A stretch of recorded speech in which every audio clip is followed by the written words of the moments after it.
The Scottish Conservative leader Douglas Ross says there's no evidence to suggest vaccine passports do anything to stop the spread of COVID-19. The Scottish Government is considering including more venues like bars and cinemas in the scheme, amid concerns about the impact on the NHS of a slight rise in COVID cases.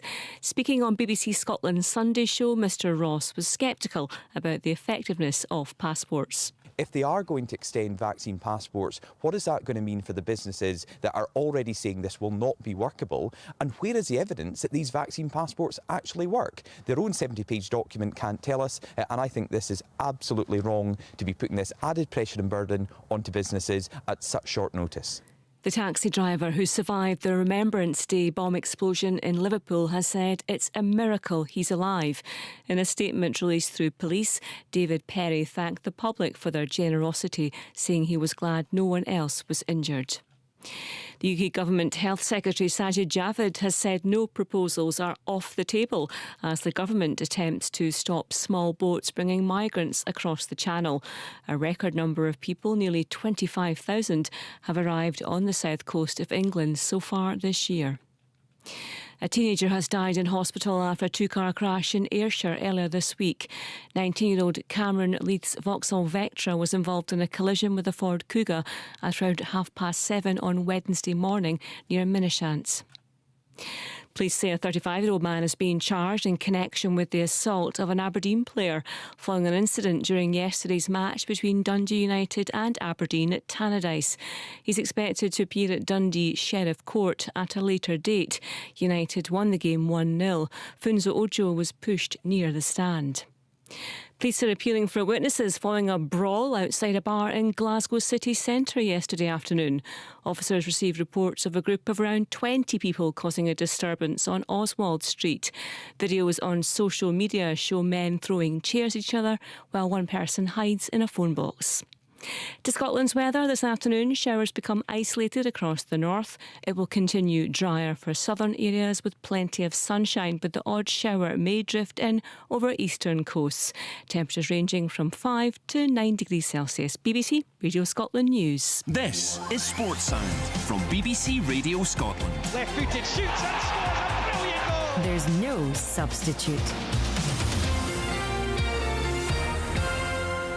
Good afternoon and a very warm welcome indeed from me, Richard Gordon. We are right in the midst of a very busy weekend. There was all the SPFL action yesterday in the evening. We had the first of the Premier Sports Cup semi-finals, Celtic going through by 1-0 against St Johnstone. And this afternoon, in less than 2 hours' time, it'll be Rangers and Hibernian going head-to-head here at the National Stadium as they look to book a place against Celtic for the final itself. It is a beautiful, crisp, fresh day here on the south side of Glasgow. The sky is blue. It is absolutely Baltic at the back of the main stand.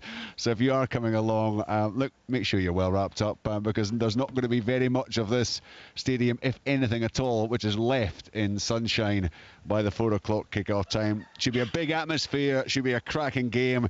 Rangers, of course, not quite under new management officially. Giovanni Van Bronckhorst not taking charge this afternoon, but he will be here. And Hibernian, of course, just desperate to get back into action. They've been on the sidelines for weeks now because of the COVID outbreak. And, of course, when they were last playing football, they lost 4 on the bounce. So it's going to be fascinating. We'll bring the team news to you as soon as we possibly can. We'll look back on yesterday's semi-final. We'll also look back on the SPFL action.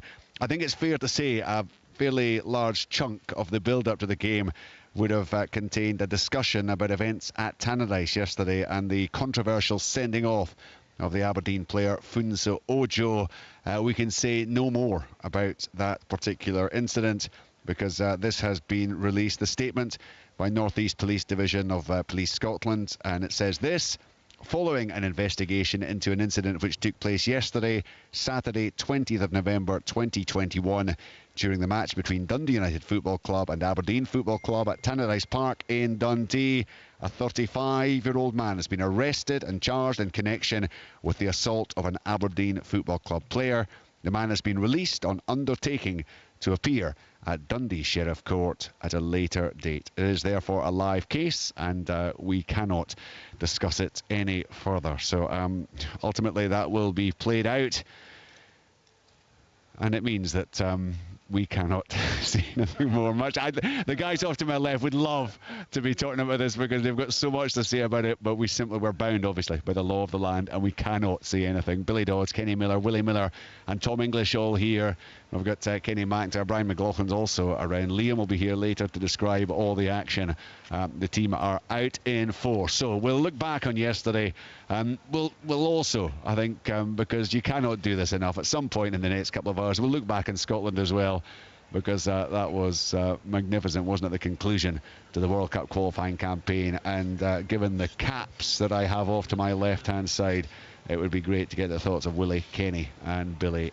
Let's though look ahead to this afternoon. I mean, right now, I mentioned Dodgy, it's cold, but it is, well, it just looks perfect, doesn't it, for a big semi-final?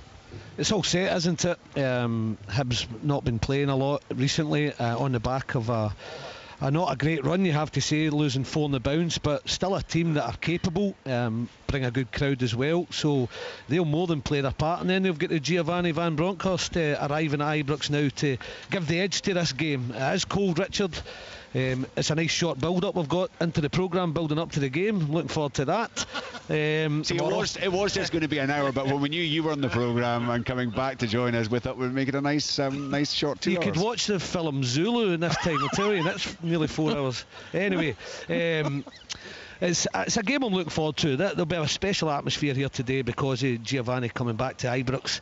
The Hibs fans will add to that as well. It's all set up, isn't it? And it was a cracking, even though there was only 1 goal in it yesterday, it was a cracking semi-final, really was. St Johnstone playing their part, but Celtic, showing that real edge to their game that they've got just now. They're playing in a confident mood and they get the job done. So there's the added one, if Rangers win this, it could be an Old Firm final, but Hibs will have a lot to say about that. But it's a game I'm very much looking forward to, Richard. Kenny, similar feelings for you ahead of this one? Absolutely delighted to be here. Yep, it is cold, but it's a wonderful day. Pitch looks immaculate. 2 good teams going at it. Obviously they played against each other 3 or 4 weeks ago, and it was a really decent encounter until the sending off. Obviously Hibs been 1-0 up at the time and Rangers coming back and getting the win 2-1. So I'm really looking forward to both teams with really, really good attacking players. Hopefully a lot of goals, good performances. Really looking forward to it. And like Dodgy says, if Rangers do manage to prevail, you've got that wee added incentive of an Old Firm Cup final, which I think everybody likes. Obviously the Hibs fans won't want to see it, but everybody else would definitely have their mouth watering at that prospect. Well, the bottom line is, Willie, Willie, haven't heard from you yet. Irrespective of whether it's Hibs or Rangers go through, obviously there will be something extra if it's Rangers Celtic, but it's going to be a smashing cup final in any case, isn't it? It is, Richard, yeah, and it is. It's great to be here and just a wonderful day for football. There is sun in the sky, but you can't actually see the sun. I think that's great for football. The pitch itself is in shade and looking immaculate, barely any wind either. So, really good. But hey, semi-finals are I think managers can stand up and say we got to a semi-final, but if you don't actually manage to turn that into a final, then it's a bit of a wasted run, isn't it? It just deflates everyone. And I think that's what the 2 teams will be looking to do. The players out there will be looking to get to a final because you want to be in the final. It's bad enough being the beaten semi-finalists. You get to the final, if you're the beaten finalist, then that does rip your heart out. But on the other hand, if you can get through, and I'm sure that Rangers under their new manager, although has he actually been able to work, Richard? Has he got his work permit? I think he has to apply for a work permit, does he? Yeah. So it might not have too much impact. Certainly for us to see, he could possibly have it behind the scenes. I think new managers coming in as quickly as this, you've really got to just allow the formation to play the way it's been playing, and it's been playing pretty consistent. In fact, I don't think I've seen a Rangers team change their formation in any way during games or after games, or if results are not going with them or if performances are not going, they tend to stick to the same system. So I would think that would be the case here today, and you expect just to see a Rangers performance that we've been used to. As far as Hibs are concerned, then it's just been a drastic number of weeks. Not only the 4 defeats, quite substantial one against Dundee United at home must have been a little bit embarrassing for Jack Ross and his players, but the fact that they haven't played for a number of weeks as well, I think coaches will say, well, it gives you time to work with the players on the training field, but you lose that a little bit of competitive edge if you're not playing regularly. It would be a great boost for Jack Ross and Hibs if they could turn this one round, but it would be very difficult. But I'm sure and I'm hoping that it will be a magnificent game of football. Yeah, Tom, Hibs haven't played since the 27th of October. They haven't won a game since the 26th of September. You wonder how that's going to factor in. And then there is obviously the impact in whatever way it can be manifested of Giovanni Van Bronckhorst. It all adds up to a fascinating afternoon, doesn't it? Yeah, absolutely does. I mean, the Rangers players will obviously be so keen to impress the new manager. The slate is wiped clean as far as he's concerned now. And there's a lot of issues around Rangers. They're in a nice position at the top of the league. They're obviously in this semi-final. They're going well in Europe. But there's players coming out of contract. There's a lot of talk about the financial stresses that the club are under, the player trading that they need to do, who's going to be moving on in January. Will they have any money to spend? Because Celtic will be spending. So a lot of those issues they're on Van Bronckhorst's plate now. In terms of Hibs, the lights have gone out for them.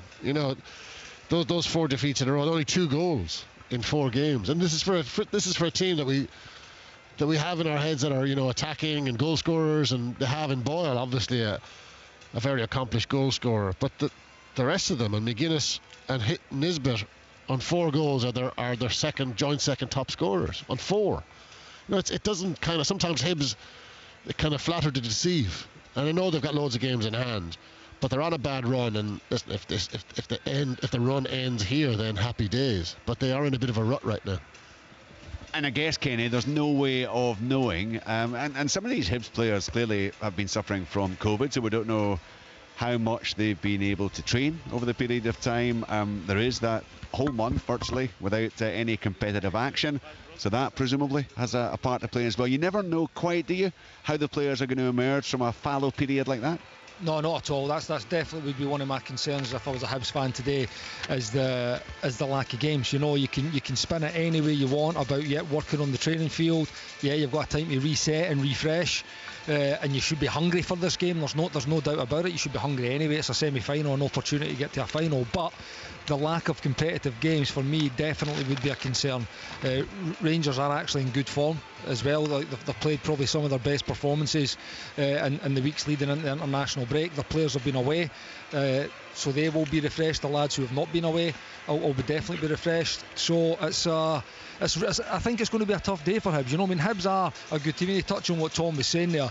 Going forward at the start of the season, they were excellent, and I think that was one of the main reasons that they were up at the top of the league. And I think there were 7 games unbeaten, and there was a lot of positive surroundings that Hibs team.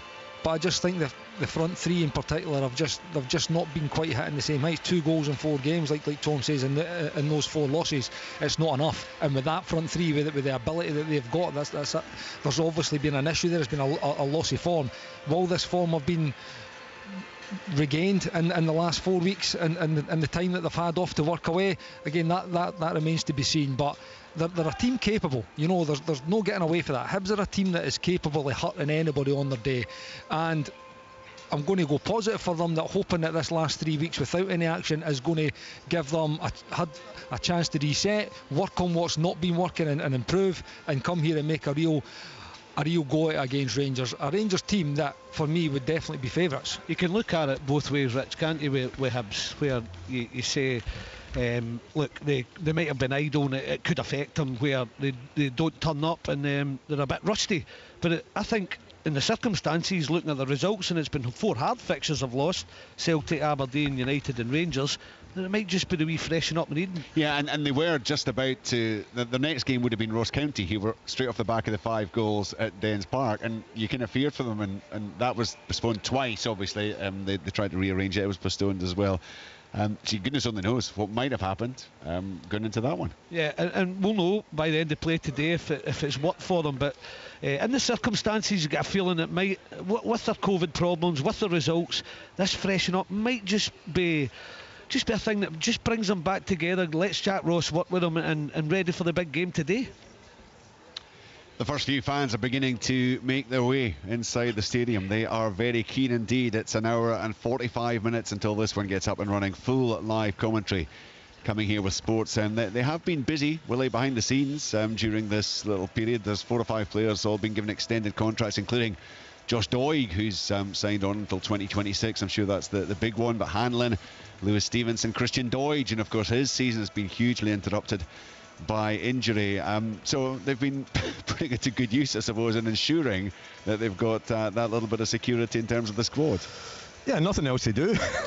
But to concentrate, on trying to get a little bit of stability to the club and make sure that the players that they want to keep, they manage to do that in these difficult times as well, because all clubs are struggling financially, and it's been just a dreadful position for them to be in and to be able to cope with. But most clubs seem to be bringing some capital into their clubs that allows them to actually look forward. I think that's a great position to be in when you consider the last 2 years and what we've been through in terms of fans not being able to get in and pay and watch for games, although fans have supported their clubs exceptionally well by constantly buying season tickets, but at the same time I think you have got to, if you're idle, Richard, okay, you've still got training, but you don't have the match days. You've still got to cover games, obviously, your opponents as well, but you've got to put that time to good use, and you've got to look at your squad. I'm sure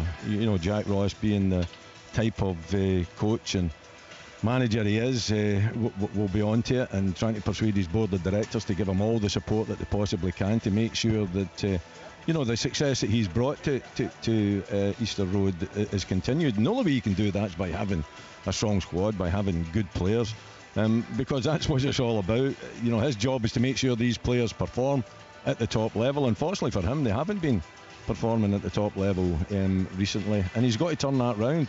He's getting support from the board. This would be a magnificent way of doing it, and let's face it, the best opportunity, isn't it? I think the League Cup is a good opportunity for any team to make a statement, to get a bit of silverware into the trophy room, and it's one that you can enjoy halfway through the season too, if you can manage to do that. So big game, good work behind the scenes, but the most important work is the work done in the field, the play against the opposition. This is a very good team that they're coming up against, so it'll be a testing game for Jack Ross and Hibs this afternoon. Absolutely, and we'll talk more about the game in a moment or two. The other piece of business they've done, Tom, is they've brought in Steve Keane, hugely experienced as academy director, to replace Graham Mathey.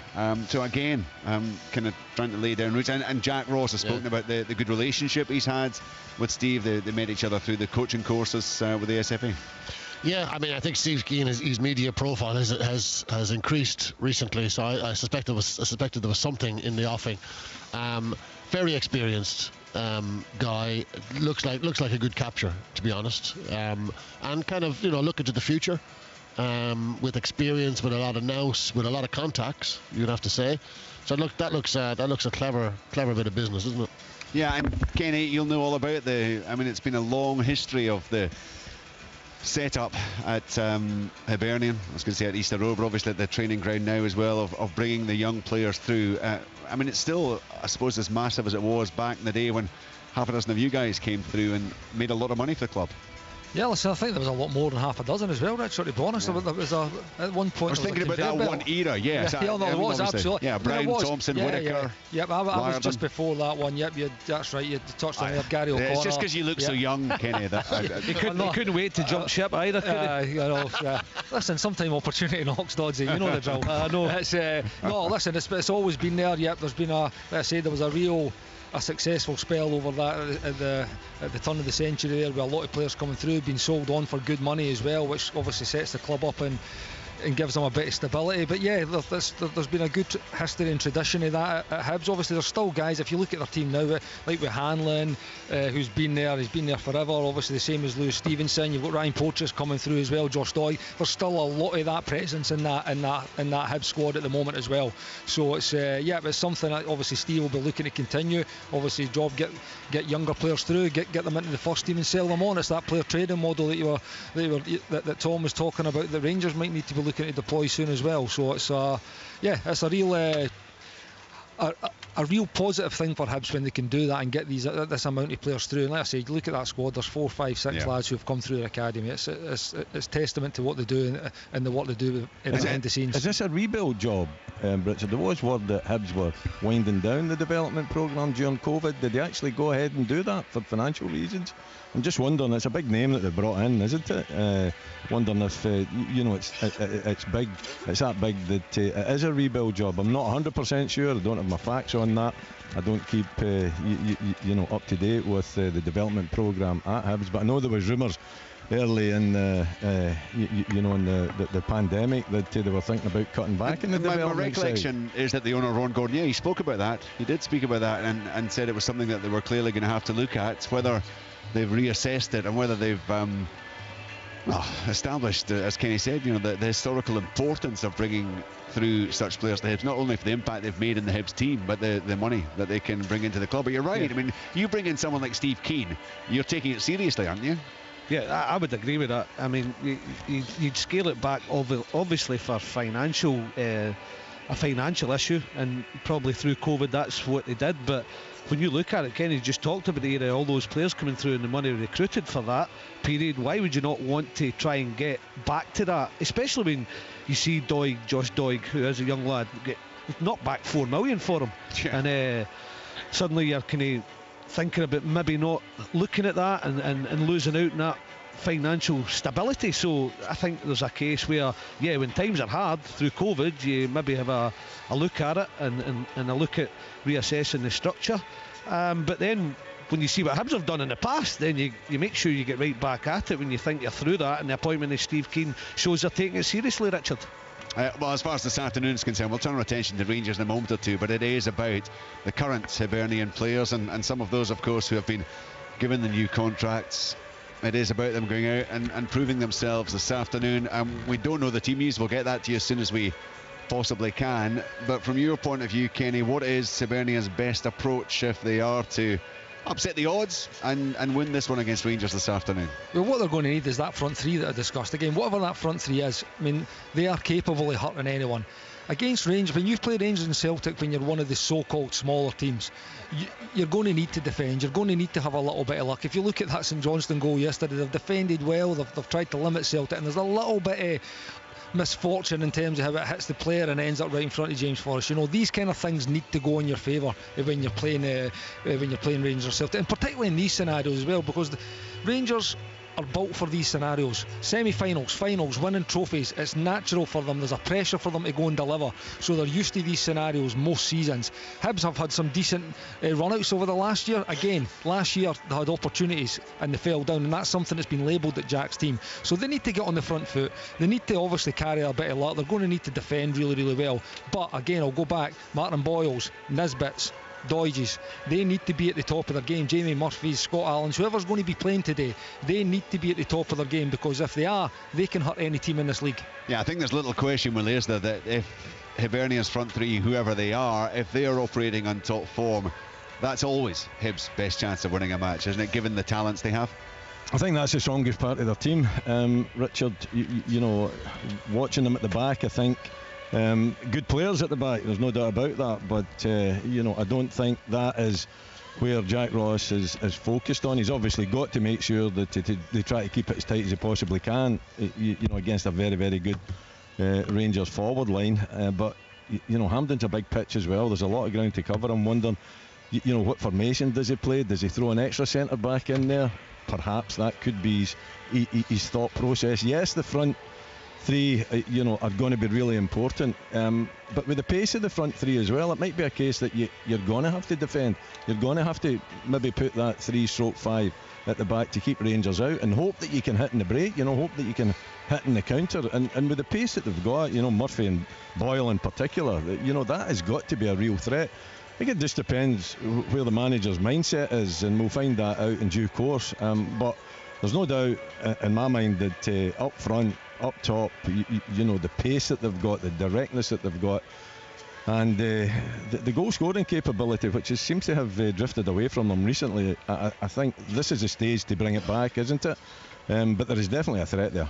Yeah, I mean, they went through that wonderful run at the start of the season, Tom, of 10, 11 games, scoring in every one. There was a 0-0 draw against Hearts. They then picked it up again. But as you pointed out right at the start of the programme, 3 goals in their last 5 matches and conceding plenty as well. So they will need to, whatever they've been doing during the enforced break, they will need to have turned things round.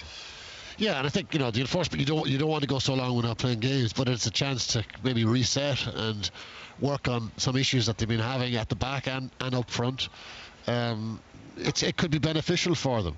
It's obviously a cup semi-final. It's a huge game. It's a huge game for Jack Ross because his track record for big games like this is not good. He gets them to a certain point in cup football, and his team doesn't. It's not just that they lose, just that too often they don't perform. And if they lose today, if they get a performance, fine, they're playing against a better team. But he has to get a performance out of his players today. And too often in these big games in his career, he hasn't got performances at this level. Well, it's a big question, isn't it, that will be asked of those Hibernian players. We'll bring you the team news just as soon as it comes through. As for Rangers, Doddsy, are you anticipating a very similar kind of selection to that which we saw under Steven Gerrard? The old 4-3-3, isn't it? And it's whether Giovanni, whether he's taken anything to do with picking the team, even though he might let Brian Gilmer and co just pick the personnel. He might just have a wee look at it and think about the shape. But you would think if it ain't broken, don't fix it, isn't it? And the results of late have been decent, in fact really good. Beating Ross County 4-2, Motherwell 6-1. You see the way Motherwell have been in the last couple of weeks as well. So I think it's a case of just letting it run and see where they are, and then have his own ideas going forward. And the formation that Steven Gerrard employed or deployed virtually every game, does that fit in with the Dutch ethos that Giovanni van Bronckhorst has been brought up in over the past 40 years? Probably, yeah. Absolutely, Richard. Yeah, I don't know how long have they been playing that system, the Dutch. I mean, it seems to be forever that they play, the 4-3-3. So we'll be well used to it. See, the thing on the 4-3-3 is though, like there's a million different ways that you can play it. If we're saying a 4-3-3 as if that's it, it's going to be the same. It's not. Rangers play it a very specific way. By all accounts, Gio might like to play it a different way, with maybe higher and wider wingers rather than the wingers being inside and the fullbacks giving. So you know what? There's a lot of flexibility in the Rangers squad. That's it. I think they can go inside, they can go outside. There is different ways to do it. I think Giovanni would be crazy to go on and rip the playbook up, because I think that group of players know what they're doing. They're very, very capable. And it's absolutely dodgy. It's brought success, but there is little tactical tweaks within the midfield three, within the front three, and the position, and even the fullbacks that can still be 4-3-3. But Giovanni putting his own stamp on that team, which I fully expect him to do. Right, and in terms of him as an individual, I mean, clearly those of us who were on the outside, Doddsy, would remember him as just actually one of the best football players at that time. Yeah, I mean, wonderful to watch. I think. Even those of us who are not Rangers fans would have enjoyed the play of Giovanni van Bronckhorst. He's picked up a fair bit of experience now in coaching and management. Did you see him as the right appointment for Rangers? He looked like the only one, didn't he? I know they looked at another couple, but he was always the front runner from the start. And with that experience he got at Feyenoord and the success he got there, I think it's a good appointment. Only time will tell, but if he brings, he's an unassuming guy, isn't he, Ken? He's quiet, he's just classy on the pitch. He was, I wouldn't say he was an outgoing person and really joined in with the boys in terms of camaraderie. I mean, he had a laugh at times, but that kind of brings that steely focus that he can take into management, so that might be there. Has the experience at Feyenoord, he's had success here as well, which will stand him in good stead, and he knows that he just has to really, I know there's other teams that fancy a challenge, but he knows he has to get the better Celtic. That's a remit when you come to Rangers, and he knows that. He's got that steely determination as well, and if he takes what type of player he was into management and he gets the best out of his players, he's every chance of having great success here. Listen, I mean, the job he did at Feyenoord was really outstanding. Yeah. I mean, that club was a laughing stock for much of the 18 years that they went without a title. You know, finishing 20, 25, 35 points, I think, at one point, behind the champions in that barren run. And I think there were 29 points behind the champions when he took over. Then his first season, there were 25 points behind the champions, and then they go and they win it by a point. And Ajax were a tremendous team that season. That was the first stirrings of the team that went on to get into the European Cup semi-final. And that was a team that was sold subsequently for over 300 million euros to some of the biggest clubs in the world, and that's the side that he beat to win the Dutch title. So he had an awful lot of rebuild to do. He had a similar job in ways to Gerrard coming in at Rangers. He had to pick up a team that had been pulverised by their closest opposition for years and rebuild the team, and he did. So I think it's a very natural fit for Rangers. There are a lot of issues around Van Bronckhorst in terms of a stronger Celtic now and what Celtic will do in January, what they're doing at the moment. But Gerrard has left them in a good place. But Giovanni Van Bronckhorst brings more to the table than Steven Gerrard did 3.5 years ago. More experience, without a doubt. He's won cups and a league in the Netherlands. You know, that's a pretty good CV. Okay, goes to China. I mean, that was a short-lived and kind of bizarre spell that he had there. But he has done it. You know, he has done it for Feyenoord. A big club with a big fan base, expectant, fed up, had financial problems. There were, during the course of that run, not that long ago, there were 40 million in debt. So he had to contend with all of that. I think a season before he joined, or 2 seasons before he joined, they sold 3 or 4 of their best players. So he did an outstanding job there. I mean, he really did. He had to change it, Feyenoord, the culture and the mindset of the club. It's one thing he doesn't have to do at Rangers. They've got that winning mentality now. They've got that culture, that way where they are so desperate to win games, so desperate to win trophies. Now they've done it. Can he carry on now? Whereas he's had to rip up the kind of rip the club apart at Feyenoord and start building, sell his best players, but still build a winning team, and that's what he did. This time he just has to keep it going. And what will be fascinating is how quickly he makes any major changes. Charlie Adam was in the programme yesterday, Kenny. He was suggesting he'd like to see Nathan Patterson getting a start ahead of James Tavernier. I mean, that's the kind of, I mean, that would be a hell of a statement to make for a new manager. But are you anticipating, you know, big decisions like that in the coming weeks? No. And I've disagreed a couple of times with Charlie now on the show. But you know, it's one of them where it's not a disagreement, because Nathan Patterson deserves to play. You know, there's no getting away from that. But to leave James Tavernier out, your captain, a guy who scores double figures, guy who assists 15 to 20 times a season, it's a big loss in any team. So there's a real it's a real quandary at the moment for any Rangers manager now that Gio's in. Does he then, if you want to sell Nathan Patterson eventually and you want to get top dollar, he needs to be playing in your team. So it's a question that's going to have to come out at some point, and it'll be an issue that will be addressed shortly. I think James is 30 now. He's still playing some excellent football. He's the club captain. I just think at the moment it's a big loss if James is not on the team, but what he gives it. And also, what might change it is if Gio does change the structure ever so slightly in this formation, because at the moment James is the one that provides the width on that right hand side with these inverted wingers.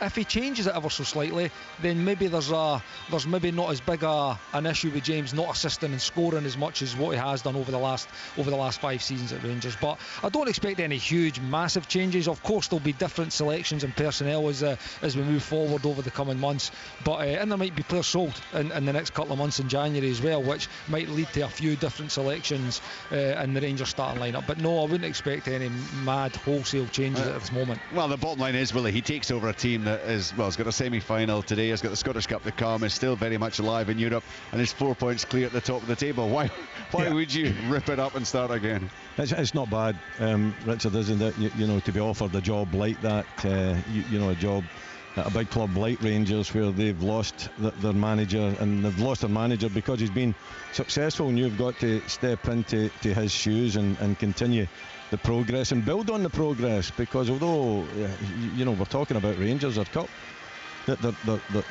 and trophy wins and cup competitions is not good at all, is it, in recent years? So I think this would be a good start for them to get to the final, to lift the League Cup, no doubt about that. But you come into a big team. I think if you're experienced, and he's got experience now as Tom's went over, I don't think you make any drastic changes like that. I don't think you take your captain, a player that as Kenny has said, that has so much influence. Even although Nathan Patterson's such a huge prospect, his time will come. And I'm sure the Rangers fans will be hoping it will be at Rangers. It might not be at Rangers, because even Tavernier at 30, how long has he got? Has he got another 3, 4, 5, 6 years that he could be playing in that position? You just don't know. But I don't think Van Bronckhorst would come in and just tear up what's been achieved here, and certainly not with the captain. No. He's got an issue with Nathan Patterson, because young players, they're in a hurry, aren't they? And this guy is an international footballer. They've had offers from down south, from big clubs down south. He's not going to be content to be sitting on the bench for Rangers and getting a bit of game time here and a bit of game time here there. He'll want to be in the starting lineup. So that is a big managerial job that Van Bronckhorst has got to do with Patterson right from the get-go. It's not a bad problem to have, though, is it, Tom? You'd rather be in that situation. Yeah, talking about two good players. Yeah, you've got to manage this situation because you've got an overabundance of quality in one position. So it's something that I'm sure he'll have his own thoughts on as well. And it might be that Nathan Patterson doesn't see a career at Rangers. It might be that he does get sold, and as long as that's maximised. But we're talking about other teams, maximising their development programme. And Rangers and Celtic aren't any different from any other team if the money's right. But they need to play him, though. They need to play him to showcase him. I think clubs will take him. I'm telling you. It just depends on the cash, yeah. What they need to do is just watch him playing for Scotland. Then just send their scouts to watch international games. There's a bit of a hiatus now, right enough to mark. That's going to be Nathan's biggest issue. It's 4 months before Scotland play again, so he may have to wait. It'll be fascinating to see what happens, of course, as he gets his feet under the desk properly. Giovanni Van Bronckhorst, and I think his first official game clearly will be the European tie on Thursday. Rangers against Sparta Prague. We'll have coverage of that and of Leverkusen Celtic. Make sure you're with us on Thursday night at 5:30. Wednesday night we'll have live commentary from Dingwall. It's Ross County against Hibernian. That's going to be on from just after 7 o'clock. There's Sports and tomorrow, the magazine programme, no doubt. Tom will be pontificating on there as he usually does. Yes. Good.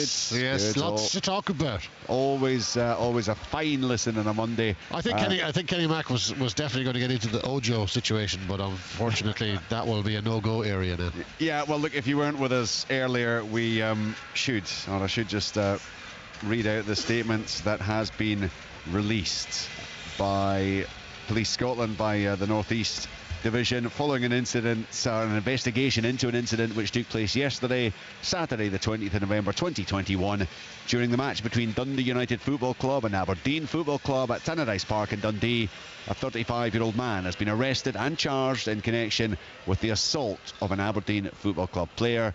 The man has been released on undertaking to appear at Dundee Sheriff Court at a later date. And because that investigation and has been moved on, and that the individual concerned has been arrested and charged, then we can make no further comment. It is a live case. We cannot comment any further on that, and even Kenny McIntyre will not be allowed to comment on it tomorrow evening. But do listen out for Sports Sound tomorrow night, and you can also see the SWPL highlights at 7 o'clock on the BBC Scotland channel. The highlights from yesterday's Premiership matches, of course, available online now. We had them on Sports Scene last night as well. Busy old time this afternoon. First and foremost, live commentary to come in an hour and 20 minutes of Rangers against Hibernian. Rangers looking to win this trophy for the first time in a decade, since they last did back in 2011. Kilmarnock, St Mirren, Aberdeen, Ross County, St Johnstone, Celtic 5 times have lifted the old trophy. Rangers hoping to take a step towards doing just that, and a return to Hampden Park for the final against Celtic. We've talked about Hibernian, we've talked a fair bit about Rangers there as well. Let's hear what some of the Rangers fans have to say. They've been chatting to Brian McLaughlin as they made their way inside the stadium. Can I ask you first of all about today's game and the importance of winning this game today for Rangers? Oh, very important, eh? Very, very important. Big game. As far as I'm concerned, definitely, absolutely. This is the players have got to prove today for Van Bronckhorst. Yeah. He's the new manager coming in here. They've got to prove to him, I want to be here, I want to play for Rangers. This is a very important game that we have to get into the final here. Yeah. We want to get a trophy, and this is the biggest chance we've got is just now there. Oh, yeah. But unfortunately, we've not got the manager until next week, so this is a great chance to prove to them just now. He's going to be watching in the stands today. Yeah, yes, he is. Is that a warning to the players? Oh yeah, definitely, yeah, because there's a lot to prove here. There's a lot of players that's hardly kicked the ball this year, so there'll be a big watch from the stands. Has that been a concern to you? Yeah, it has, definitely, because. And why do you think that has been then? I don't know if maybe the players had maybe word that Gerrard was maybe going to go. And they thought, because he's brought a lot of players here for, he's Gerrard, I'm coming to Rangers to play for Gerrard. So I think maybe a lot of them have known for a few weeks, or maybe months, that he's not going to be here. And just maybe down tools, I think, because there's been a big difference from like last year to this season, performance-wise. Aye, absolutely. It's just, Golston was a classic there. I don't know what's happened to him, and he's no signed his contract. He's turned around and says he didn't know nothing about it, which is sort of us as far as I'm concerned there. He's not been what he used to be before for last season. I don't know what it is where the team's completely changed for last year. We've played some brilliant games, but we've played some very, very poor. You're still top of the league, though. Yes. You're in the semi-final of the League Cup today. You're doing well in Europe. Yeah. But it's just the fact that we still haven't got playing 100% as if we were playing at 75-80% just now there. Yes, we are winning. Yes, we're scraping. It's losing the first goal. That's the big problem just now. Why we're losing all these goals all of a sudden there. Last season we had a fantastic record, but losing the first goal to kind of spur us on there, which we shouldn't be doing that at all, especially lower clubs here. Can I ask you then about Gio in particular then? Why is he the right man for Rangers now?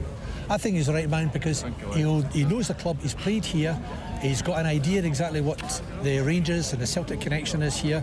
He knows what the Scottish football's all about there, and I think he's going to try and play the same kind of system what he's been used to, this 4-3-3. We'll have to wait and see though. But it says it'll all start as from next week. But the biggest thing is winning today to prove to the manager that I want to play for you. Listen live online at bbc.co.uk/sportscotland.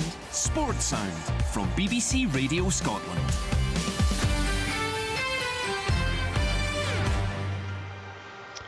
Really interesting, actually, listening to the Rangers fans there, and in some ways I think reflecting much of the discussion that has been, certainly in some of our programmes and no doubt elsewhere in the media. Touched on it earlier, Tom. On the face of it, it has been a hugely successful season. They're unbeaten in the last 11 league matches and 4 points clear at the top of the table. They made their way through to a semi-final. They're still in with a very strong chance in European competition. And the Rangers fans there, they were acknowledging that, but you knew there was a but coming. Yeah, I think they're constantly comparing themselves to last season, which I think is understandable, but it's unfair because they're never going to hit that mark again. That's that was Brendan Rodgers' 2016-17 type dominance. And Celtic haven't hit that mark since, and I don't think Rangers will hit it anytime soon either. So I think it's kind of unfair on these players to constantly harp back to last season. That said, they are making mistakes.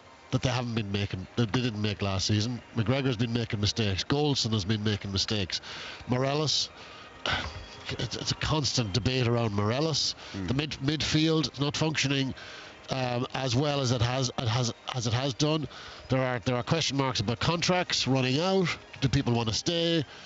Or do Rangers want to sell? Who are they going to sell to adhere to this player trading model that they keep talking about, which never happens? So there are an awful lot of things, but one of the biggest issues is that Celtic are decent again, and that is I think what's reflected in the Rangers kind of a little bit of kind of lukewarm reaction to the team, as you heard there.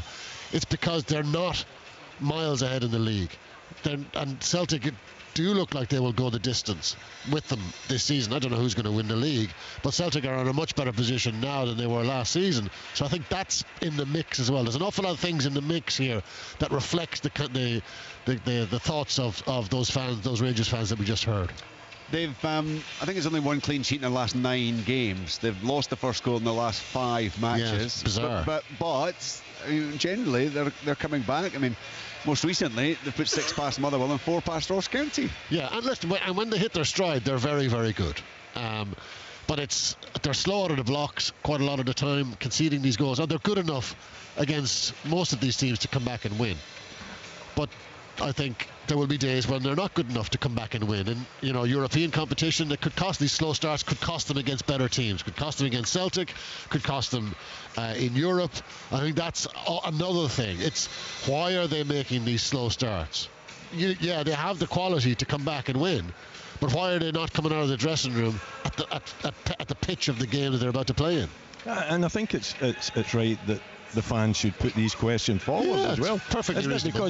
Because you know, they watched their team last year playing at such a high level that although, you know, we maybe think it's unreasonable for them to think that they shouldn't be wanting their team to reach that level again, then a fan is a fan, and a fan wants to see his team. If we'd been used to that all last season, which they were, they want to see that again. And when it drops, and it has dropped this season, then they're going to, you know, what is the problem here? Yeah. You know, is it because Gerrard, there was rumours that Gerrard's going? Is it because, you know, certainly the key players' minds elsewhere, not want to sign contracts, maybe think that it's time to go back south or wherever they came from initially? So I think fans have got every right to pose that question. And I think the question for the new manager is, can he then resurrect that fierceness, that tempo that they had last season that seems to have dwindled a little bit? And when I've watched them against Dundee United, it was certainly a sluggish, and their body language didn't look good to me at all. They looked as though, and if I can see that, the fans are going to see that as well, and they're heavily into it. So they've got every right to ask the question. New manager's got to turn that round. And also they're looking at largely the same team. Okay, Sakala's coming in and coming out. He's done okay, but it's largely the same team. They're not seeing a club that's building on the success of last season by bringing in 1 or 2 guys who improve the team, not just to pad out the squad, to build on what they had, and they're not seeing that as well. Maybe that's an issue. That's too. Definitely an issue for me, Tom. I think when you're a big club, you need to keep this squad fresh. You need to keep them on their toes. Nobody should be taking their place for granted. And I think the one thing about the recruitment potential in the summer is that player or those players have not been brought in to improve that starting lineup. Another issue is, I think there's been a heavy come down. It's been 3 years of a chase. It's been constant dominance. It's been achieved. 55th league title, stopping 10 in a row. There's been a real come down off the back of that, and the players of, whether it's right or wrong, I think it's human nature, they have had a little bit of a foot off the gas job with it. And you know, I don't think it is unreasonable to ask them to go again, because you know what, that's what you do at these clubs. You have to go again. Next year it's parked, 55's done, it's on to 56. It's as simple as that. That's the way these clubs are built, and that needs to be the mentality of the players, and that's something I'm sure Gio will be looking to get that kind of response out of his team, because one title's good enough, but you need to go again. You need to get to the final today.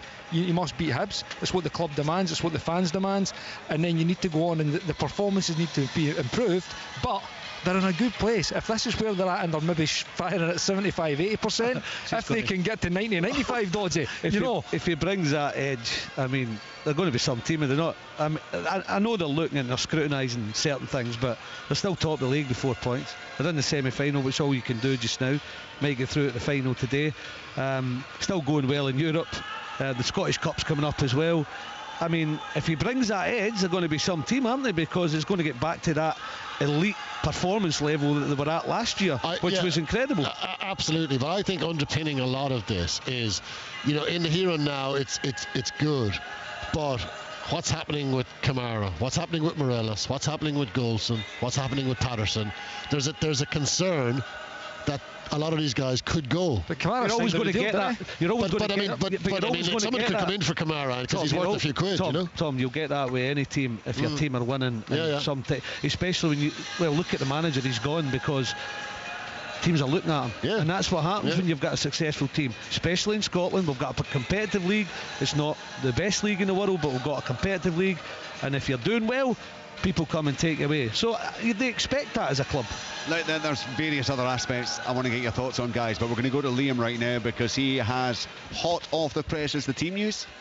Yeah, I think it's Jermaine Defoe who's going to be heading up the technical area for Rangers this afternoon, along with the coaching staff that remains at the club. And it's been shorn, obviously, momentarily with Steven Gerrard's departure. Gary McAllister, Michael Beale and the rest are away to Aston Villa.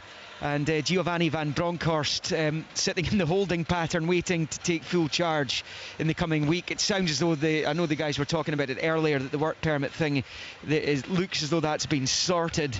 And I think the plan is to present him to the media tomorrow, where he will officially be announced or presented as the new Rangers manager. But the first post-Gerrard Rangers team shows 6 changes from their last match, which was against Ross County at Ibrox, and the players who drop out of the side: Bassi, Lundstrom, Bakuna, Hadji, Sakala, and the other player, in fact Kent played that one, so it's 5 changes. Sakala, in fact, scored a hat-trick on international duty with Zambia, but he is out of the side. The players coming in then: Barisic, Davis. Did you get that? Yep. Barisic, Kamara, Davis, Arfield and Morelos are the ones who come into the Rangers side. They're listed as the home team, so that's why I've gone through them first. McLaughlin, Bassi, Patterson, Lundstrom, Jack Bakuna, Hadji, Wright and Fashion Sakala are on the bench. For Hibernian, big afternoon for young Josh Campbell, who starts a domestic game for the first time this season. He's in for Alex Gogic. Hibs haven't played for ages, but he comes into the team. He's played a couple of League Cup games from the start before, but they were last season. He comes in for Gogic. Chris Cadden comes in for Jamie Murphy, who is not listed in the team at all. It's Macy in goal, Paul McGinn, Porteous, Hanlon and Doig at the back, Doig having signed that new deal. Campbell will be the sitter in midfield, I think, with Boyle and Cadden wide, Doyle, Hayes, Newell and Kevin Nisbet leading the line for the Hibbies. Dabrowski, Wright, Doidge, Gogic, Stevenson, Gullen, McGregor, Allen and Scott make up the Hibs bench. The referee is a 2015-16 League Cup final referee, Kevin Clancy. And Richard, when I look around Hampden Park, I cast my mind back to the last time these two teams met here. Yeah. And that 2016 Scottish Cup final. It was as dramatic a game as you can imagine. It was a classic final.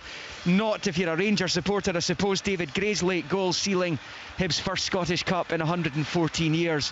But if it's as dramatic as that game was, then quite clearly we're in for a treat this afternoon. It was a remarkable afternoon. Look, in many ways, obviously there were incidents and part of the afternoon that probably prefer to forget, but just sensational. And of course that late winner by Sir David Gray, as the Hibs fans have christened him since. Right, 5 changes I think Liam said there in that Rangers line up. Dodgy, like me, you'd have been scribbling away. That's a strong team, isn't it? In fact, is that the strongest team they could put out right now? I think well, we've heard from the Rangers fans. I think a lot of Rangers fans looking at this team will be saying that is our strongest, there's no doubt. I mean, you get Aribo in there, Kamara, Barisic's back in the team, Kent just playing off of Morelos back in as well, Davis sitting, just doing what Steve Davis has done for years. So yeah, looking at that team, that is as strong as you'll get. Maybe people would argue with is Kemar Roofe, is he not? So Kemar Roofe is the only one maybe you'd look at that and think he could improve the team, but it's a strong Rangers lineup, Richard.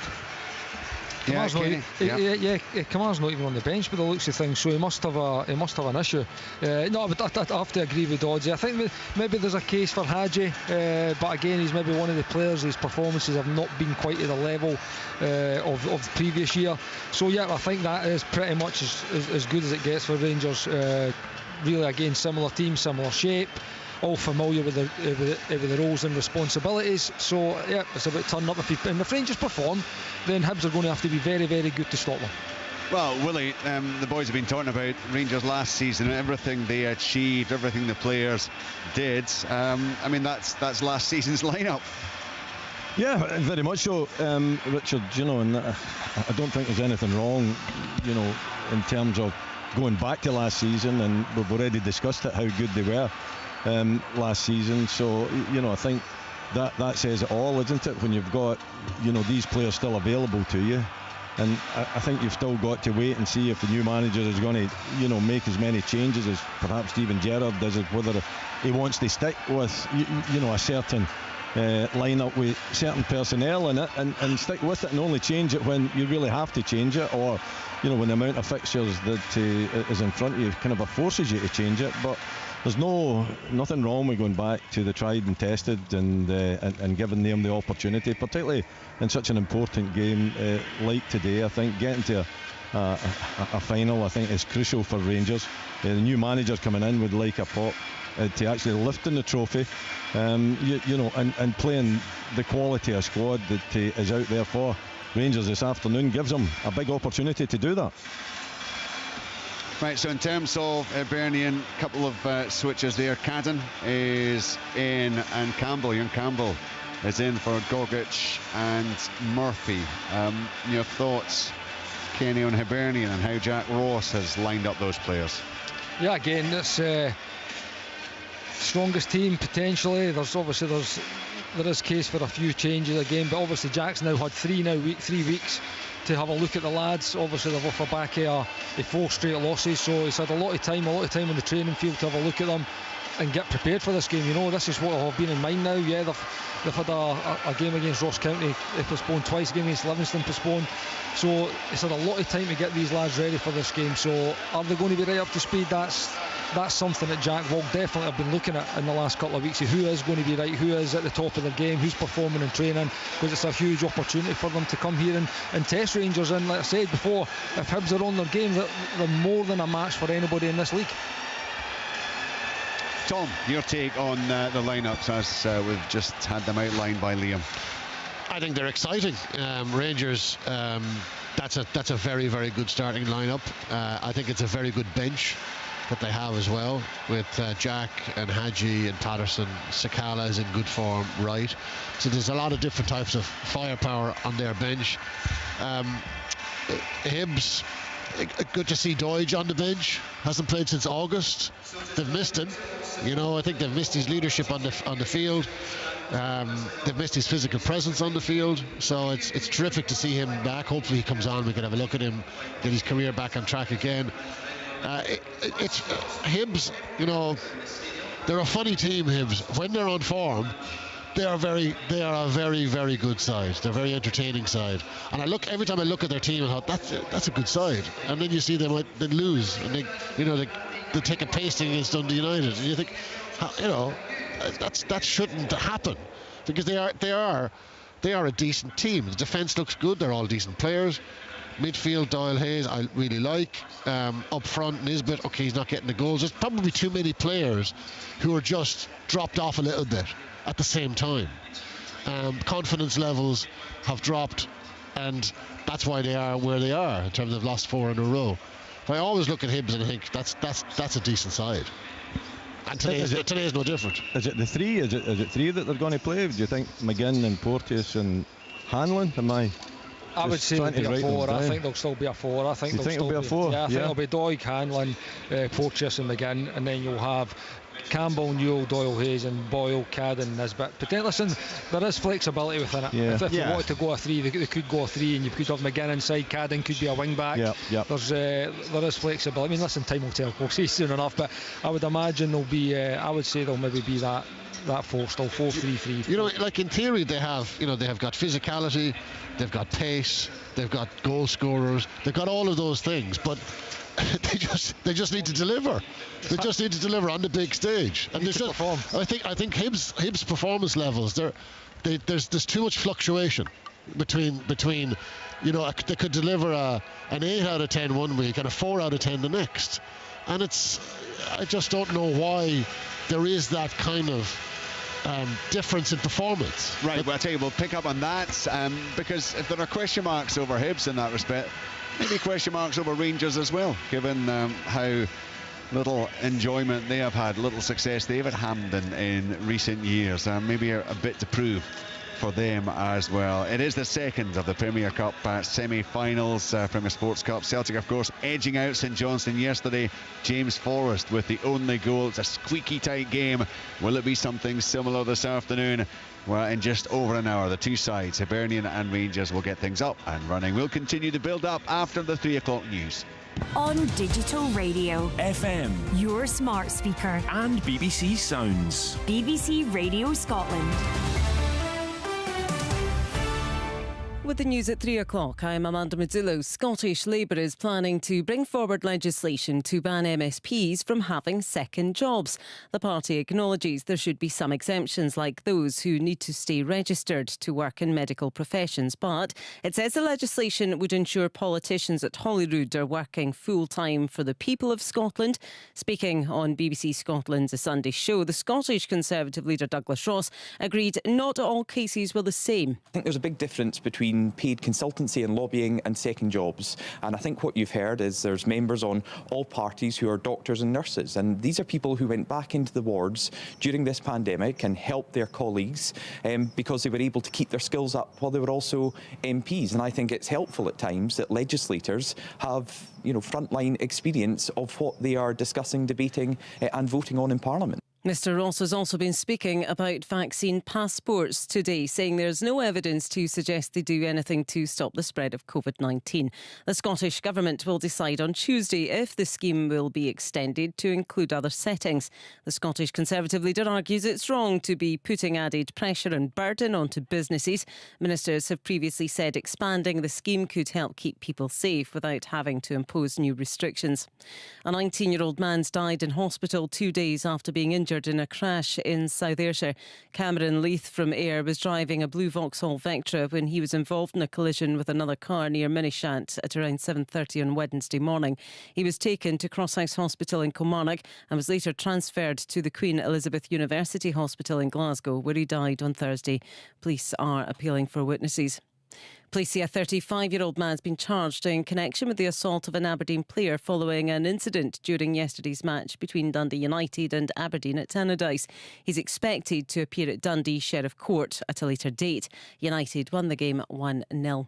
Turning to the weather now, this afternoon showers will become isolated across the north. It'll continue drier for southern areas with plenty of sunshine, but the odd shower may drift in over eastern coasts with a top temperature of around 9 Celsius. And tonight it'll remain mostly clear and dry for many, with just a few patches of cloud around. A few further showers cannot be ruled out across the north, however, and a cold night with overnight lows of -2 degrees. And that's BBC Radio Scotland News. The Scottish League Cup. Live on Sports Sound from BBC Radio Scotland.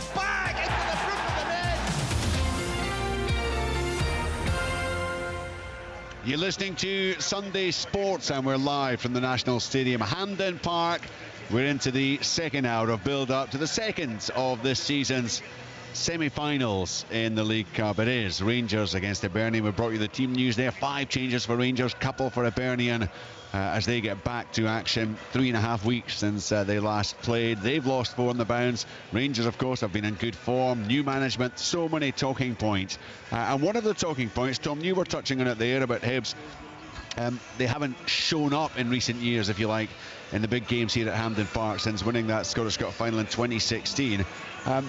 you go all the way back to 2011 when Rangers last won this trophy. It was the last cup competition that they were successful in, of course. They too have had some pretty sore days here at Hampden Park in recent years. So, I mean, the other side of it, and I'm interested in this because it has been brought up from time to time in the programme. It is a full house. This stadium will be packed with the Rangers end, will be packed with Rangers fans. There is that expectation, and how the players might live up to that. Yeah, absolutely, and that is one of the black marks on Steven Gerrard's record. 1 trophy from 9, and it wasn't like they were losing cup ties against Celtic. I think they lost 1, right? The cup, the final, which they played actually very well in. But they're losing these cup ties, getting knocked last season. St Johnstone and St Mirren put them out. You know, so they've had pretty gruesome experiences in cup competitions in Gerrard and under Gerrard, and you know, particularly last season was odd because, you know, total dominance in the league, beating these teams pretty comfortably throughout the league season, and they come up against them in the cup, and obviously St Johnstone and St Mirren played exceptionally well, but Rangers underperformed. Why do they underperform? It was really, really weird. So they have to perform today. I think they have to win a cup pretty soon because it's a lot of investment has gone into the club. Okay, Celtic are investing heavily as well, but 1 trophy, albeit, you know, from a standing start. They were on their knees when Gerrard took over. So he did a really, really terrific job in building them up, rebuilding the entire playing department, and they win the big one, right? They win the league, but you can't ignore their failures in the cups, and considerable failures in the cups. You know, Celtic showed with four trebles in the bounce what a serious team is all about. That they're not just sated by 1 trophy or 2 trophies or 3 trophies, and I think that is. To go back to those fans that were talking outside, is there a concern, even in a subconscious concern, that these Rangers players have settled for 1 trophy, that having got to the mountaintop in the league, they feel as if the job is done? The Celtic players in their pomp never felt the job was done because they went again and again and again and kept winning. So I think that is another, as we go into the Van Bronckhorst era now, that will be fascinating to see, can he galvanise these players and turn them into the winning machine that Celtic were? And is that one question that is yet to be answered, whether this Rangers team, having got the league title and of course largely having played in front of no fans or reduced attendances, they're now in a situation where the fans are in there. Look, you've got to say they've maintained, albeit they haven't been winning every game, but they haven't been losing any of the games at Ibrox. They've largely lived up to the pressure there. Is there a different pressure? Cup semi-final, Hampden Park? You know, if you can't play in front of fans, I don't know what you're doing playing this game of football, Richard. And if you can't deal with the pressure of playing for big clubs and the expectation that comes with playing, you know, for top teams, then, you know, you shouldn't be on the field of play. I can't understand. I can't understand the mentality of any player at this level on either side here that can't, you know, cope with, you know, fans being in. And I know that we've went through unusual times, but they've all played there before, unless they're really young, and, you know, maybe Doig is one that maybe hasn't been used to playing in front of fans. But at the same time, you've got to embrace that. You've got to embrace the atmosphere. And you've got to take on that expectation. And I think, you know, Tom's right in saying that although Steven Gerrard done a magnificent job and the main job was achieved, the disappointment of not lifting cup trophies, I think, has got to be there. I think Rangers and Celtic are looking at that. They're looking at trebles. They're not just looking at winning the title. That's the main target, and that's always going to be the main target for a number of reasons. But at the same time, I think winning doubles and trebles is there for the old firm in the past. It's there to be achieved. It's there for the fans to expect that as a possibility. And, you know, so far the Rangers team under Steven Gerrard and now Van Bronckhorst haven't achieved that. So this is a big opportunity for them to do it, to go out and give the fans what they want, and that's another cup final, and it's the first trophy of the season in the cabinet. So is that something, Doty, that these Rangers players have yet to prove, whether they have the big match mentality when it comes to the one-off knockout cup ties, and in particular in front of a big crowd here at the National Stadium? So far, I think you would have to say yes. I think it was, you might correct me if I'm wrong, Richard, I think it was because of the fabulous opportunity they had last year against St Mirren. Celtic were already out, weren't they? Yeah, so they play St Mirren to have a brilliant chance to get to a semi-final and go on and win the trophy without their biggest rivals being there, and it never happened. So it was the opportunity that arose last season that people were questioning, but it can happen in one-off cup competitions. We always get the fairy tales, the underdog are the giant kill, having the giant killing antics as well. So it happens, but when you play for big clubs and your top players, you have to have that mentality, say nobody is standing in our way, especially when these brilliant opportunities arise. And it is, clearly it's a big opportunity for both sets of players this afternoon. The goalies are out there beginning their warm-up, few more fans making their way inside the stadium. Both sets of fans clearly desperate to see their sides ultimately lift silverware. Back here at Hampden on Sunday, December the 19th. It is, as it has been for the last few seasons, a fairly short, sharp tournament, and it is a start for whichever side ultimately picks it up to set the tone, I guess, for the campaign that lies ahead. A massive afternoon coming up for both sides. Rangers and Hibernian, full live commentary now, just 50 minutes away. And Brian McLaughlin's our reporter outside. You heard him earlier chatting to some Rangers fans. He's actually just caught up with, well, there's a man who was off the ball earlier, the Hollywood actor Dougray Scott, big Hibernian fan, now here at the stadium, and Brian got some thoughts from him as he made his way inside. Well, Dougray, I'm not sure how often you get back to see Hibs these days. I haven't been back for a while because of COVID. I mean, I was in Scotland for 4 months over from April until August, and I never got to one game because didn't have any fans. So I'm excited to see a live match. How have you followed Jack's escapades as Hibs manager from Hollywood?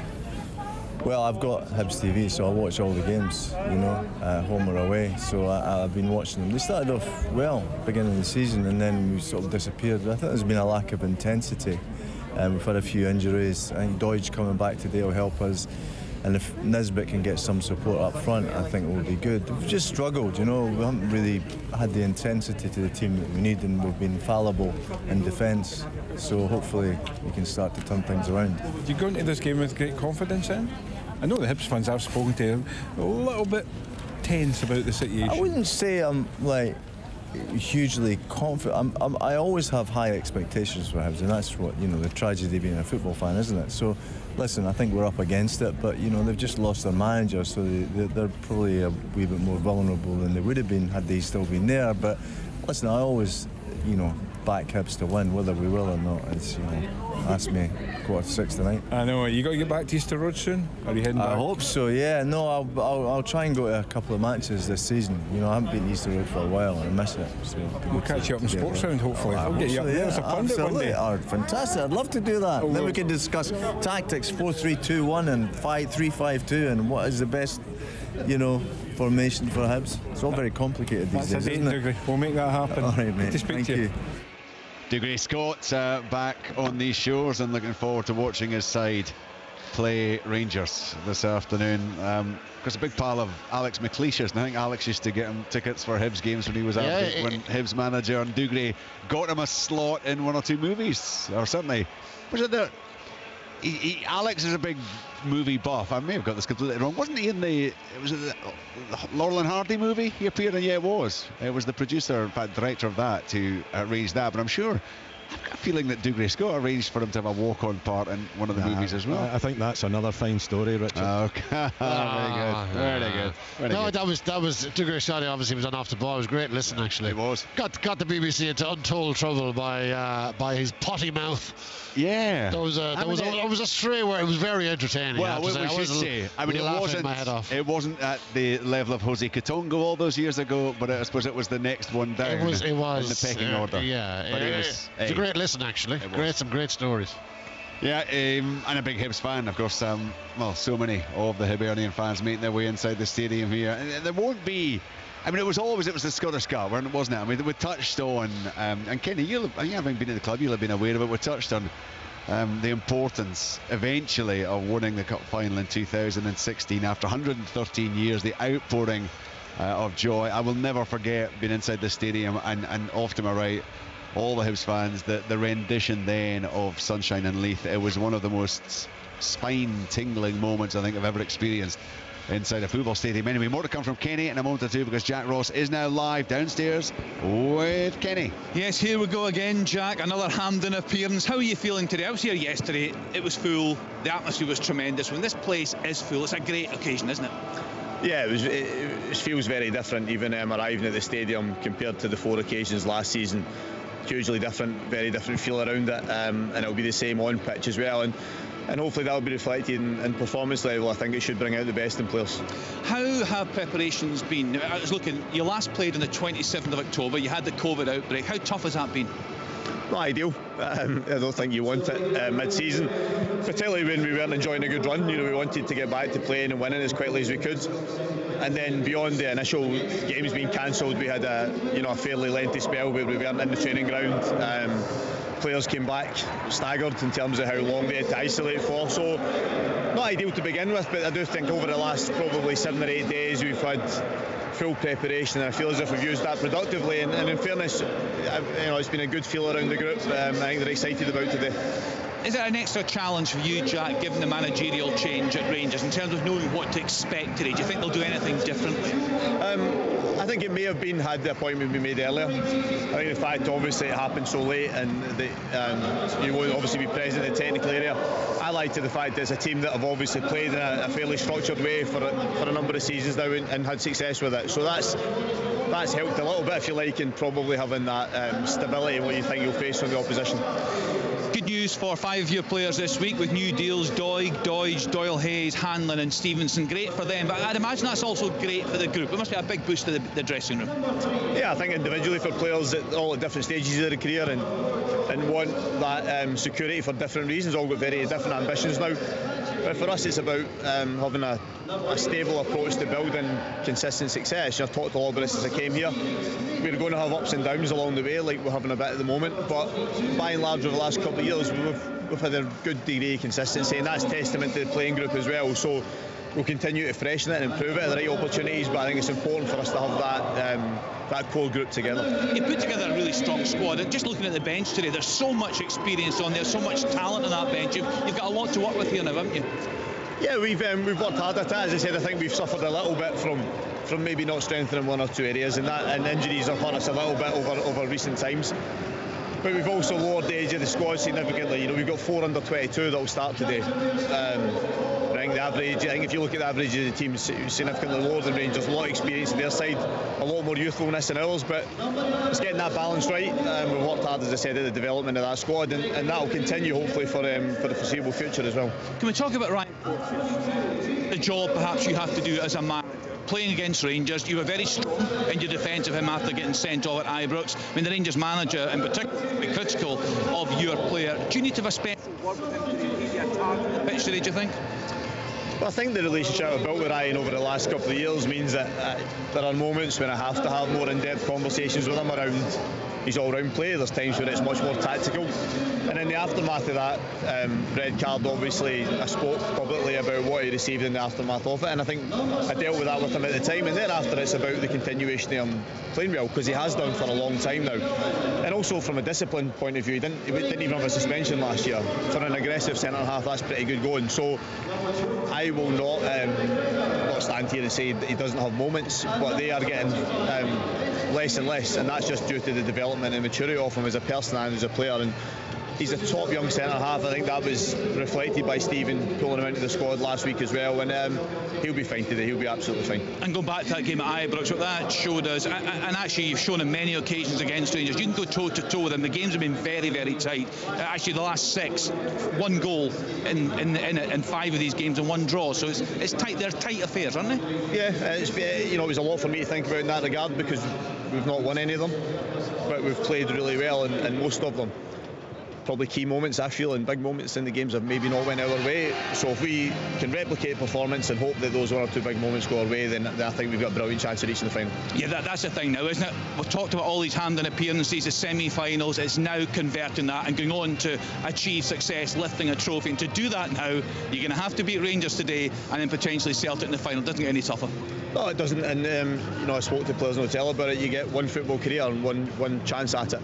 And you don't want to have regrets, you don't want to have missed opportunities, and you've got to work really hard to get the opportunity. You just don't want to let them slip by, and today's another one for us to go and grab. Thanks, Jack. Thanks, Kenny.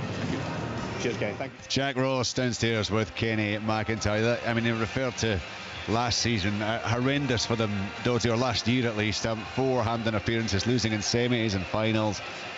Very, very tough. And there have got to be scars if you've had that kind of disappointment here at the stadium. We talked about Rangers players having the mentality to win big matches, but there comes a time when Hibs players, I mean, Hibs are a big club where you've got to take care of the occasion, and so far they haven't. It was a glorious opportunities against Hearts and St Johnstone that they blew, and it's happened a few times, so maybe them being underdogs will help them against Rangers. They are capable, Richard, as we've talked about, but they have to go out and do it at some point to go over that. You'll always question yourself. It's a human nature thing, isn't it? Oh, here we are, another semi again, and don't tell me we're going to get beat. We're against really good opposition, and I mean, it's going to be a tough ask. It's Rangers, and if they're at their best, it'll be difficult, but you do question yourself after a while if you can't carry out the job and get it done. But they'll be hoping that changes today, and they are capable. As I said, they have a strong lineup, but they're going to have to be at their best. Does much depend on how you start a game, Kenny, if you do have that kind of baggage, if you like, from the disappointments in the recent past? Is it important that you get a good positive start to settle that down? Absolutely. I think if Rangers were to get an early goal in that first 10-15 minutes, then what Dodges just says there about there could be a sense of here we go again for the Hibs players, another Hampden trip, another poor performance, poor result if they were to fall behind early, you know. But it's again, I'm sure Jack, I mean, let's say there's plenty of time to get his team prepared. He says it's obviously not been the ideal build-up. I think we can all understand why that is, but they've got to come here, put the excuses to bed, you know. They've got to turn up when the players cross that white line. They must perform. Tom said it earlier as well, you have to be, when players are picked and the teams are picked, you cross the white line, you must perform, and this is a fantastic stage to be playing on. It's an opportunity to end a poor run of results for Hibs, you know, and there's no better way to do it with reaching a cup final and giving your team and your club the opportunity to go and put the first bit of silverware in the cabinet. So great opportunity for them. Yeah, they're the underdogs, and that might suit them, because last year they were definitely favourites. I remember thinking in both cup competitions I fancy Hibs strongly, you know, and they fell short. So big opportunity here today. They are the underdogs, and it's going to be a big ask, but they're more than capable. What an incentive for those Hibernian players, but of course for the Rangers players as well, who you may have just acknowledged in the background have just made their way out to the cheers and applause of the Rangers fans who are inside this stadium. We're not even a quarter full, I think, at the moment in terms of the overall capacity of Hampden Park, but the fans are making their way in. There were those who were in very, very early, very sharp indeed. Lots more heading to the ground. It promises to be quite an occasion, and of course it's live with the C1 Sports Sound on BBC Radio Scotland, just as it was yesterday evening, where Celtic and St Johnstone went head to head in the first of the semi-finals. We just had to stay patient. It was always going to be, a cagey affair, as I said to the players half time. We just got to keep throwing our jabs. You don't always need to go for the knockout punch. It'll come when the time's right. We just got to be ready for it. And as I said, it would have been very easy for us to maybe get frustrated and not play our football, but we stuck to the task and in the end got the rewards. It's all the way through to Liam Gordon, who passes it back to Clark. Saints keeper in that Scotland squad for that World Cup double-header. It's not a great ball by Clark, though. Jota wins it back off Brown, drive down the left-hand side of the box. Jota's the afterburners on, he crosses into the box, moves back to Forrest, goal! James Forrest lashes Celtic into the lead just a few minutes after leaping off the subs bench. All these new boys in the team, all the transition, and it is one of the old guard that comes to their rescue. On the rebound, the Celtic legend James Forrest from inside the 6-yard box this place. It is on 73.5 minutes. Celtic 1, St Johnstone 0, and Saints' grip on the League Cup is loosening. Brilliant. We've been patient with him, and he's been patient with himself because he's had a real disruptive sort of start to the season, but he's a quality player, a quality experienced player, and I knew once he got fit that the way we play will suit him. I guess it shows a little bit our progression as well, that we can throw on a player like James, which, we really struggled at the start of the year with having depth in those areas. So pleased for him, pleased for the whole group. You dominated the game, you deserved to win. A slight concern, a couple of the chances you gave St Johnstone, they didn't really create them themselves. It was more slip-ups, potential slip-ups from your players at the back today. Two I can think of, certainly. Yeah, entertaining, for sure. I've just got to sort of refine what I mean by entertaining to our players, because they're taking it to extreme lengths, for sure. On digital radio, FM, medium wave, and online. The most comprehensive coverage of Scottish football. Go! Sports Sound on BBC Radio Scotland. A huge moment for Ange Postecoglou. He's got his first final to look forward to. Huge for James Forrest as well, of course, fighting back to full fitness and getting the goal, as he has done on a number of occasions here at Hampden Park down the years, and a sense of relief as well, I think, from the Australian there, Tom. Also, I love sense that. of humour, Richard. Well, I love that. Yeah, I mean, the way it's entertaining, and you can just imagine the look in his face as he was describing it. I mean, Joe Hart did everything he could possibly to try to get St Johnstone an equaliser in that one. I mean, it must be horrendous at times for the manager, seeing what they're up to. The Keystone Cops are entertaining as well, and that was definitely slapstick stuff from Celtic at times. But they got through it. James Forrest, thrilled for him, actually, because he's had a tough time. He's a stalwart at that club. He's been magnificent for them for many years, and he's back now, weighing in with a big goal. A lot of talk about Sandy Clark, the clearance. I wouldn't be too hard on him. Okay, it wasn't a good clearance, but St Johnstone had plenty of opportunities to deal with that. They lose the header, then they allow the cross to come in. So there was plenty of other opportunities there. Sandy Clark, I think, has been magnificent for St Johnstone, and I think the coverage, some of the comments have been a little bit harsh on him. They could and should have stopped that goal going in, and they frustrated Celtic. It wasn't exactly a classic, was it? But it was finely balanced. I think they were in Celtic's faces. They were, for Callum Davidson, he would have been happy with the way the game was going, until a kind of a sloppy goal from their perspective. They'll regret that, but it's nice for them to give somebody else a chance to win one of these cup competitions, so fair play to them for that. Yeah, frustration, and you heard it at the end there from, or certainly when he spoke to us yesterday, from Callum Davidson. Celtic deserved it, though, didn't they? I mean, I don't know how much the other guys saw the game. Will you see? I listened to it, Richard, because I was driving down. Well, you got the best coverage then. Magnificent coverage. I watched it, Richard. I had the day off, so it was nice just to sit and watch a game.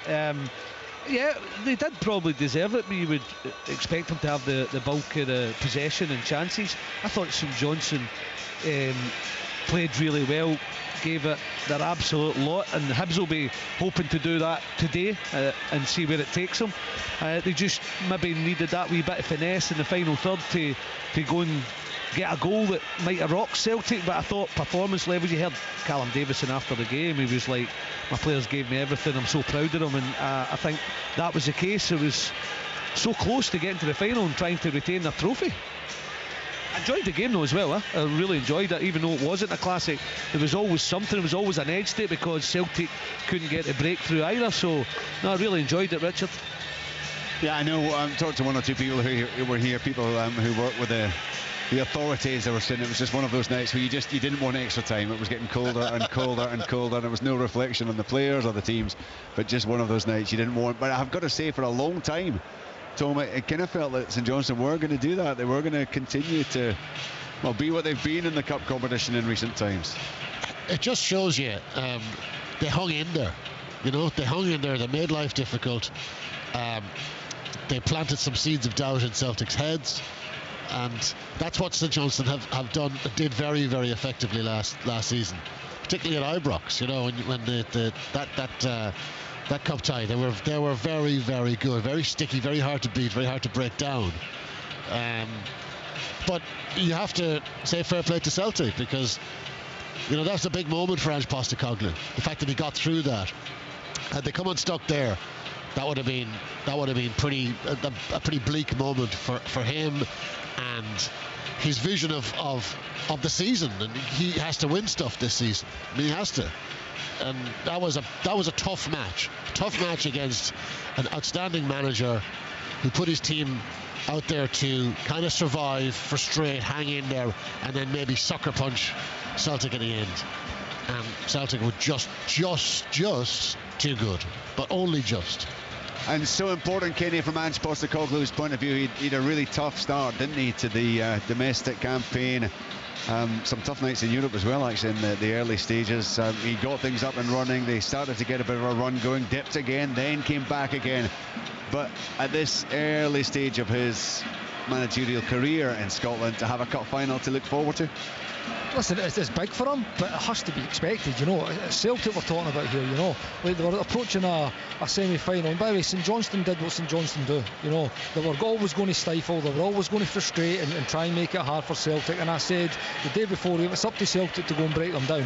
For me, Callum maybe be a little bit disappointed in the goal. Like Tom says, there was 2 or 3 different scenarios throughout that goal that could have been dealt with and defended better. There was a little bit of luck involved, or bad luck in St Johnstone's case, with the kind of defending of the cross, kind of trying to flick it and clear it away for the box, and it hits your own man and ends up right in front of James Forrest. So there was an element of misfortune to it. But again, when I'm looking at the game, you're set up to play a certain way, and I do think that St Johnstone done it well, and they could have made more in a couple of situations that they had on the breakaway. I think the one that particularly comes to mind was Ali Crawford tried to shoot, where I think it was Michael O'Halloran, with all the pace and power that he's got, with supporting, that might have been one to take it forward and maybe look to, you know, play Michael on and try and create something rather than going for the World Cup goal, you know. But those are the kind of situations that St Johnstone were going to wait on, and it's in those moments that you need to make them count, you know. And that's the thing, when you look back on it as Callum will, there was positives within it.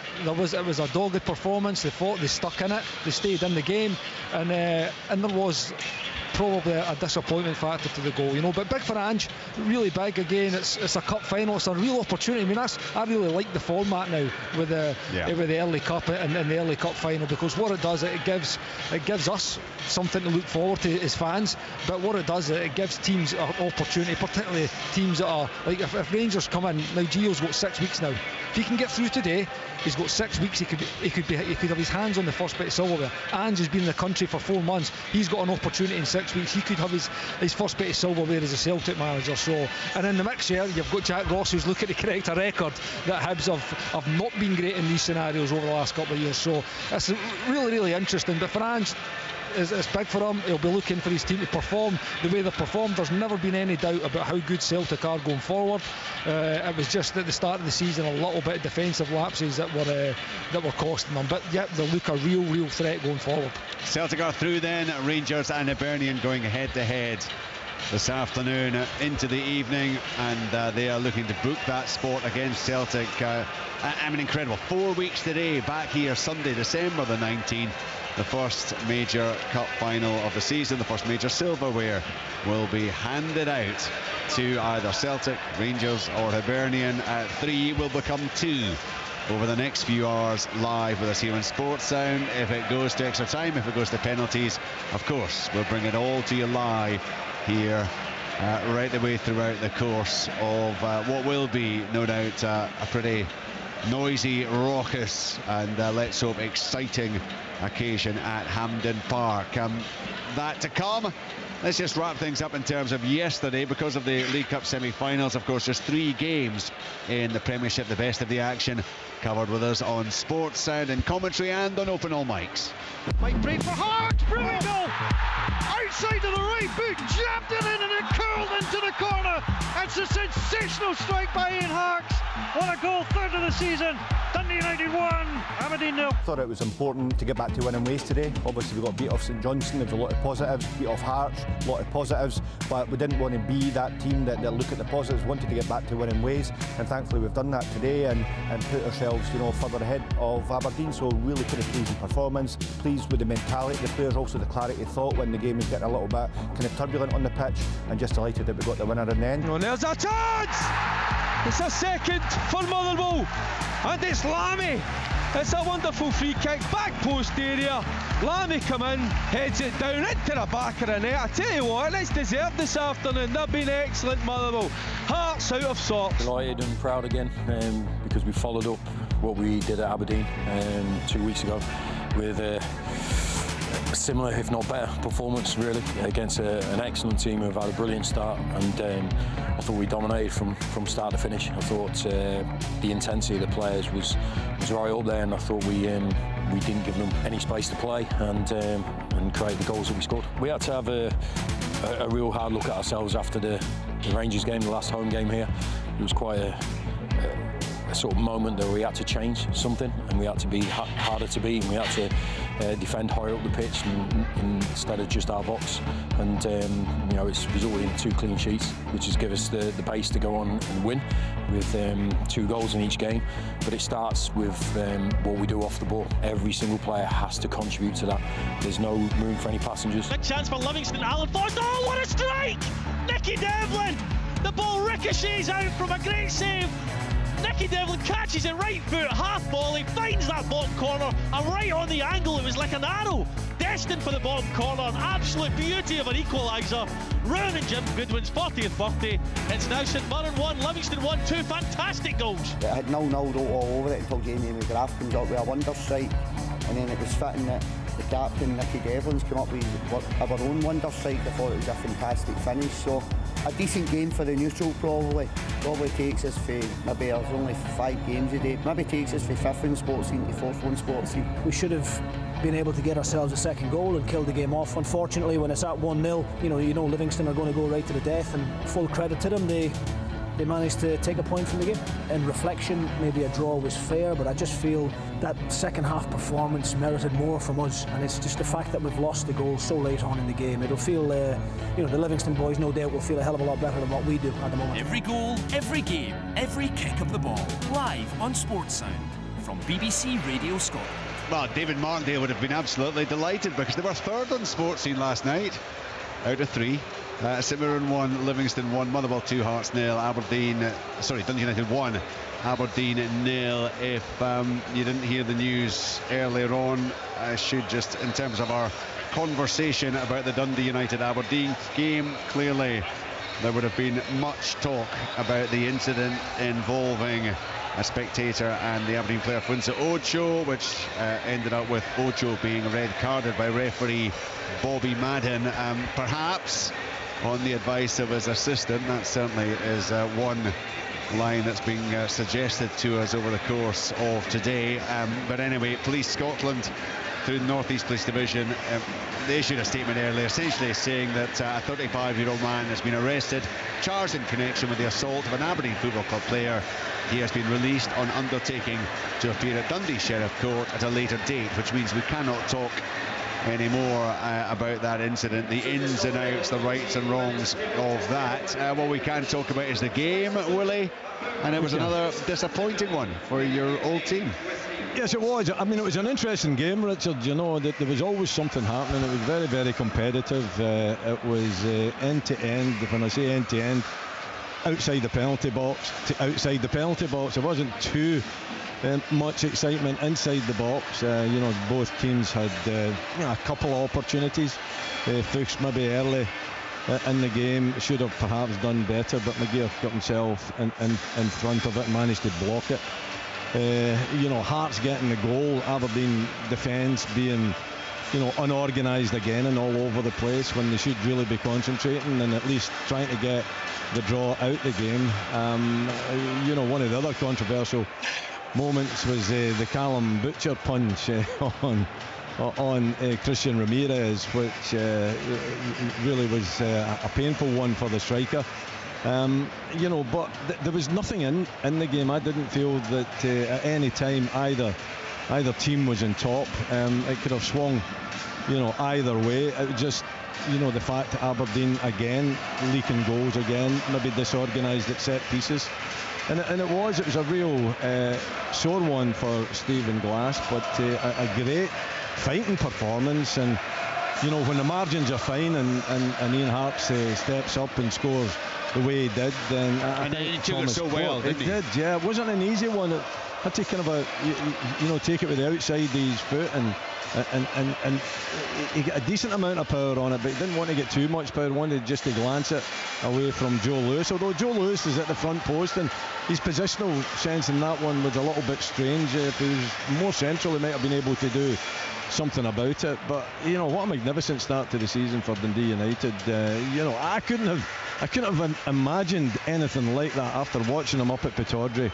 And Thomas Court's trying to make a bit of a play of it, that the performance at Pittodrie wasn't that bad and the game was pretty close. I thought the performance was absolutely woeful the first game of the season, but since then they've been wonderful, and the commitment that he gets from these players, the style of play as well, the fact that they're always wanting to go forward, the tempo that they play the game at as well, and the points that they've amassed is just testament obviously to the work that a rookie manager has managed to do, and listening to him as well, he speaks very well, very intelligently, obviously very thoughtful in what he's prepared to say about the game, and another great 3 points. But for Stephen Glass, very, very disappointing. When Butcher gets sent off, you think, that's going to give you the opportunity to at least dominate possession, in the hope that if you can create chances, you can take them. But then getting Ojo sent off so quickly after that, equalises it, and then the game really opened up. It was such an open game, and it was just plenty of room to play in, not too many opportunities, but both teams going at it. But obviously United getting the goal that counts, and kind of a Aberdeen now 7th spot, Richard, perhaps, I think. Yeah, they were there. No, dropped down, yeah. Is it 8th? Aberdeen are 8th, yeah. And they had the opportunity, if they had won it, to leapfrog Hibs and get themselves into the top 6. So,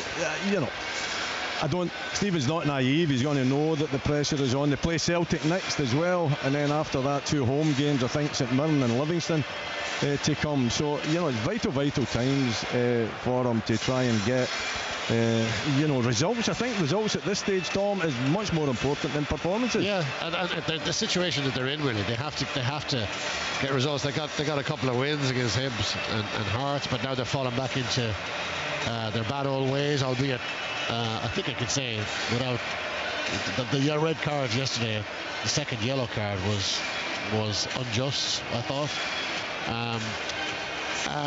But it's the 4 teams below them. They all have a game or games in hand. Yeah, and Hibs have now got 3 games in hand. So Aberdeen with 15 points. It's not a good haul, and they've now lost 2 in a row. I thought maybe dug themselves out of a rut. They're now kind of teetering on the brink of the rut again. So it's not a good landscape for them at all. No, it is not. So unhappy times for Aberdeen. United, brilliant, absolutely brilliant start this season. St Mirren and Livingston, a 1-1 draw. Dodgy, 2 absolute top-class quality goals in that encounter. Yeah, they were well taken finishes. You'd expect that. I mean, they've got a lot of quality, even though they're teams who you would expect to be bottom 6. And they have quality throughout their team. And after Livingston took the lead, St Mirren took the lead, you would think they would maybe go and see it through. They're dogged, especially home. It would have been a big result for St Mirren, but what a goal from Nicky Devlin at that time to strike the ball is sweet. Good goal, good save just before that, and you think, we've done it, chance is gone, but then he comes up and pops that one in. So hard fought. I looked at it as well, and Stephen McLean, the penalty issue, I thought it was, looking at it first, I think Stonewall, and then you realise it's come off another part of his anatomy and onto his arm. But I tell you have to get this rule sorted out, do they not? Because any other time, even though it is off his head, his arm's outstretched, it hits off his arm. For me, they've got to get that back to being a penalty, because there's players in the vicinity who could maybe pop that in the net, and he stops it with his arm outstretched as well. I know he heads it off it, but for me, penalty. But anyway, Jim Gooden didn't get his birthday wish, and Livingston stuck at it, and it was a great finish. I really like Nicky Devlin. He's a good player, gets something down that right hand side, but he's got quality as well, and what a strike it was to get his team a point. And before that, I mean, just a piece of quality from Jamie McGrath. Incredibly, his first goal from open play this season. The other game, Kenny, Motherwell 2-0 winners against Hearts. You were with us when they lost 6-1 to Rangers. The way Graham Alexander's team have bounced back since, with those wins back-to-back against Aberdeen and now Hearts, says much about the mentality of the manager and his players. Yes, definitely. I mean, you were starting to look at Motherwell and think they did have a good start for the season as well. Like Hibs and Hearts and Dundee United, they were right up there, and then they had a real poor run of results. And when you were looking at going up to Pittodrie after Aberdeen, looking like they had maybe turned the corner a little bit, and then they put a big performance, 2-0, and then to beat Hearts as well, who have been outstanding this season and looking to get back to winning ways as well themselves. Two massive results. It just puts them right back in the mix, puts them back into that kind of top 4, top 5 position, and looking upwards rather than downwards again, you know. But they need to maintain that. I watched both games against the Old Firm, Motherwell, and they never really laid a glove on either, albeit against very good teams. But yeah, two huge results for Graham Alexander and his team. So 3 games yesterday in the Premiership. Of course, there was Championship action over the course of the weekend as well. Billy's Cali Thistle with that win at Palmerston on Friday night. And then 4 wins yesterday for Dunfermline, Arbroath, Partick Thistle and Raith Rovers, which left us with the most ridiculous league table, I think, right across the continent of Europe, I would imagine. Raith Rovers joining Kilmarnock on 29 points, Cali Thistle on 28, Partick Thistle and Arbroath on 27. 2 points separating the top 5. Bottom 5, and it's a 14-point gap down to them, are separated by a single point, with Queen of the South, the side who have slipped to the foot of the table. We hear every year that it's hugely competitive, that division, Billy. Well, we've got 2 hugely competitive divisions within the division this time round. Yeah, it is competitive, take my word for it. Ourselves, just touching on us, I think we're playing better football than we did at the start of the season, but we managed to defend better and get points on the board, and then we've played well the last 4 games and now taking 5 points. It should have been a lot more. A lot of managers will tell you that as well, though. But it is an incredible league, Richard, just because it's 10 teams, and there does look a split there. I wouldn't write off Dunfermline just yet, though, with Big Yogi getting in there and getting 2 wins, but the other teams would have to drop points, obviously. But I mean, even the next couple of weeks, Scottish Cup week next week, but the weekend after, I'm not sure who Partick have, but we've got obviously Kilmarnock on the Friday night, and Arbroath play Raith Rovers. So there you go. It's so competitive. Even week after week, you're just looking at it, see who one another's playing. But a great division to be involved in and thoroughly enjoying it. So it'll be tight come the end of the season, as you see. Well, it's certainly looking that way, and of course we'll continue to bring you full coverage here at Hampden Park. The Rangers players, last few of them just make their way off the pitch and heading back up the tunnel. Still, some of the Hibs players are out there. I think 1 or 2 may have already departed. There's still a bit of shooting practice going on off to our right, but we are moving ever closer to kick-off time. Earlier we heard from some of the Rangers fans as they made their way inside the stadium. Now Brian McLaughlin's been catching up with some of the Hibs supporters. Well, gents, first of all, how confident can you go into this game today? As confident as anybody can be, I think. I would say that if I could start the game off well, Rangers will come us first 20 minutes like Celtic did to St Johnstone yesterday. If we can weather the storm, I think we've got a chance. We played them off the park for half an hour. I think maybe they'll play them off the park, but with the better team. Last time we played them, Ibrox still poached us his red card. So it's not impossible. I think that could happen again. I was speaking to 1 or 2 Rangers fans there, and the fear there is that they lose in a lot of games this season, they've lost the first goal. Is that key today? 100%, 100%. I think if we lose the first goal, we could lose 2 or 3. But if we score first, the fans get their back. We've got to defend properly, that's all. We've got to defend crosses properly. I think both teams have struggled to defend crosses this season, so I think that'll be key. I think both teams will play similar systems as well, so they'll be matching up, so it'll just be whoever wins their individual battles in the day. It's 4 defeats in a row. Does that concern you? A little bit. Not as much as I think some people are making out. I mean, managers under pressure is a ridiculous, absolutely ridiculous thing. Obviously, it concerns us, but we've got 10 games in December, so we need to go off to a good start and get some momentum built up. Yeah, and you feel the same way, sir? Oh, definitely, aye. Definitely. We've got to defend properly. The first goal, we spoke about the first goal I today, think could be vital, definitely. But I think we've got a chance. If we play as we can play, we'll good performance against them. If Martin Boyle's flying, that makes a massive difference. So we're well on top until 5 years ago. You beat Rangers here. We beat Rangers. I don't really know it. Rangers have beaten us here since 1979. We've got a fantastic record here against Rangers, and hopefully that continues today. I think it's going to be difficult for us given our recent form. I think we really need players like Martin Boyle to turn up today. Hopefully he gets played in a wide area where he can get a little bit penetration there. And I think we're obviously looking at our big players like Nisbet, you know, coming into the game and maybe being a little bit more aggressive than he's been in previous games. The fact that Rangers are the new manager sitting in the stand there, will that give their players a boost? And as I say, speaking to a number of Rangers fans today, they have a fear about losing the first goal today. I think the players will get a boost because it's only going to be natural. They're going to want to impress, you know, the new manager. They're going to want to keep their place in the starting lineup for I think they've got a European tie coming up. So the manager's going to be watching. They're going to want to ensure they're getting that starting place in the European tie. So I think Rangers probably will get a bounce, but that's where Hibs really need to step up. Are there any concerns that Hibs have not played for a couple of weeks now? I think given their form going into the break, I actually think that's a good thing. You know, that maybe just gives them that chance to reset, reorganise, refocus their minds. The Scottish League Cup. Live on Sports Sound from BBC Radio Scotland.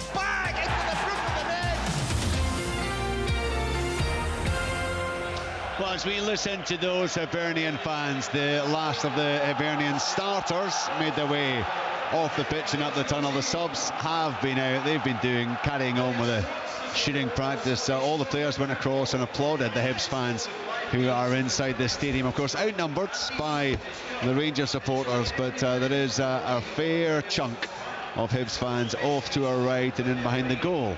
Off to our right, and they will be hoping that they are the ones celebrating at the end, just as they were in that cup final that was mentioned back in 2016. Confirmation that Giovanni van Bronckhorst is indeed here this afternoon. We've just seen shots of him taking his seat in the main stand here at Hampden Park. So it is Rangers against Hibernian. McGregor in goal for Rangers, Tavernier, Golton, Balogun, Barisic, Davis, Kamara, Arfield, Aribo, Morelos, Kent, all very familiar.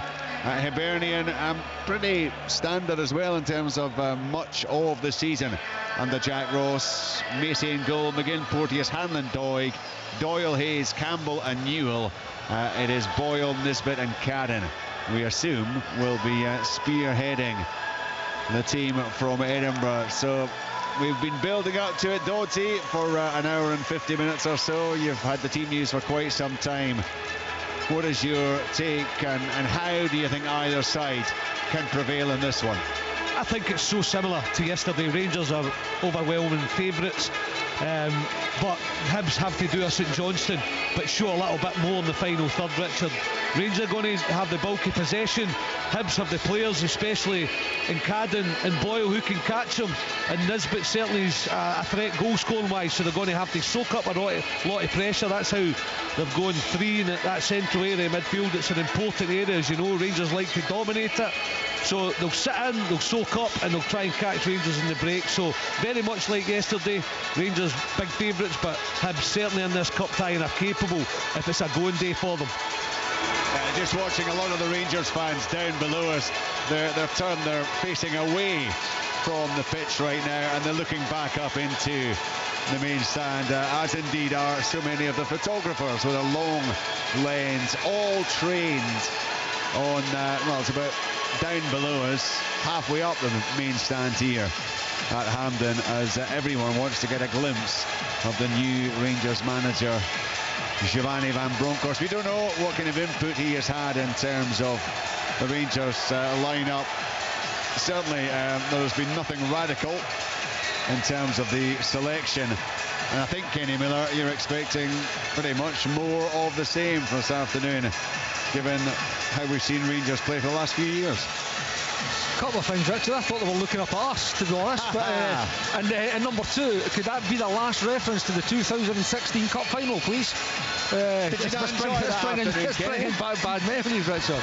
No, but listen, I think it's Bolden now, obviously, that you can see the crowd, you can see the reference to Giovanni as well when you look around the crowd, all the orange colours, and it's a bit reminded that it was the 99 Cup final, I think it was, when all the Rangers fans had, the 2000. There was no Scottish players on the pitch that day. So, no, really looking forward to it. Like Dodgy says, Rangers big favourites. Hibs are no doubt capable of making a real game of it today. They need to perform, they need to defend well, they'll need the front two, front three to be right at their game, but really looking forward to this game now, Richard.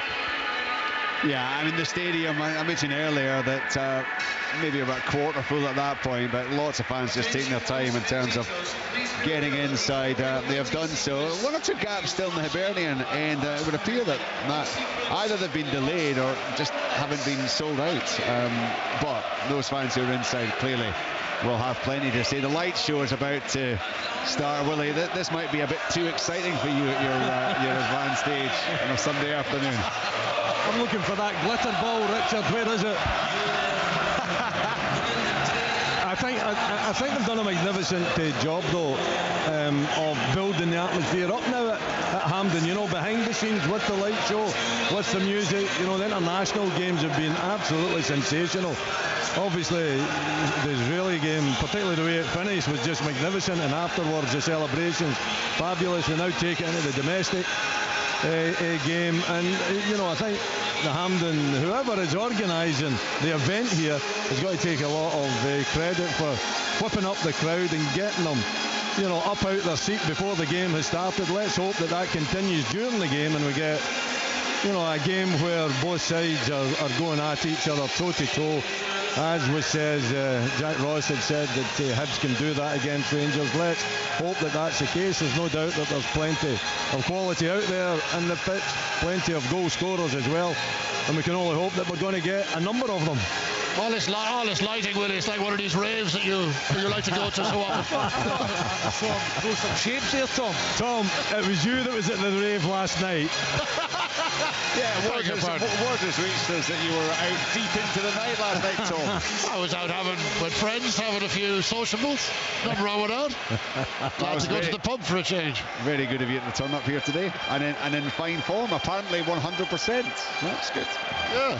Right, in terms of the game, you will be writing this up for online, of course, bbc.co.uk/sportscotland. You can read and know that some will be incensed by whatever Tom writes, because that generally tends to be what happens irrespective of what he writes. Someone gets incensed along the way. What do you think? What will be the story of the game that you will be unfolding and telling to the nation? Look, I suspect Rangers will win this. The games have been very, very tight, as Kenny was saying to Jack Ross in his interview. A goal in it for the last 5 of the last 6, and the other one was a draw. And I wouldn't be surprised if it was similar to that today, with Rangers coming out on top by a goal. I think Hibs have to get off to an absolute flyer. Absolute flyer. If they score the first goal, we will tell a lot by their attitude in the first 10 or 15 minutes. If they come out with full of aggression and intent, they have a chance. If they're passive, and they've been passive here for too many of these occasions, I think they'll lose this match. Well, the fans are expectant all around this stadium. I gather Hibs had 12,000 tickets, they sold 10,000. So by a process of elimination, in excess of 40,000 Rangers fans inside the stadium. There is a section that's been kept for segregation behind the goal off to our right, but the Rangers fans vastly outnumbering those from Edinburgh.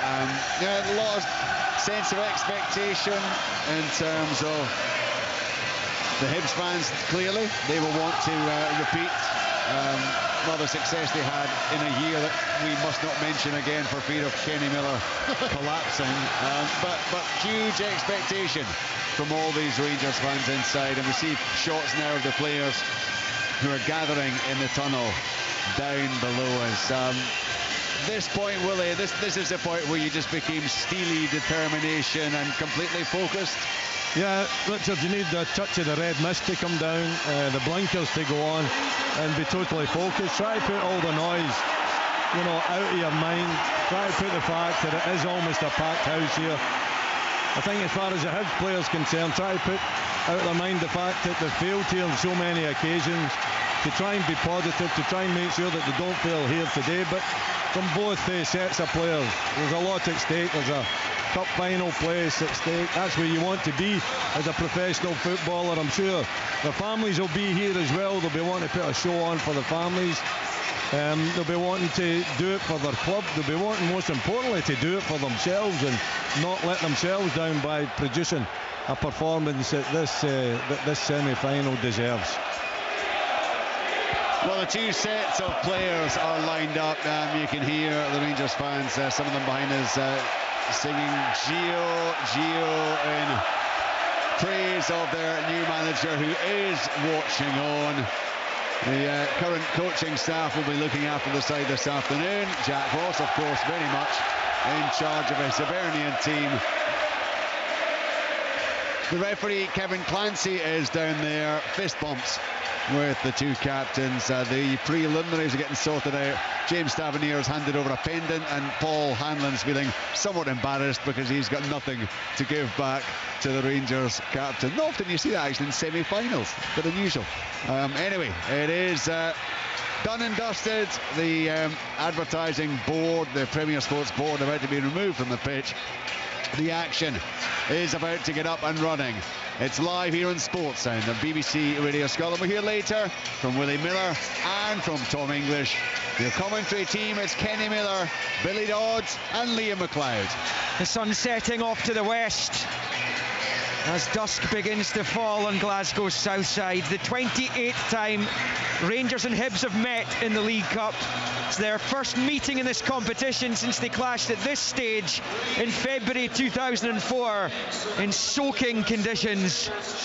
And just like yesterday, ahead of kick-off, there will be a minute's applause for the Celtic legend Bertie Auld, who lost his life earlier in the week.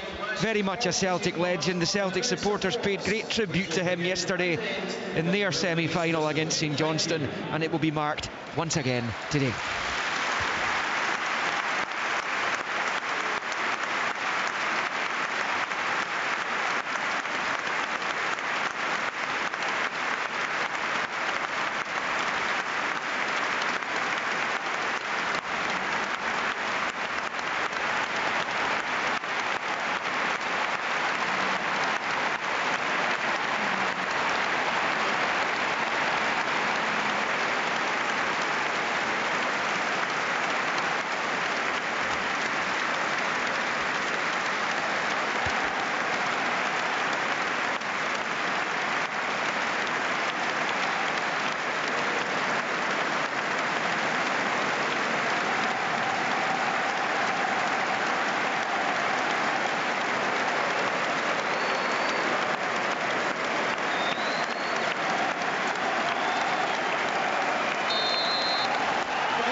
Of course, had that spell as a player and indeed as a manager a decade later at Hibernian, and he is remembered on this League Cup semi-final weekend.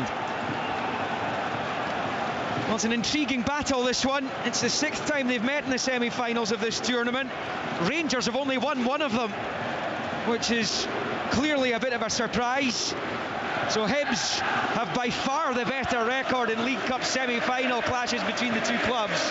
How will this one play out?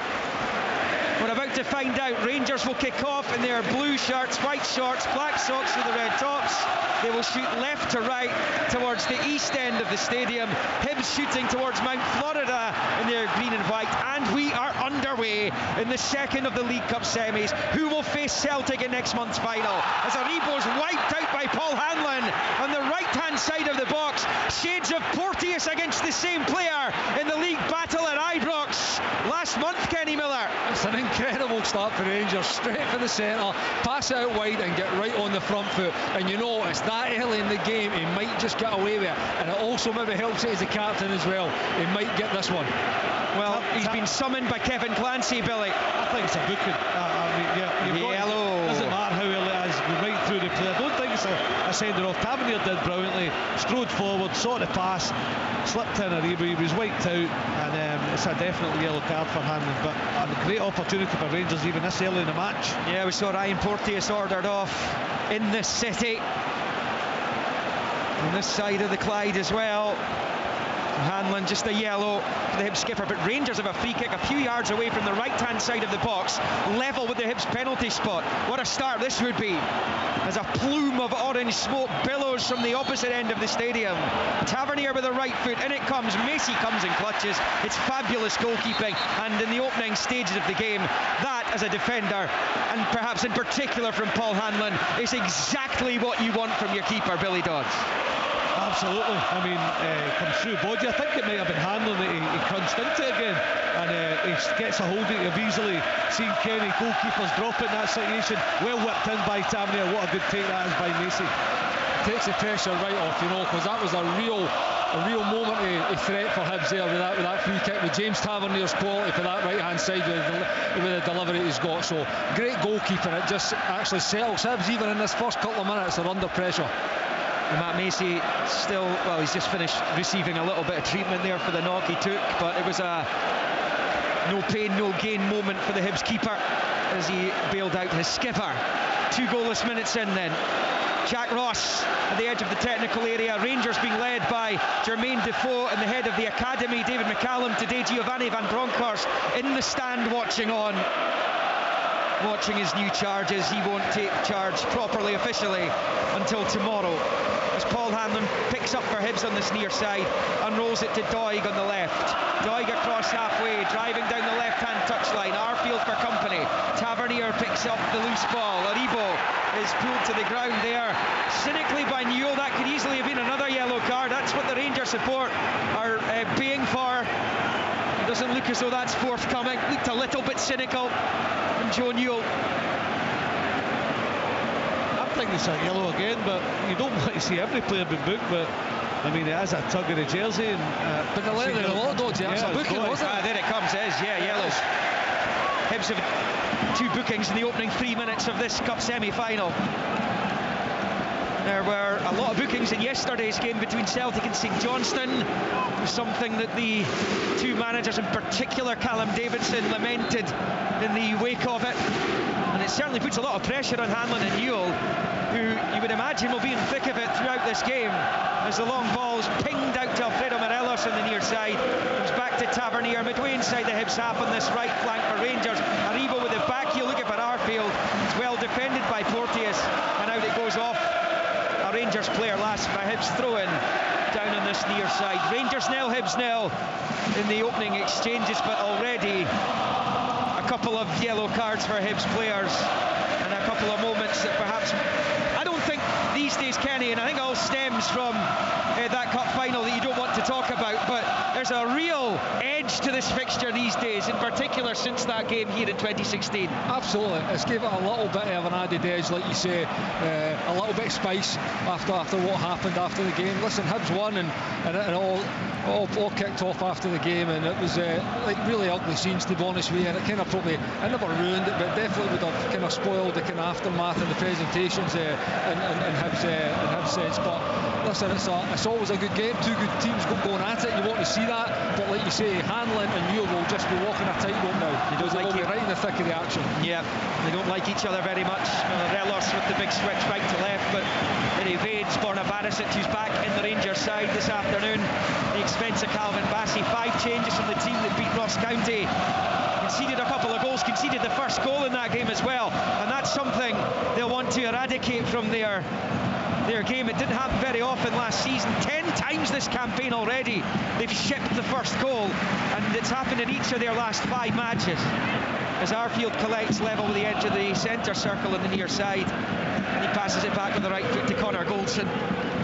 5 minutes in, nothing each.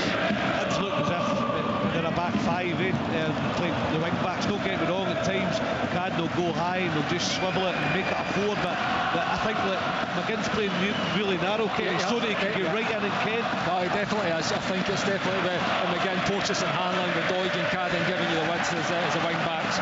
With Newell and Campbell sitting, Doyle Hayes ahead, and Boyle will be the support to Nisbet up front. Definitely looks like 3-5-2. You always wonder where Chris Cadden's going to play when you see him in the starting lineup.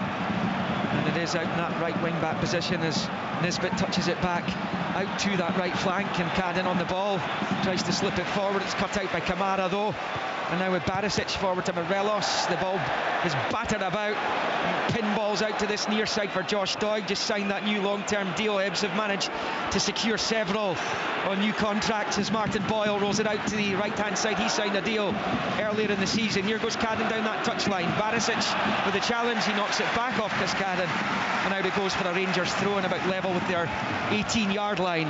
And there was the first encounter there, Leon, between Ryan Porteous and Alfredo Morelos, who have been so big figureheads in these games over the last couple of years now. So that was the first coming together there. Ryan Porteous going on with a heavy tackle. Really interesting to see how that battle does go over the course of the afternoon. No quarter given, that's for sure. Rangers collect with Arfield in the centre circle, rolls it out to Tavernier on the near side. Across halfway goes the Rangers skipper, trying to take on Doig. Checks his run and rolls it short to Aribo, and he goes back to Davis. Stephen Davis, a goal scorer in the League Cup final 10.5 years ago. Walter Smith's side beat Celtic after extra time. Nikita Jelavic got the winner as Aribo rolls it to the right hand side of the Hibs box for Tavernier. Well defended though by Paul Hanlon, right in front of the 10,000 Hibs fans who are in the southeast corner of the stadium off to our right. 7 minutes in, Rangers nil, Hibs nil, but it's been a lively old start at the National Stadium. Just looking at Hibs, it allows them that, doesn't it? We're talking about them playing narrow, especially when Rangers the ball and Doig will tuck in, Cad will tuck in. It just allows one of the three to go and get whoever's highest, whether it's Aribo, whether it's Ken, whether it's Tavernier coming forward, Barisic, but it's freeing up one of the centre halves because they're getting to Rangers as quick as they can. Matt Macy long with the goal kick with the right foot out to that far side, trying to take it down. Over there is young Josh Campbell, who's come into the side playing the defensive midfield role. We normally see Alex Gogic in as Barisic clears, helped out by Davis. Campbell prodding it forward again. It's his first domestic start of the season for Josh Campbell. He's obviously impressed, and Hibs' unwanted hiatus recently as the long ball comes to Nisbet. He's in the box now, looking for Boyle, plays it back off the defender, and Hibs have their first corner of this semi-final, which is 8 minutes old at 0-0. I must say that is one area that I think that Rangers are a little bit weak with, these little balls that just turn over the corner, over the top of one centre back. Nisbet gets in and he's trying just to feed it across to his partner there, who is in the middle all on his own. It turns out to be a good block, but first bit of pressure for Hibs. See if he gets that ball, see if it doesn't set up so highly. I mean, he gets that ball in early. I'll tell you what, Boyle's got an unbelievable opportunity, about 12 yards out, central area of the goal. Corner's going to be taken by Joe Newell, in swinger with the left foot, and it comes, it was a free header, Boyle's there, goal! Martin Boyle tucks it home into the roof of the net after the initial header was missed by Porteous. Boyle slides down in front of the corner flag, in front of the Rangers fans in celebration, but it's the high bees up the other end of the National Stadium that are in raptures because they have taken an early lead against the favourites in this game. Rangers nil, Hibernian 1, and it is Hibs man of the season, Martin Boyle, who scores it. I mean, I'm looking at this here, Liam. I think Ryan Porteous has to score. It looks like he's all but just going to put his head on it for 6 yards. He completely misses it, and I think it is James Tavernier and just falls so kindly for Martin Boyle just to slam into the roof of the net. A tap in for about half a yard. I don't know if he's had a little tug in Balogun, but anyway, he should score it. He gets himself free, Porteous. Kenny's right, he should score. He's about 5 yards out. If he gets the head on it, he scores. Doesn't matter, it just flicks it, falls to Boyle at that back area, and he just pops it high into the net to put Hibs 1-0 up. Martin Boyle's 12th goal of an incredibly profitable season for him personally, as he's hacked to the ground here by Arfield down in front of us. just before the midway point of the Rangers half. It's a real setback for this Rangers side, but for Hibs, it's a wonderful start to proceedings. I mean, you have to say it is again. I mean, it's not as if Rangers have had any chances of note, but they have been the better start. So it was Hibs' first real attack of the game, leading to a corner, and then they've taken full advantage of it. Rangers behind again, though. I mean, it's happened so many times this season. That's the 6th game in a row they've lost the first goal. They've generally had the wherewithal to come back in these kind of games, sometimes spectacularly. It's Ross County and Motherwell recently. Hibs take the free kick into the box, it comes knocked away by Tavernier. It goes for a throw-in. It's a concern for me, Liam. It's a concern when balls come into the box. That's a free kick and a corner, and it's first contact.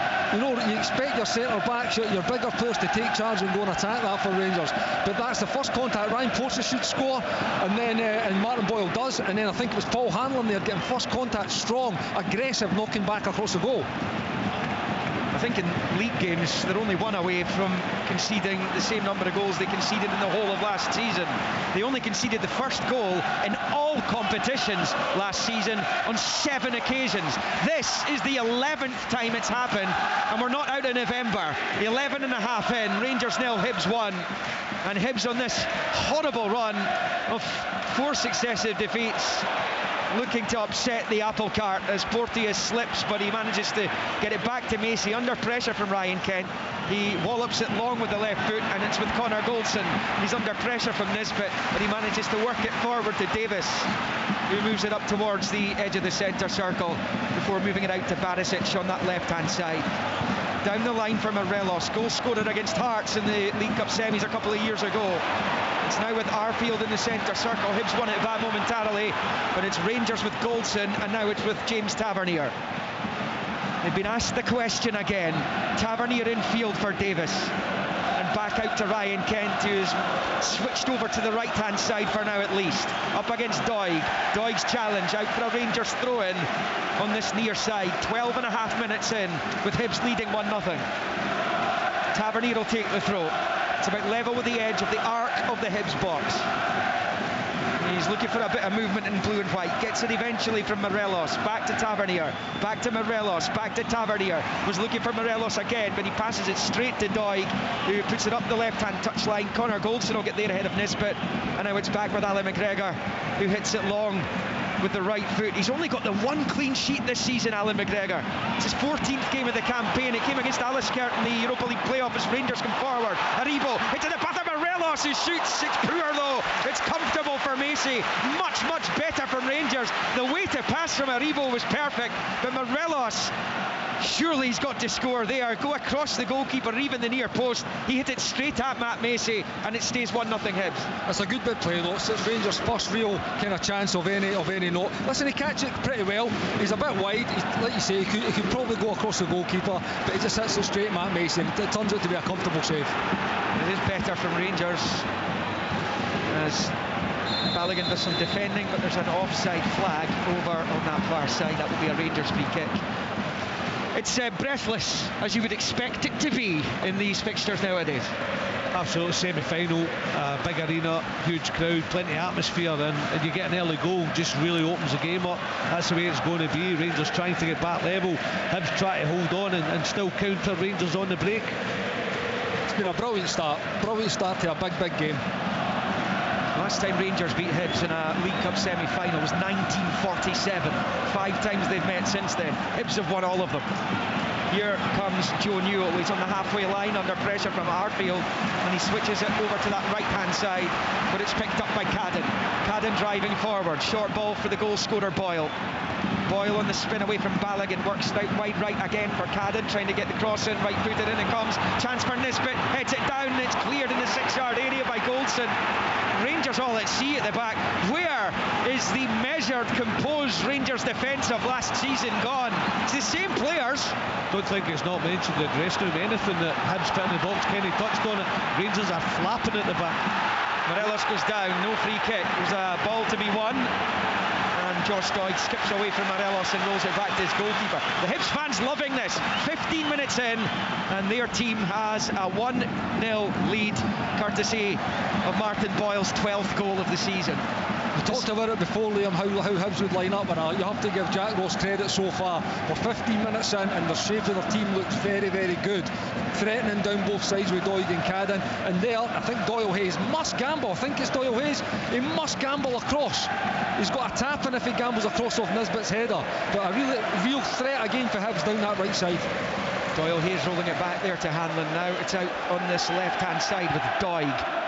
Doig down the line there for Campbell, under pressure from Tavernier, who gets it back, plays it back to McGregor. Long ball flicked on by Aribo. Here's Morelos back to Aribo, level with the edge of the circle. Lovely skill from Aribo, shuffles himself away from Doyle Hayes. His pass is poor though. He goes straight to Cadden, who clears it out to this near side. Here's Scott Arfield, midway inside Hibs territory, short to Aribo, and then back to Arfield, infield for Aribo, looking for Arfield again. Hibs swarming around him though, and they have it back now, and it is going to be slipped by Doyle Hayes to Cadden on that right.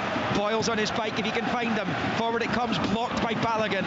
They'll try that time and time again today to try and spring Martin Boyle, and Balogun stood up at that time. 16 and a half minutes in, Rangers 0, Hibs 1, and it's Rangers with Aribo just outside the centre circle in the Hibs half. Short ball to Glenn Kamara, who rolls it with the right foot along the deck out to Barisic, then onto the touchline for Kent. Barisic is away now as well, down in behind the defender. It's Barisic, brilliant recovery challenge by Chris Cadden on the slide, and Paul McGinn will then pirouette away from Borna Barisic. He gets it back from Cadden and lashes it clear. Tell you what, this month off for Hibs has done them the world of good. Said that Richard's pre-match, it could work for them just by what was going on, a bit of COVID at the club and then losing the 4 games. Tavernier with a cross ball, it's wayward though, way too high for Morelos to be able to do anything with it, and it sails out of play for a throw-in to Hibs about level with their own 6-yard line over on that far side. Sports Sound this Sunday afternoon, the second of the 21-22 Scottish League Cup finals. Celtic already through to the final on the 19th of December, back here at Hampden. And at the moment, as it stands, it will be against Hibernian, who lead 1-0 here across the frequencies on digital with BBC Radio Scotland and online at bbc.co.uk/Sports Scotland. It's Hibs in possession with Doig, goes back to Hanlon, and he lumps it clear off the head of Goldson, and then the cushion header by Davis finds Balogun. Still in action for Northern Ireland, Stephen Davis, who is the most capped player in UK British football history, and still going strong. Kenny Miller, your old teammate. Absolutely, he's a wonderful player, obviously looks after himself, always has done, ultimate pro, and you still hear about the way his teammates speak about him. He's still one of their best players, you know. I think, was he 36, 37 now? Yep. He's just a wonderful pro, but a really, really top guy as well, you know. He deserves everything he gets. Porteous going back to Macy, who hits it long with the right foot. The big goalkeeper in a luminous pink goalkeeping kit. Breaks to Balogun, who nods it out to Barisic over on that left-hand side. Clock's at 18 and a half. Game's just slowed down a little bit just in the last couple of minutes. It had to. I mean, the pace of it was incredible. We knew Rangers would go chasing because they get a goal down, but it's been a good team selection so far from Jack Ross, because you can see why they're playing Boyle. You know, Liam, Rangers full-backs go high, that's going to leave it down the sides of the 2 centre-halves, and that's why Boyle's playing up front with Nisbet. That's a great touch by Nisbet. He rolls it down that right-hand side for Cadden. It's an early ball into the box. Boyle's there, he doesn't get there. Tavernier on the slide, does enough to knock it outside the box.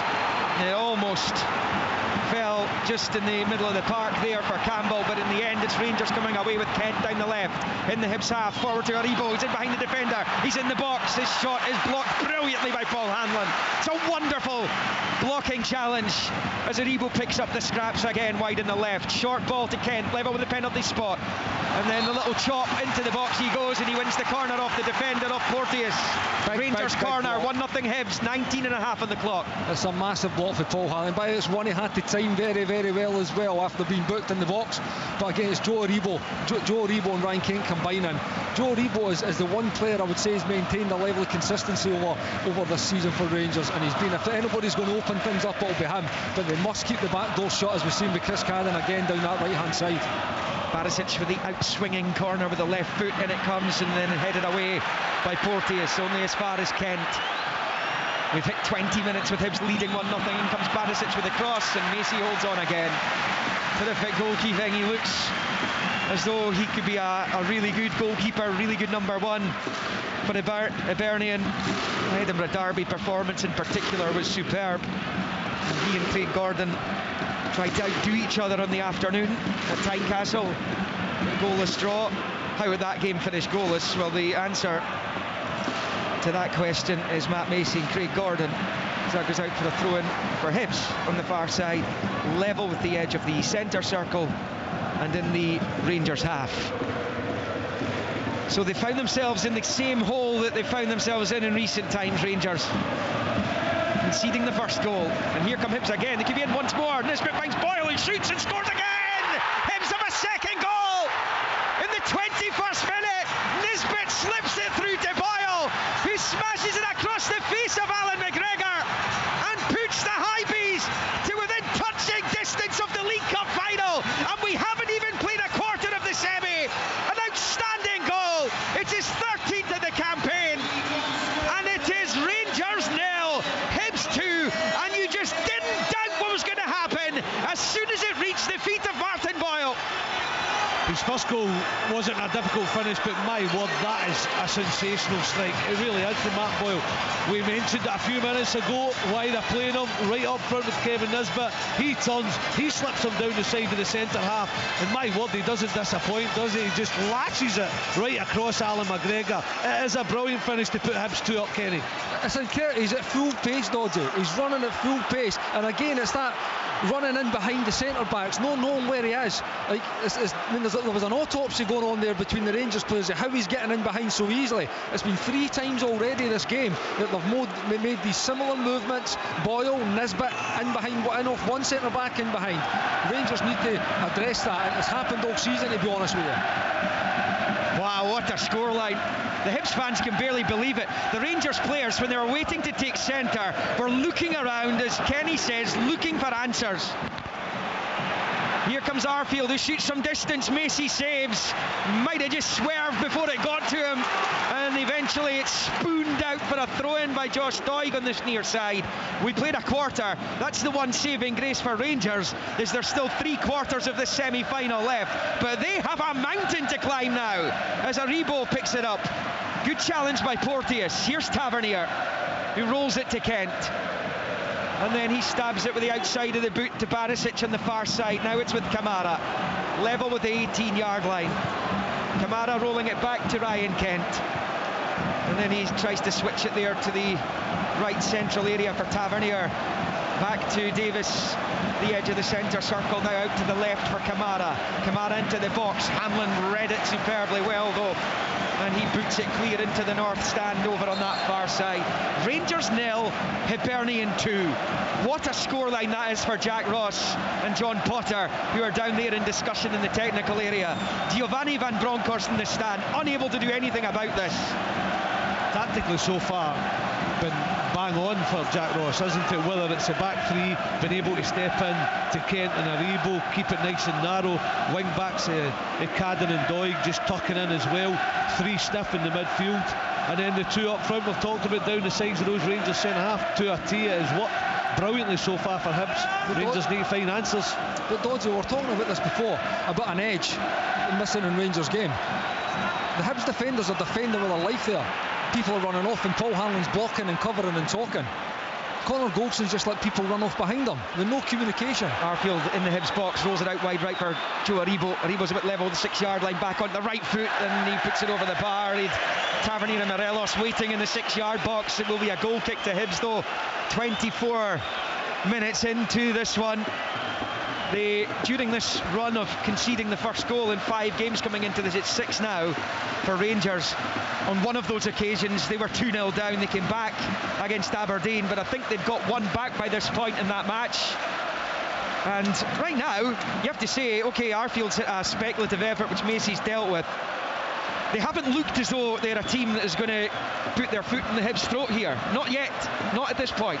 Not yet, Liam, but I'll tell you, do not rule this team out. There's too much quality on that field of play for them not to create chances as this game goes on. Maybe this break that Hibs have had off, they might not be able to keep this level and this intensity up for the 90 minutes, and it might be later on into the game that Rangers get back into it. But do not rule this team out. The one thing they're going to have to be careful is at the back door. Well, really, really threatening down that right-hand side with Chris Cadden. And again, like Dodgy says, all credit to Jack Ross for his shape, his team, and his team selection so far. Goulson for Rangers, out to Tavernier on the near side. He has to go back the way to Balogun in the centre circle because Hibs have every single player behind the ball. And Balogun will turn it to his left for Kamara. And they bend that right now, Liam, to get behind the ball and say to Rangers, come on, you need to get back into this game and break us down now. We're 2-0 up, you need to come and get it. That ball comes back to Alan McGregor, chasing after it.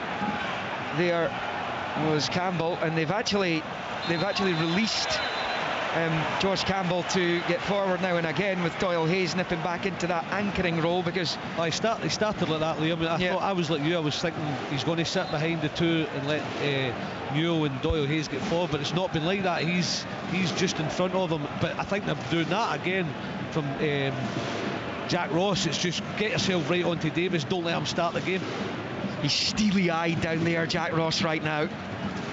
No real emotion in the face, but concentration. And he wants to exorcise some ghosts because they were heartbroken after their semi-final defeat to St Johnstone last season. They bossed the first half of that game, lost it 3-0, and he had to answer some tough questions in the aftermath of that game. Jamie Murphy perhaps missed their best chance of that match. He's not involved today as Hibs attack down the right, but it breaks down. Chip ball down the far side, goes out for a goal kick, which Alan McGregor will take. 26.5 on the clock. Rangers 0, Hibs 2. A double from Martin Boyle, who is the superstar of this Hibs team, without question. Here's Joe Aribo for Rangers, across halfway on this near side, rolling it into the path of Arfield, but Doyle Hayes is there. Does a superb job. He was doing it consistently for St Mirren last season. Success in this tournament, got to the final in the Buddies last term as Rangers pick up a free kick on this near side. Tavernier will take it quickly. Side foot free kick into Davis in the centre circle, forward to the halfway line for Kent, who goes back to Davis. There's not much space right now for Rangers. Hibs have had a month off. They haven't played since they were ripped apart on their own grass by Celtic on the 27th of October. As Kent rolls it back to McGregor. He's just at the edge of his own box. And he hits it with the right foot, clipping it up towards halfway. Morelos chests it back the way, but only to the benefit of Nisbet, who's perhaps so surprised he gives it straight to Davis. Forward to Kent, now Morelos on the turn. Good play by Alfredo Morelos. He finds Aribo. Kamara and Barisic to his left. Out to the touchline for Borna Barisic. Short ball infield to Aribo. First time back to Kamara. Back to Aribo. Back to Barisic. Level with the penalty spot. Now drags it back to level with 18-yard line. Short ball at the left angle of the box. It's with Kamara. Low into the area for Arfield. Heavy touch. That allows Doyle Hayes to make the challenge and put it out for a Rangers throw-in. About level with the Hibs 6-yard line on the far side. 28 minutes into the second League Cup semi-final, with Hibs leading by 2-0. Rangers on the attack though. Short throw to Aribo. Back to Kamara. Out to the touchline for Barisic. Not much space though. Leaves it for Aribo. Now Kamara. Now it's with Ryan Kent up against Joe Newell. Kent, good play, sleight of foot. He's away from a couple of Hibs players. Level with the Hibs penalty spot on that left-hand side. Gets the cross ball in. Headed away by Doig, only as far as Aribo. Bit of pinball, breaks back to Davis on the edge of the box. He shoots, blocked by Paul Hanlon. Didn't know much about it though. And then Boyle completes the clearance with the ball into the Rangers half. Rangers 0, Hibs 2. That's better from Rangers there, but what you see is a lot of green and white jerseys along the right, along the edge of that box, defending, blocking shots. Rangers are going to have to be really, really clean and sharp with their one-touch play around about that box. They open that up. Aribo out to Barisic, and he's level with the Hibs 18. Aribo again, short ball infield to Ryan Kent. And in the 30th minute, with Hibs leading 2-0, it's Kent swivelling away from his man, turning it with the outside of the right boot out to Barisic on the left. Barisic gets the ball into the box. It's Arfield. He's got his back to goal. He turns and shoots, and it's just wide of that right-hand post. It is much better from Rangers. I think Morelos is asking where the pass was, but Arfield got himself into a terrific area. It's a wonderful turn, and he's unfortunate to see it go the wrong side of the post as far as he's concerned. And as we approach the half hour, it stays Rangers 0, Hibs 2. But that was good play by Arfield, Kenny. Yeah, it's a great effort. He took the cross really well. It's not easy, and he just swivels, and it's just a yard past the post. Just couldn't find the right angle to arrow it into that bottom corner. They're just going man for man, aren't they? And I'm watching Jack Ross down there, and anybody switching off, he's going mental at them. He just doesn't want any switch off whatsoever. But Rangers have got the qualities, you see, with the Barisic's cross, finds Arfield. It's a quick spin and turn and hit, but it's just wide of the target. But Rangers, I'm watching that move developing, Liam, and Rangers are leaving 2 for 2 at the back, which could hurt them as well, especially with Boyle's pace. Rangers have seen 65% of the possession. Hibs, though, 2 shots on target, 2 goals. And Connor Goldson is to thump it high into the north stand on the far side. Alan McGregor slipped as well as he came to deal with it, but Goldson decided just to lash it, put the laces through it, and it will be a Hibs throw-in. It's a bit level with the Rangers 18-yard line. Hibs leading by 2-0. And Giovanni van Bronckhorst in the stand, he's sitting beside the Rangers legend John Gregg. Ross Wilson, the director of football, is sitting alongside him as well, as that goes out for a Rangers throw-in. Hibs can't make anything of the attacking position they were in there. They do, though, have a 2-goal lead given to them by Martin Boyle's double salvo, which could prove to be superbly valuable for the Hibees and could help set up a League Cup final against Celtic next month. The goals came on 9 and 21 minutes. And Hibs have another throw-in on the far side. Rangers can't get out here. Chris Cadden over it. Elects to bowl it all the way back to Porteous. A few yards inside the Rangers half, over on that far side.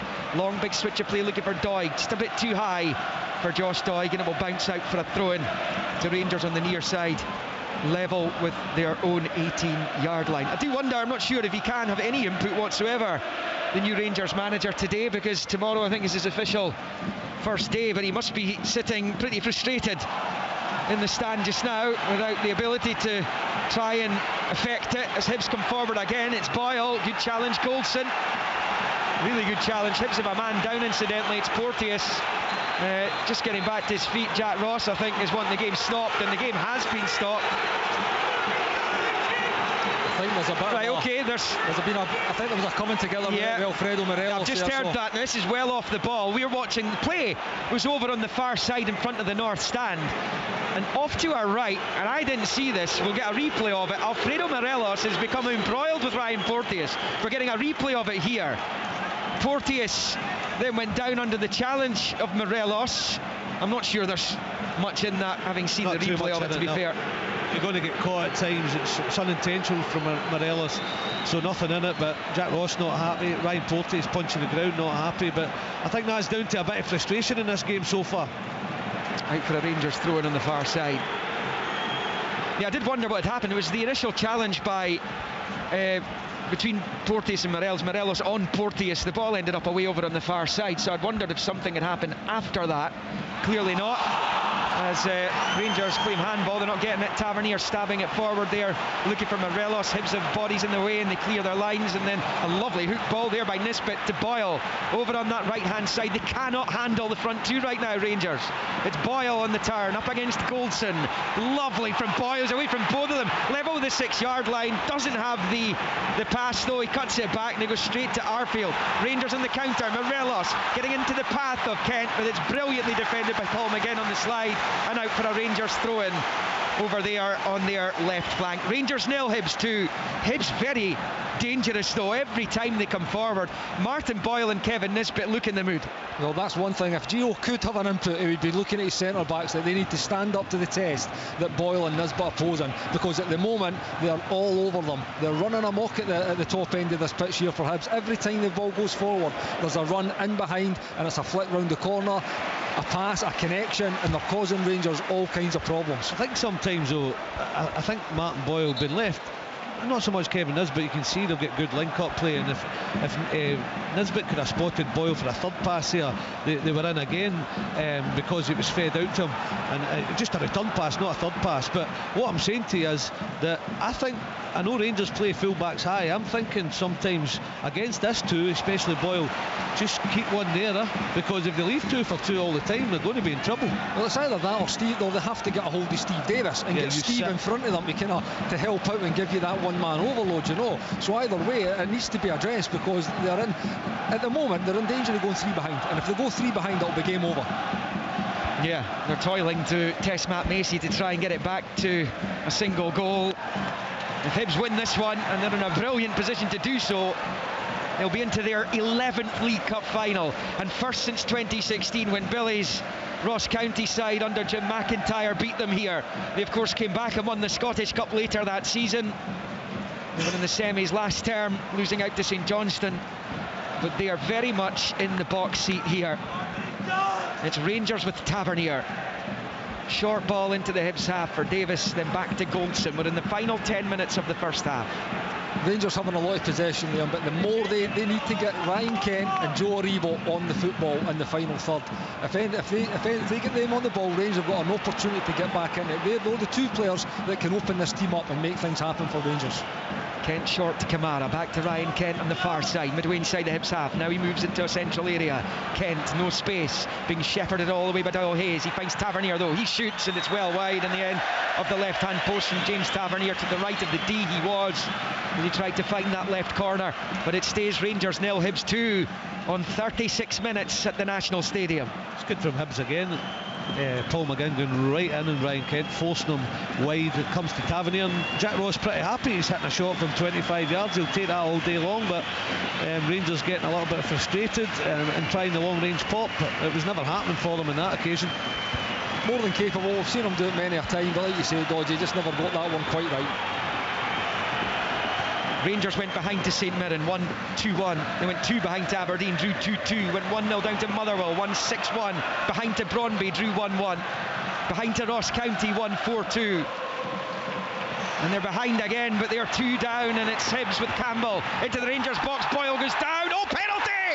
Hibs penalty! Boyle's been upended in the box, and Kevin Clancy points straight to the spot.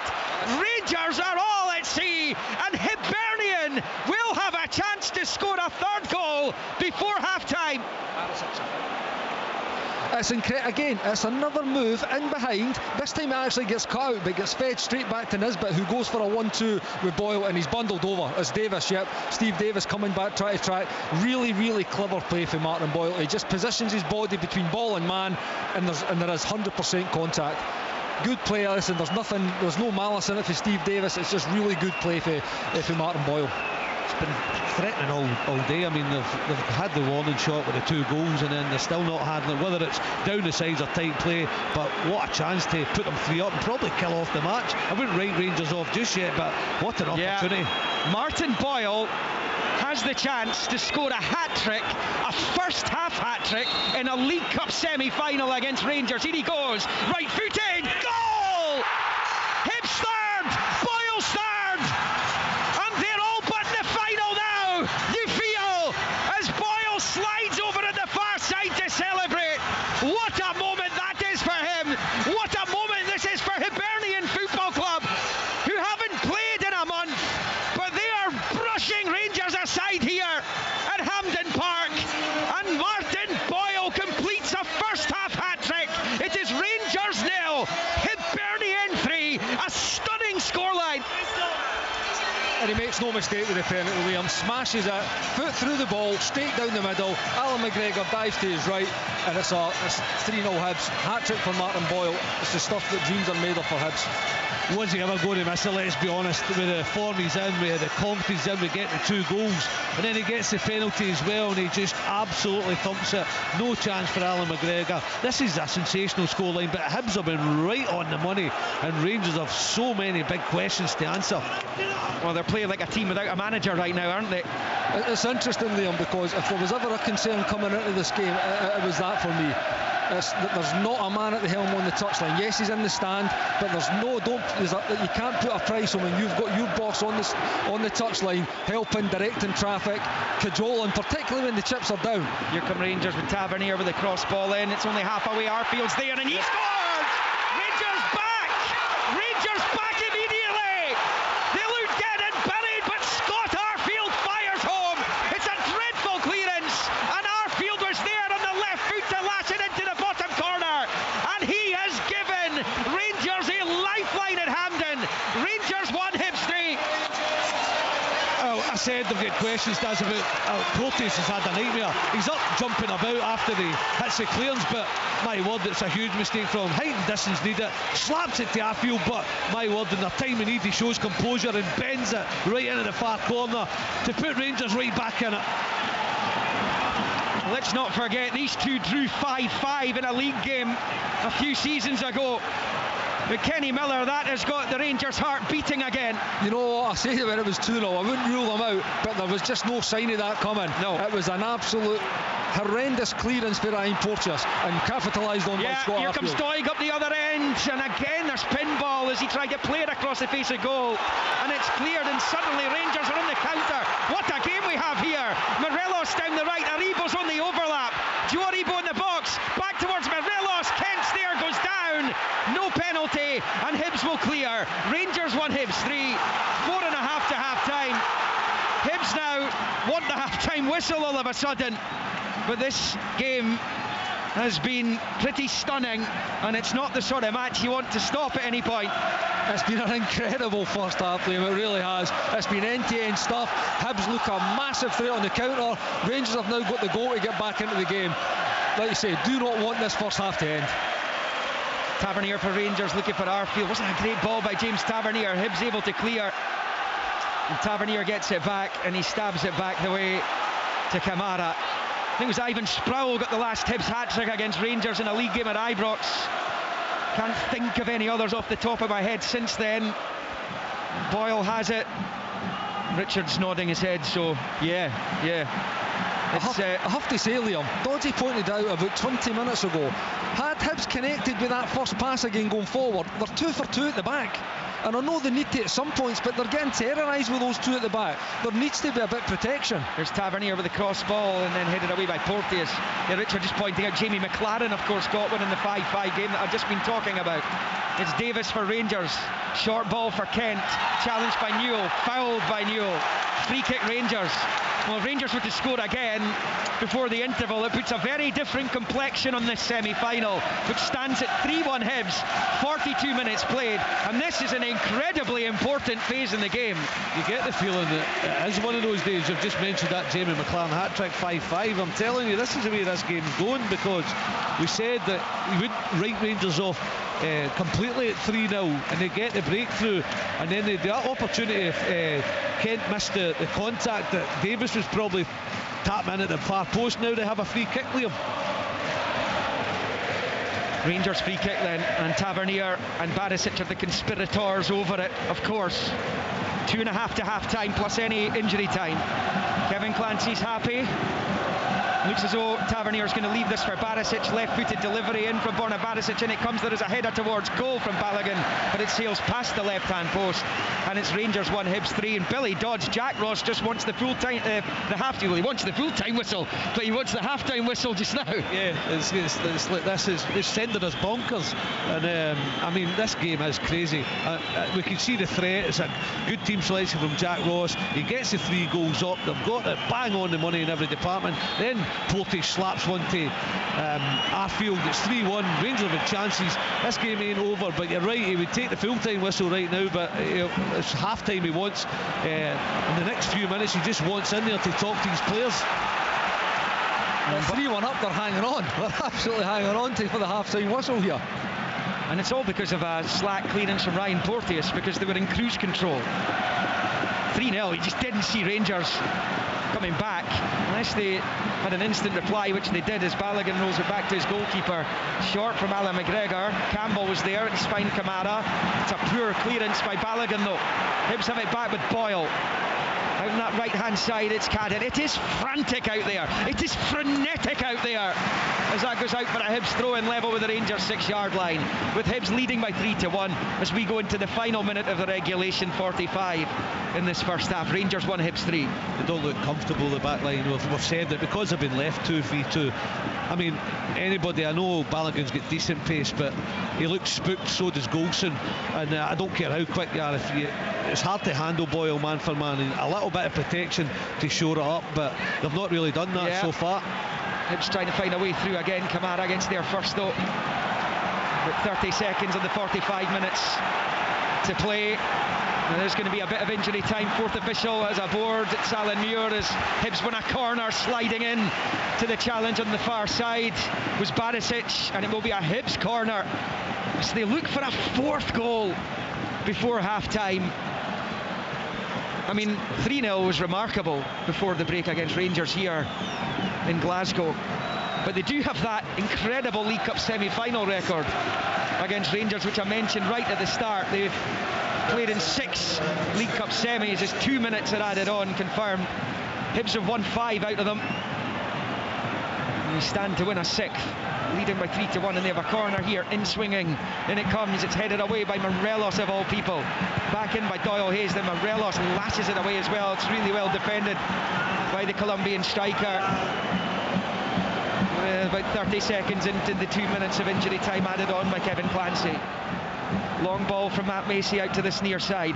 Header forward by Doig. And straight to Connor Goldson. He's going to let it go behind for the goal kick. But we're hurtling now towards the half-time interval. And Rangers, well, they'll need inspiration from somewhere at half-time. They are 2 behind rather than 3. And they might have time to get it back to within 1 here, because it's Joe Aribo with just over a minute of the injury time to play. Aribo finds Davis. Now it's Kamara, who's midway inside the Hibs half on that far side. Square ball for James Tavernier. Rolls it to Joe Aribo. Hibs trying to stand firm right at the end here. He's found Tavernier across the face, blocked by Hanlon, and behind for a Rangers corner. With about 40 seconds left of this incredible first half here at Hampden, and Rangers will get the last opportunity of it, trailing by 3-1. Every second's priceless, isn't it, for Hibs? Just get at half-time, that's all you're thinking. That was brilliant build-up play. Could have gone anywhere when Tavernier smashed it across, but come off, Hanlon goes for the corner. Out swinger from Tavernier, into the box it comes. A header from Goldson towards goal, which was well wide, and it does look as though the electric opening 47 minutes as it is now that we've seen at Hampden Kenny Miller will come to an end, with Hibs leading by 3-1. A truly astonishing semi-final. It's an incredible semi, and Matt Macy no rush to take that as the referee blows the half-time whistle. Yeah, the guys will be able to gather their thoughts after that. It's incredible. Rangers were sent into a Martin Boyle-led tailspin at Hampden. Boyle scoring all 3 of Hibs' goals in that first half. The first one tucking home after Porteous missed a chance himself from the corner, and Boyle was there to knock it into the roof of the net. It was a simple enough finish. His second one was anything but. Played in by Nisbet, right hand side of the box, and he managed to play it across the face of Alan McGregor into the reverse corner to put Hibs 2-0 up. They were in utter dreamland when Boyle was brought down by Davis in the box, dusted himself down, converted beautifully, secured his hat-trick at the National Stadium. Spectacular first half for Martin Boyle. Hibs have been off the boil recently, but it's been personally for Martin Boyle an exquisite season in front of goal, and he's taken his tally from 11 to 14 in the first half of this semi. But within a minute or so, Rangers had a little bit of a lifeline thrown to them by Ryan Porteous. He doesn't have a great record against Rangers, couple of red cards. This was a real blunder, as his botched clearance went straight to Scott Arfield, who drove it home with the left foot into the bottom left corner, under the lights here at Hampden. And if the second half's anything like this, what a second half it will be. At half-time, though, in the second of the League Cup semi-finals, as these two slug it out for the right to face Celtic here on December the 19th. It is Rangers 1, Hibernian 3. The Scottish League Cup. Live on Sports Sound from BBC Radio Scotland. Back into the front of the net.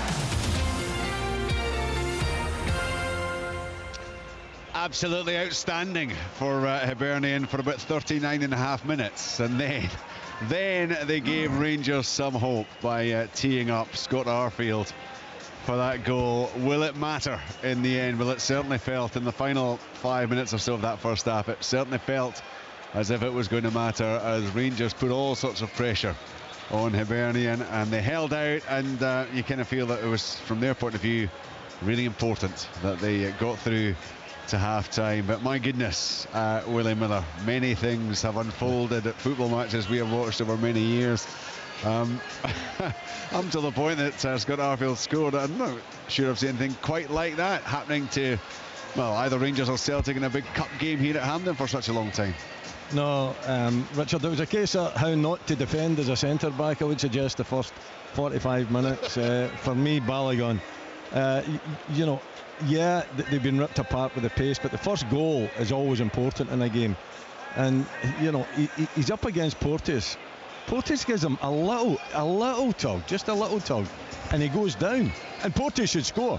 He doesn't score, but it falls to Boyle, who puts it in the back of the net. But as a centre-back, you've got to be strong, you've got to be physical.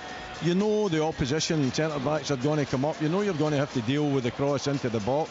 So just make it a physical competition, and don't allow you know, your opposition number to get the better of you. It does get the better of him. That plays a big part in Boyle's first goal. As for the second, Balogun, Nisbet turns him. Balogun's up.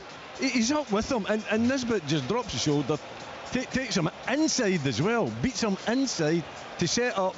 And Golson's watching. He's got when I say get the blinkers on before the game, this is when you've got to open it up. Tavernier's the one that has to defend, isn't he? I can't believe how far Tavernier's in. I've never seen him in that far, and he's the nearest one to Boyle as Boyle whips it into the back of the net. Two central defenders, absolutely dreadful. And then you know what, they've got the frights and they don't want to get near Boyle, so they don't get near him inside the box, and it ends up Davis barging into him and giving away the penalty. And as for Porteous at the other end, it's on his left foot, that's what you can say, but all he has to do is stay calm and just, you know, get it out of the danger area. He doesn't, he panics, he plays a pass straight for Arfield that ends up the back of the net. Listen, that's what makes exciting games, poor defending, and we saw a lot of poor defending. Hibs have definitely been in top.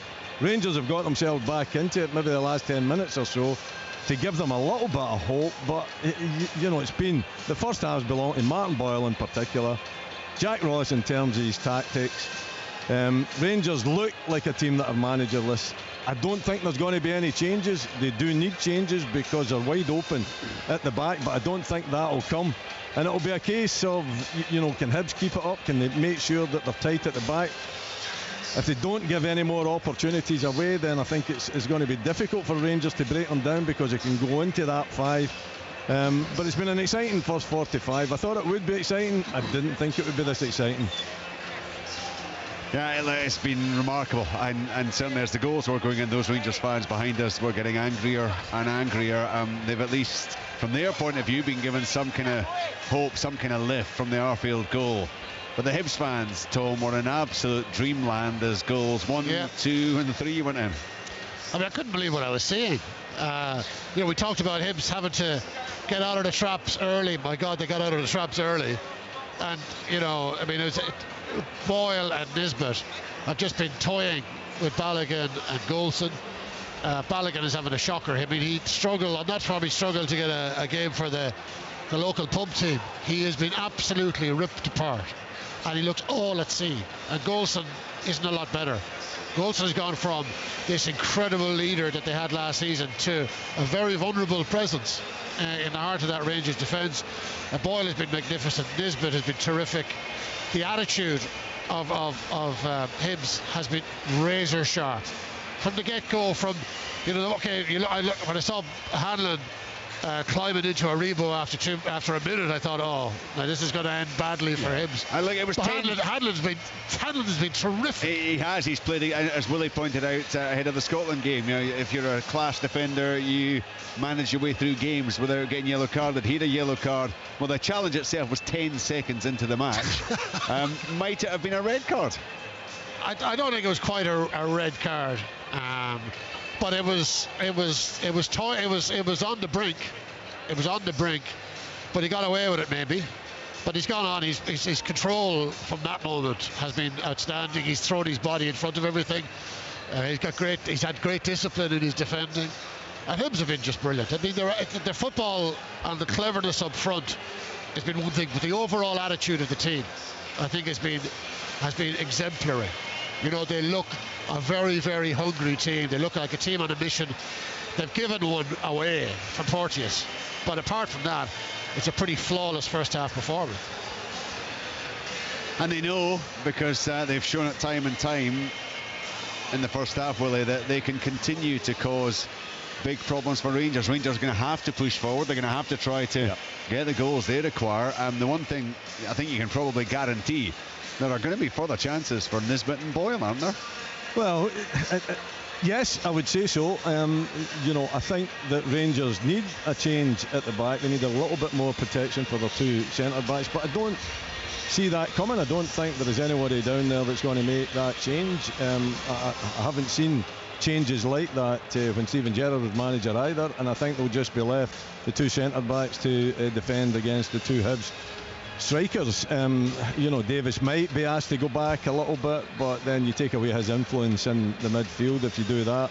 I think it's more a defensive switch, but I just don't see that. Bring on Ryan Jack. I think, yeah, I mean, you could bring on Ryan Jack, but I think it's more at the back, Tom, you know. I think it's the back. I think it's the two centre-backs that really have started poorly and got themselves into a bit of a hole, and they need to try and dig themselves out. These are two very good centre-backs, but you know, somehow they've lost that togetherness and that understanding that, you know, you have to do that job first. You have to defend. You have to nullify the two strikers, and they just haven't done that. Let me tell you, the lost goals in the Champions League qualifier are very similar, with players working off the back, but off goals in behind Balogun. They've lost goals like that over the course of the season. There won't be changes to the personnel. What they need to do is make sure they've got an extra body back there and covering, whether it be Davis bringing on Ryan Jack. It doesn't take away from their influence in the middle of the field, but they need to be in a position that they can help out with the back to give you an extra body, because Boyle will just keep running all day. He'll keep running, and he'll keep running to channels, and he'll keep running behind those centre-backs as long as he keeps getting joy. I don't care if you're a youth coach, Willie, somebody has to get some guidance to them, because I'll go back to when you played. If suddenly you're playing 2v2 and one of them's an absolute whippet, what you saying to your player, if the guidance comes from on the pitch, great, but I don't care if you're a youth coach, somebody's got to say, one of my full-backs got to stay at times, but the position in, they're chasing the game, I get that, or my central midfielder's got to fill, because if we leave 2v2 and you wouldn't have done it in your time, you're getting an absolute doing. You can see by the 3 goals, suddenly you've got to say, if we can get this protection, we will get something up front and get back in this game. But it could go the other way, it could be 4-1 before you know it and the game's gone. It's not even a case that it's just been Martin Boyle getting in behind and running away. He's actually faced up to these Rangers defenders on a number of occasions and has, just using his skill, he's ghosted past them on a handful of times so far. That's because no one's really get close to him, Richard. You know, you either get close and you stop him getting in your face, or you go back the way and you cover the pace in behind. I think you could bring Ryan Jack on, you could sit him in front of the two centre-backs, but is that the real danger? The real danger's actually in behind, isn't it? Yeah. So I think it's more, one of the full-backs having to tuck in, keep it nice and that, and maybe one of the centre-backs giving a little bit more depth, but I just don't think it'll happen. I just don't think Rangers will make that kind of change. There's one thing, I think they'll leave it the same. I'm agreeing with you, but there's going to have to be some guidance for you somewhere, because, right, put your hands up, they can't handle 2v2 today. No. So do you just want to leave it? No. But that's what you're saying is going to happen. But that's what I think will happen. I'm agreeing with you. It shouldn't happen. But at the same time, the two centre-backs have got to take more responsibility, don't they? And understand that if you're playing against Martin Boyle, the space in behind is really crucial. And if Nisbet's coming off, don't let him turn you. That's what happened for the second goal. It's just poor defending. Listen, and we're talking more about Rangers' deficiencies rather than Hibs, attacking prowess. And they have been brilliant. They've destroyed the Rangers' defence totally. The 3-0, getting the goal back is a real lifeline for Rangers. The more that the game goes on, the more that they're going to have to throw bodies forward, the more they'll be exposed at the back. So it's going to be a really interesting second 45 minutes in my book. Obviously, Hibs' speed of movement is a big problem for Rangers, but their speed of thought have been very decisive in what they've been doing. The second goal was a brilliant first touch for Nisbet to take it past Balogun. Balogun doesn't know where he is. Nisbet is gone, and then he plays this gorgeous pass into Boyle, and Boyle again, he knows exactly what he wants to do. It's razor sharp. Now I think McGregor could do better because that ball is pretty close to him, but it's still a fantastic finish, and it's just speed of movement, speed of decision making, the right decision making, accuracy. When Hibs have been good in that half, they were an absolute joy to watch. 3-1 for Hibernian at half time. They're favourites clearly right now to go through to meet Celtic 4 weeks today in the final of this season's League Cup. One other incident in the first half, actually Porteous been involved in a couple of things. That he always seems to be pretty close to the headlines during games against Rangers. He certainly, his presence perhaps contributed to the first goal. His poor clearance contributed to the Rangers goal.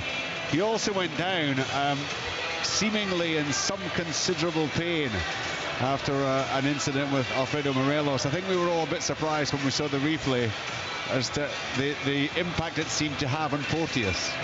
Very, very surprised. I thought Morelos was in trouble when I saw Porteous on the ground. The replay comes punching up, the fist, punching the ground, banging the ground, and then the replay comes up, and there's nothing in it. Like there's nothing in it. So Porteous is at it there. Yeah, I mean, I think you know that a lot of opponents will clearly try to rile Alfredo Morelos. They'll try to get him into trouble because he's done it plenty to them. But it's a bit embarrassing actually to see Ryan Porteous respond like that, isn't it? Yeah, a little bit. I can understand what's going through his mind though, Richard. He probably felt that he shouldn't have been sent off at Ibrox, and he's maybe trying to get himself, a little bit back. Scalp. Yes, absolutely. There wasn't anything in it. He did feel the hand of Morelos stroke his jaw and decided to try and take advantage of it. But the linesman was brilliant. He was watching. He was right on top of it. He watched it and just looked away. The fourth official was there as well. So he's went down. He's tried to, maybe con the referee a little bit, put a little bit more pressure on Morelos as well. But it didn't work, thankfully, and the referee and his assistants did their job excellent. Should have been booked for that. The only person that hindered was Porteous, because when he slaps the clearance, he ended up blaming other people, and I'm thinking that's you and you alone. You get the height and distance in that. It's 3-0 at half time, but he's let Rangers back in it, hasn't he? Well, he has. Under any circumstances, if you're 3-1 up at half-time at Hampden, you'd normally be absolutely delighted. But maybe it's just the whole fact that they went 3-0 up, allowed Rangers back in, and then they did have to withstand Rangers' pressure at the end of the first half. In England, 10 minutes to go in London. It's Spurs 0, Leeds United 0. Earlier, Man City with a 3-0 win against Everton. Sterling, Rodri and Bernardo Silva on target in that one. But the real story has been unfolding here. The real Hibernian hero is just taking to the pitch down below us. The number 10, Martin Boyle, 10 goals, 3 goals today, 14 for the season. 7 of them have been from the spot. Is he going to be the Hampden hero? You'll find out over the next 45 minutes or so. Live second half commentary. Rangers 1, Hibernian 3. Kenny Miller, Billy Dodds and Liam McLeod. Mentioned the last time Rangers beat Hibs in a League Cup semi in 1947. Since that one, which was in the first season of this tournament, Hibs have won all the others as the second half gets underway. And it's the team in green and white who do so, going left to right in this second half, shooting towards the east stand where their 10,000 supporters are housed. Rangers in their blue and white going right to left towards Mount Florida. And Hibs won in 72 when they went on to beat Celtic in the final. In 85 they went on to lose to Aberdeen. 91 when they went on to beat Dunfermline, and 2004 when they went on to lose to Livingston in the final. So they've had mixed results, having dispatched Rangers in the semis in the past.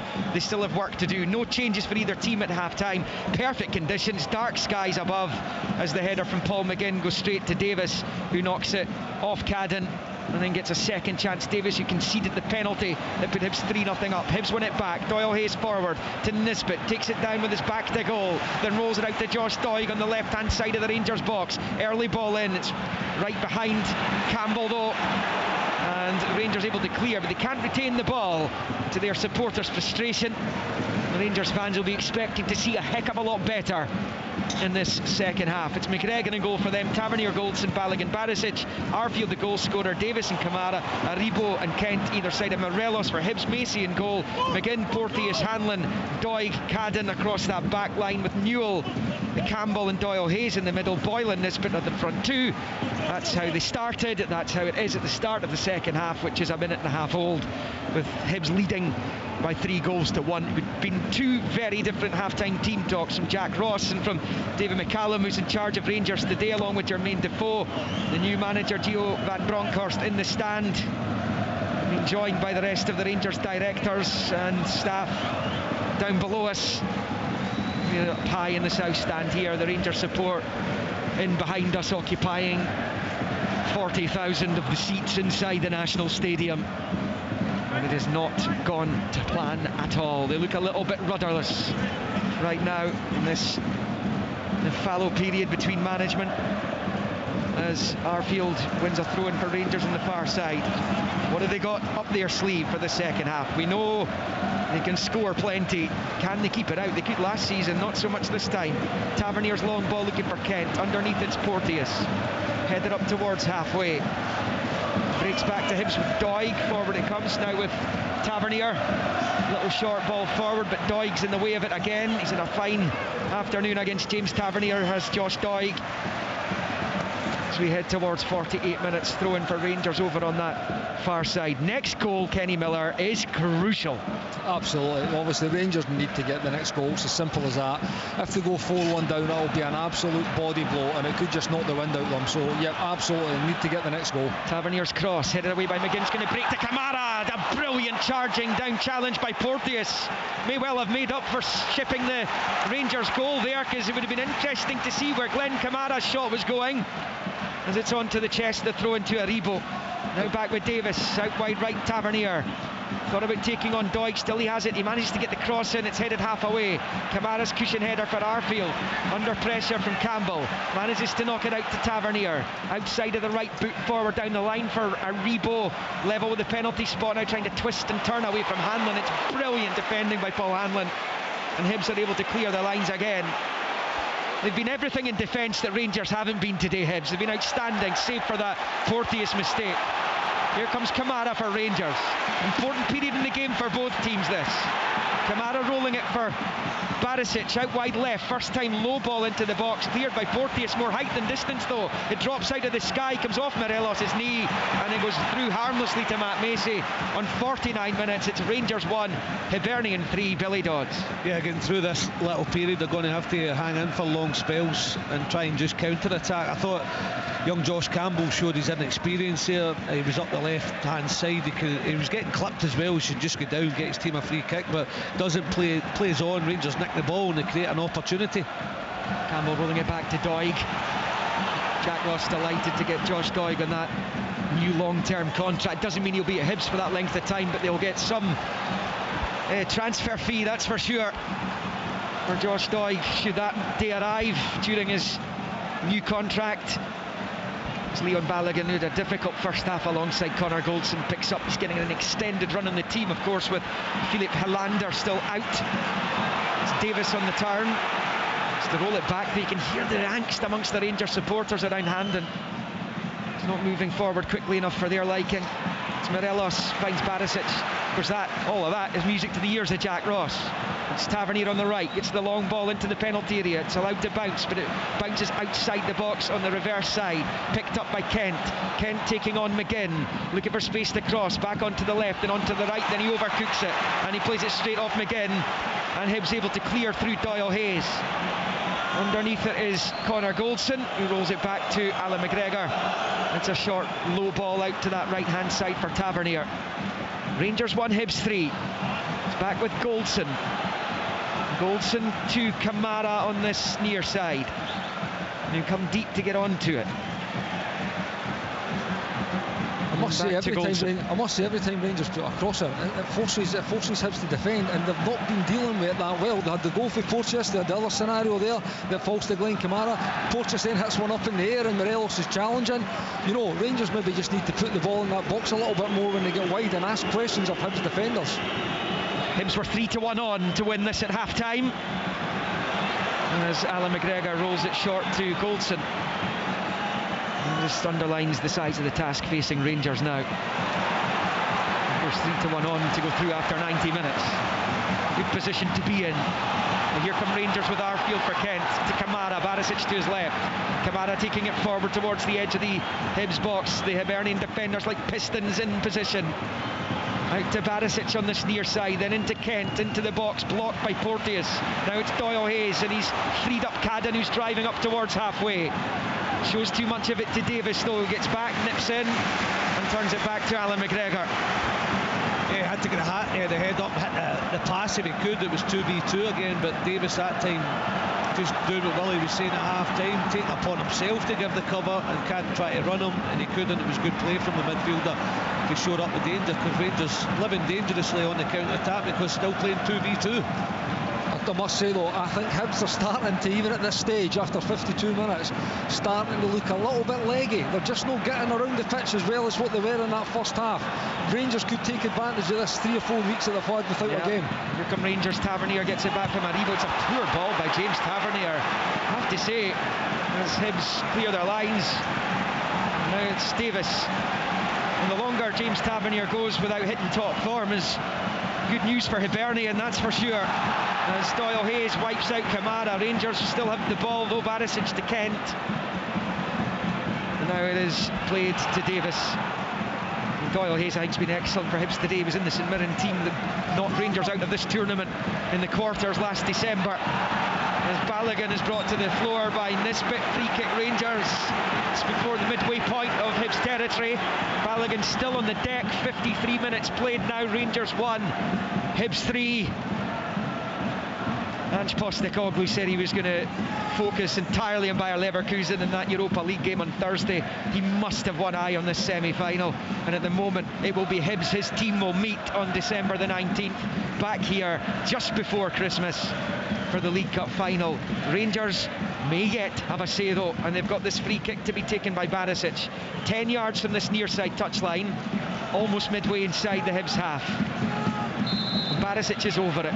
Kevin Clancy's the referee and he's happy now.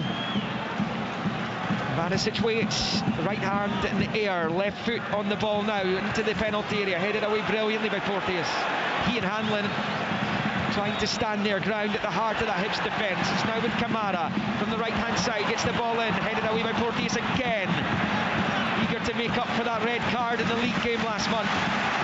Now with Barisic, takes a touch, left foot, swings it into the area. Morelos takes it down well, rolls it to the right hand side. Davis drives it in and wins the corner.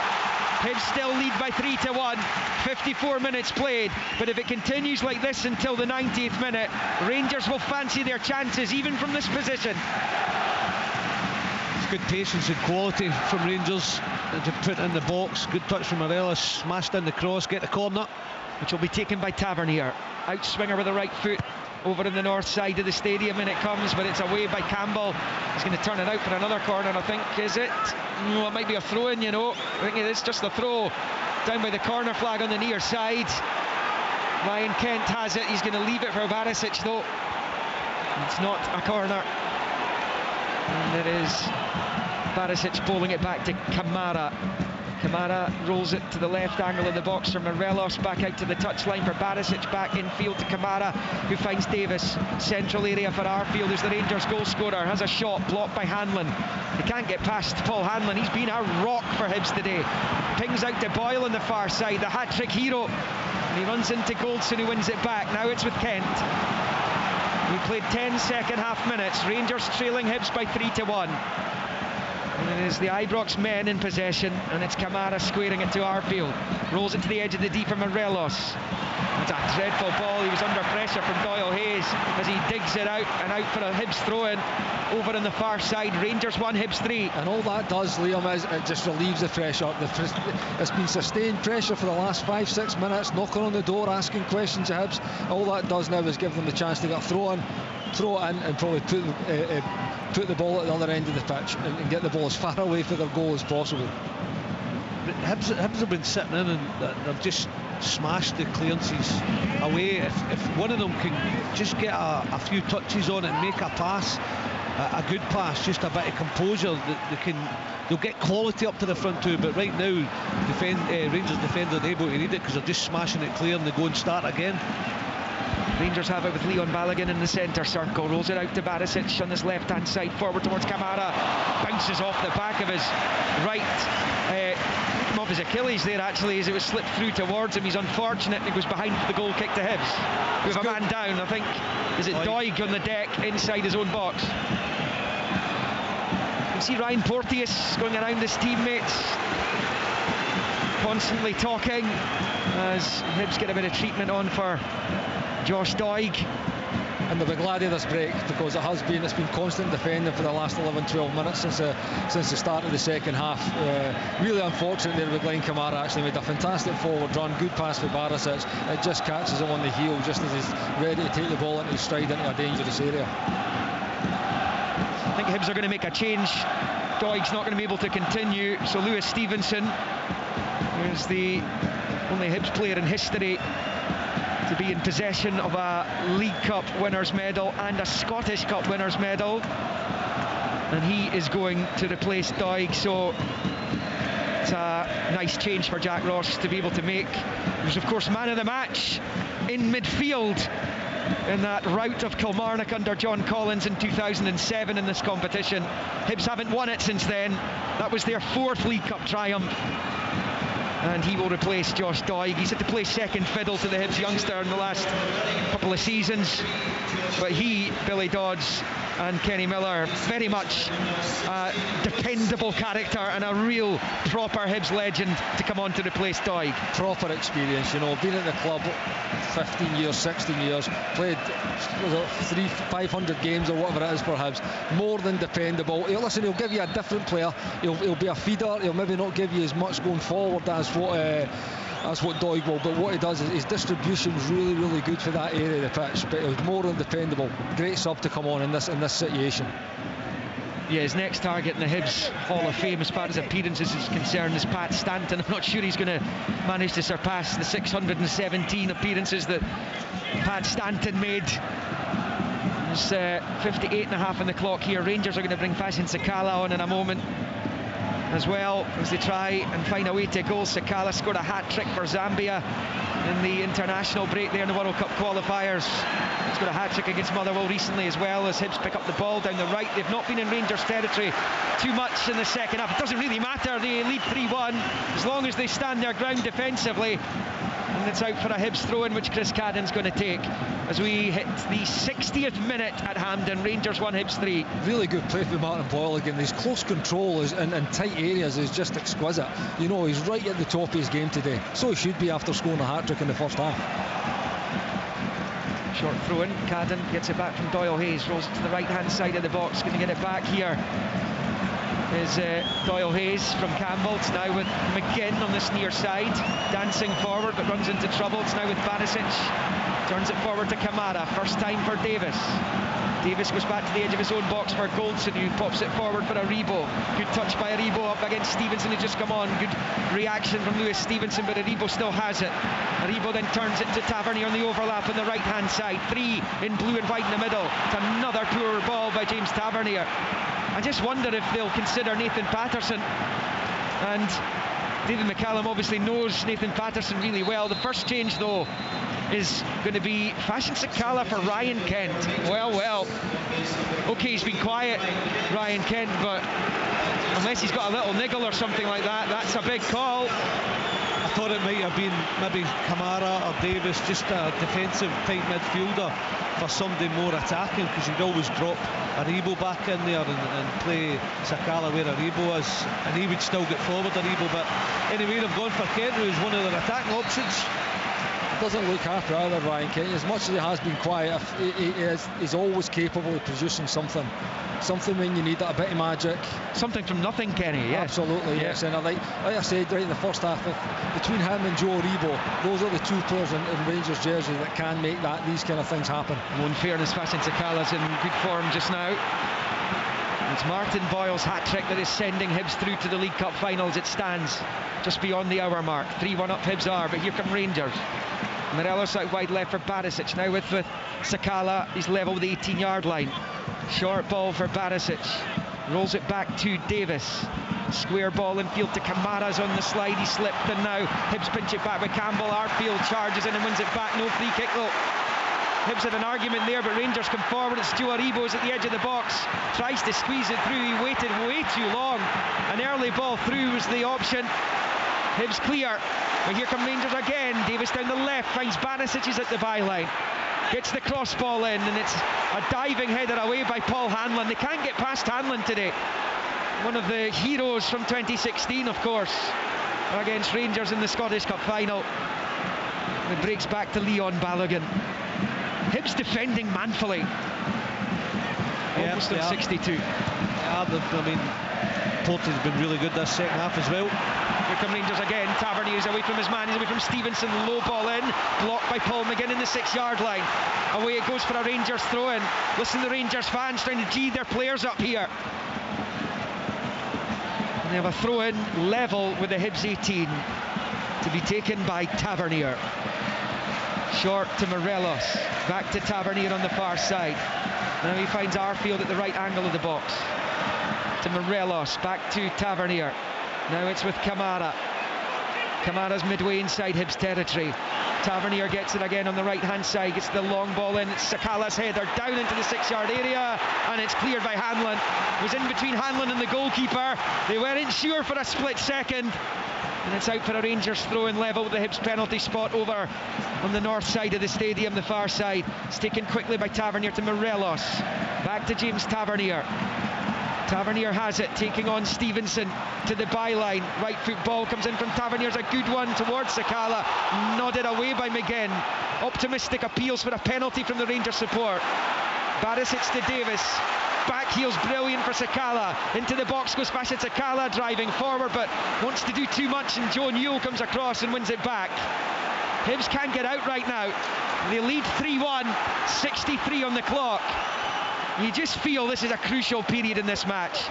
Keep saying that, but right now Rangers scored again to go to within one with still a quarter of this semi-final to play, more than you suspect it would be a difficult closing stage for Hibs. And right now they have the insurance of the 2-goal cushion. It's Aribo for Rangers as he plays it short to Tavernier on the far side. Morelos has gone out onto the touchline, and that's where it goes. Morelos in field to Davis. Davis finds Kamara. Loads of these Rangers players have been away on international duty as well, some of them travelling a long way. Martin Boyle was away with Australia as well, to be fair, and he scored a hat-trick as Goldson wins it back off Nisbet on the far side, and he plays it back in field to Balogun.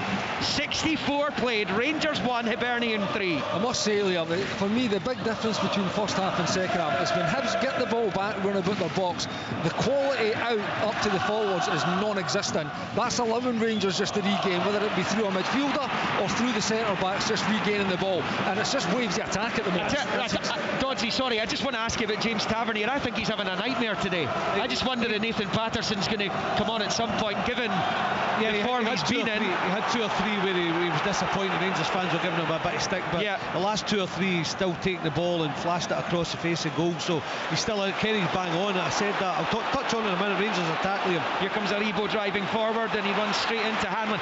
It would be a very big call for the guys in charge of the Rangers academies, in charge of the team today, to hook the club captain. Anyway, it's Hanlon who goes back the way to Macy. The Rangers fans, it must be an off-putter when you're not playing well.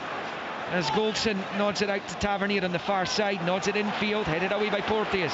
Now it's Newell who calmly rolls it back to his goalkeeper. Yeah, I was with Kenny. I was saying about them just smashing up front.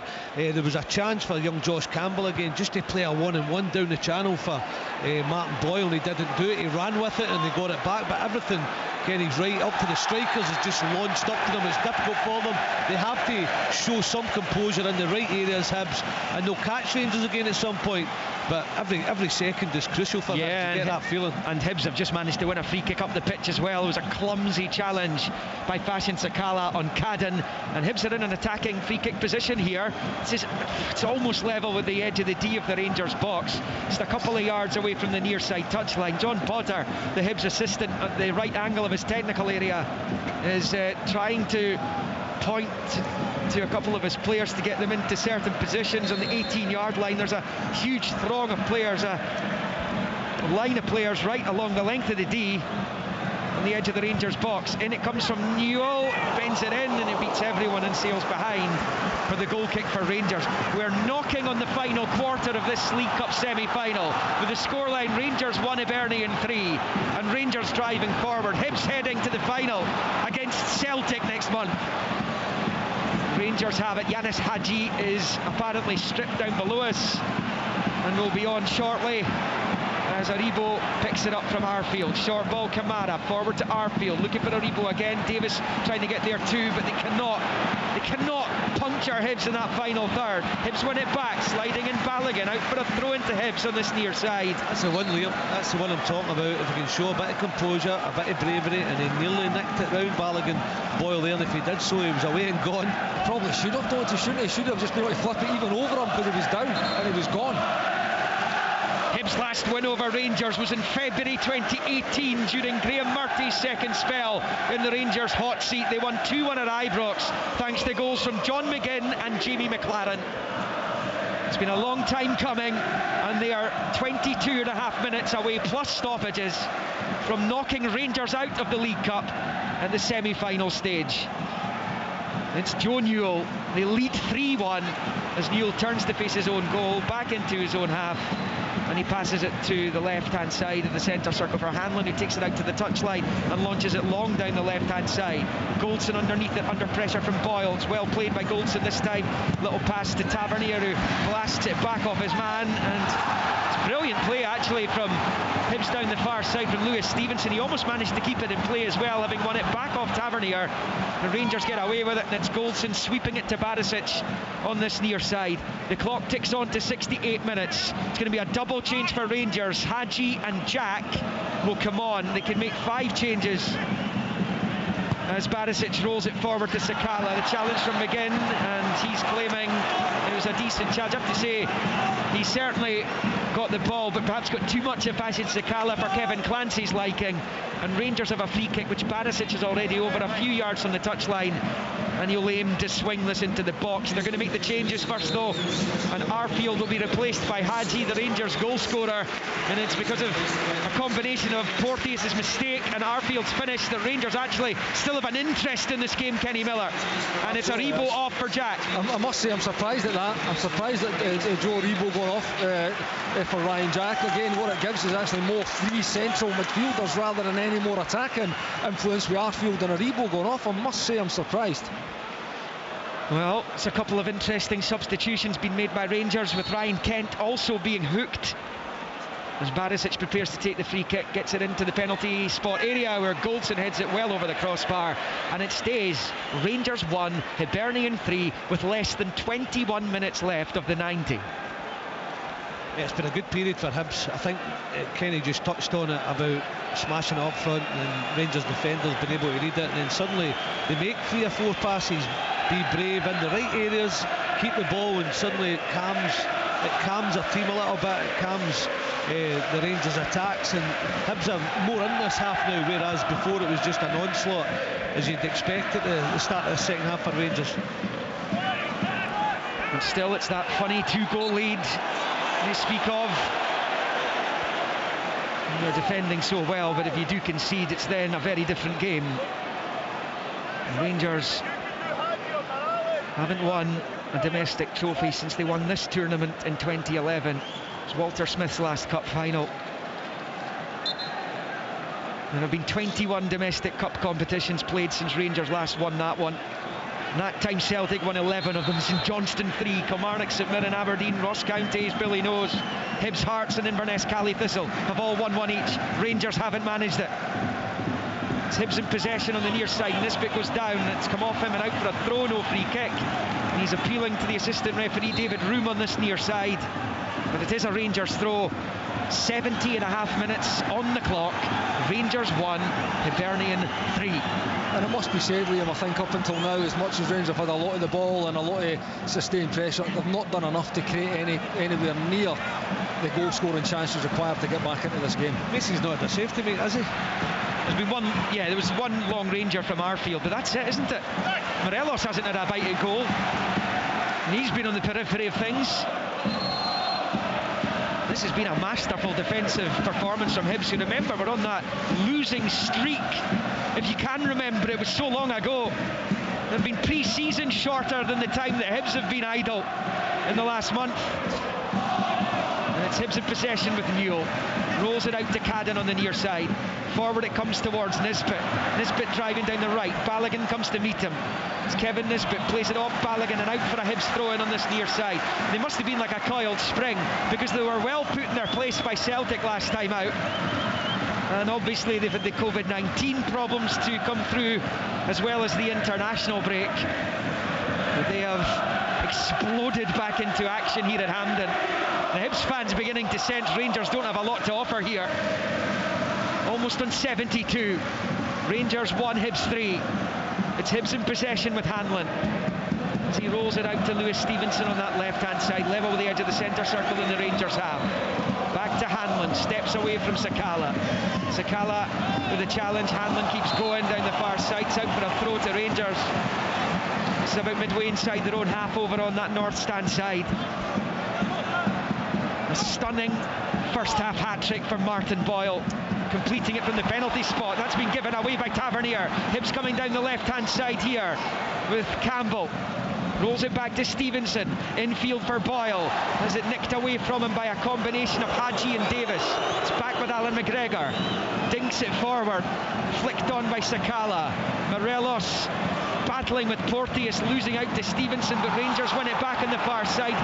And now it's going to be played into the centre circle for Kamara. Barisic on the overlap on this near side. Infield to Sakala. Stabs it back to Davis and rolls it out to Tavernier. Out to the far side for Jack. Now Hadji. Hadji's just inside the Hibs box. Rolls it towards Kamara, who leaves it for Barisic. Left angle of the area. Finds Kamara. Kamara moving into the box. It's so tight though. Hibs are sticking to their task manfully. It's rolled back to Davis. There's no way through for Rangers here. Hadji has it. Slips it to Goldson. Everyone but Alan McGregor in the Hibs half. It's Sakala, runs into trouble and then fouls Ryan Porteous, who apart from that mistake has been terrific today, alongside Paul Hanlon at the beating heart of that Hibs defence. 73.5 minutes have come and gone in this second League Cup semi-final, and it remains as it was at half-time. Rangers 1, Hibs 3. And it's had to be such a performance for Paul Hanlon as well, after getting booked for after 10 seconds of the game, to keep defending and getting asked the amount of questions he has and not getting himself into situations with the experience he's got. It's been a fantastic performance. You know, you'd be hard pressed to find, Dodgy, a Hibs player who's not performed at the top of the game today. They've had to be at it as well, but it's that long ago the Hanlon book, and you forget about it. I think Rangers, I thought they were a Kent. I'm like you, Kenny. I thought they were a Kent or Reborn. They've got 3 sitting midfielders on the pitch now, and I don't know, they might prove me wrong, that I don't know if they've got enough up front in those areas when Hibs sit deep to go and find a little intricate pass and get through them. I just think that they get stuck now when Kamara's so far up, and Davis will find one, but he's not far enough up the pitch, and Jack as well, so very surprised by the subs. Well read by McGinn as that long ball towards Sakala looped towards him. McGinn puts it out for a Rangers throw-in. We're heading towards the final 15 minutes under the lights here at the National Stadium. Short throw-in from Barisic to Kamara. He can't find his teammate again. Hibs clear, but only as far as Balogun. Short to Kamara over on this near side. Glenn Kamara rolls it back to the edge of the centre circle for Davis, who turns it to his right for Jack, free of injury, trying to drive Rangers on here. Out to Tavernier on the far side, short to Yanis Hadji. Hadji up against Hanlon, who's round the outside. His cross blocked by the Hib skipper. It's now with Tavernier, finds Davis, back out to the far side for Hadji. No space to cross, so he turns it to Jack. Jack flicks it forward to Morelos, back to Glenn Kamara. Shout for man on because Boyle was in behind him. Kamara shrugs him off, finds Davis. Now Tavernier at the right angle of the box. Facing away from goal though, tries to get it back from Hadji, but it's straight to Paul Hanlon, who clears his lines. Goldson goes after it on the far side. It's gone out of play, I think, down in the far side. It's a Rangers throw in, which is taken quickly. Jack to Hadji. Hadji has it, rolls it back to Davis. Heading towards 76 minutes. Rangers 1, Hibs 3. Kamara's pass is a poor one again.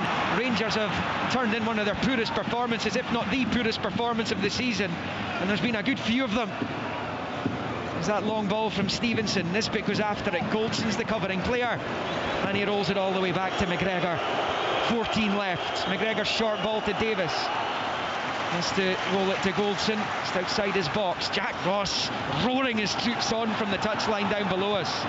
Forward it comes for Rangers. Morelos giving chase, up against Porteous, right hand side of the box. Again it's blocked. This time Porteous. Morelos happy to let it bounce out for a corner. Rangers looking for a second goal to put them back to within one and set up a grandstand finish. I'll tell you something, I wouldn't mind seeing the coach on the field to play at this moment in time, Jermaine Defoe. Alfredo's not being at the top of his game at all, and if anybody could sniff a goal, it would have been Defoe. Yeah, he's not on the bench, is he? Hasn't seen much action, been focusing on the coaching as Rangers take the corner. Tavernier, and it comes to Cala's little flick, hit more fresh air than ball, but it breaks to Kamara on the edge of the box to give her space. He's on the left foot, drags it back onto the right, rolls it back to the edge of the area. It's Jack who shoots, it's towards goal, but it's wide of the left-hand post via deflection, and Rangers have a corner with 13 minutes of 90 to play. It's still 3-1 to Hibs. Yeah, Kamara, it's an excellent chance, and he did really well. And when he twisted and turned in the box, I thought on his left foot, just go and strike it, go across the face of goal. But it shows he's the defensive midfielder. Turns out, Jack hits a strike, deflected, another corner. It came off Cadden. Rangers corner, Barisic outswinger, and it comes into the box. There's a free header from Balogun, but he's flicked it out towards the right hand side of the box rather than the goal back, and it comes from Goldson. Up goes Macy, holds on for dear life, and it stays Rangers 1, Hibernian 3 as we tick towards 78 minutes here on Glasgow's south side. It's a great chance for Balogun. It's almost a free header. It might be behind him ever so slightly, but when he knocks it to that back post area here, all you're expecting is someone to be coming on the end of that to knock it in. Just behind Alfredo and probably too far in front of Ryan Jack. But again, good goalkeeping for Macy. He just comes and just takes the pressure right off his team. Well, man, one of the men the Rangers supporters love to hate, Ryan Porteous, is down getting a bit of attention. I'm not sure if it's a bit of cramp, but anyway, Rangers will make their 4th and 5th substitutions now. John Lundstrom and Scott Wright are going to come on. This is their final throw of the dice. They will have no more options. Hibs are going to bring on the old war horse Darren McGregor for Ryan Porteous, who's not going to be able to continue. There's 11 and a half minutes left of the 90, but this will be a stoppage which will result in a couple of minutes of added time on top of probably 3 that you would imagine would have been added on for the subs. And Ryan Porteous has hurt himself somehow, so he will be replaced by Darren McGregor, who had that spell at Rangers as well. Maybe a double change for Hibs and a long-awaited return for Christian Doidge.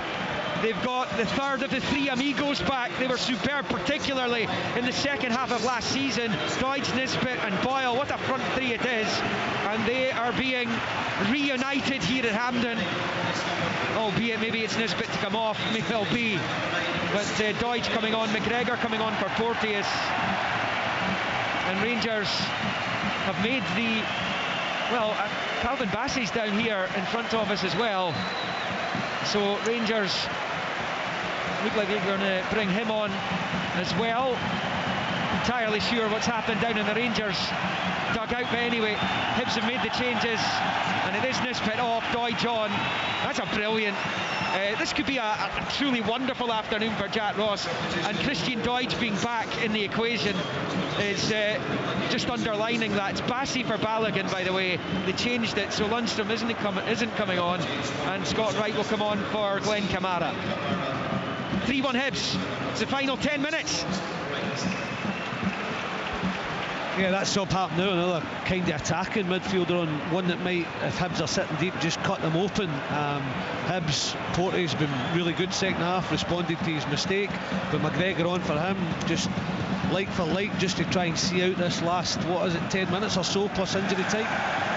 80.5 on the clock. Doidge comes forward, gets a special cheer from the Hibs fans. Rangers clear. It's now with Scott Wright, rolls it to his right for Tavernier, who's bounding up towards halfway.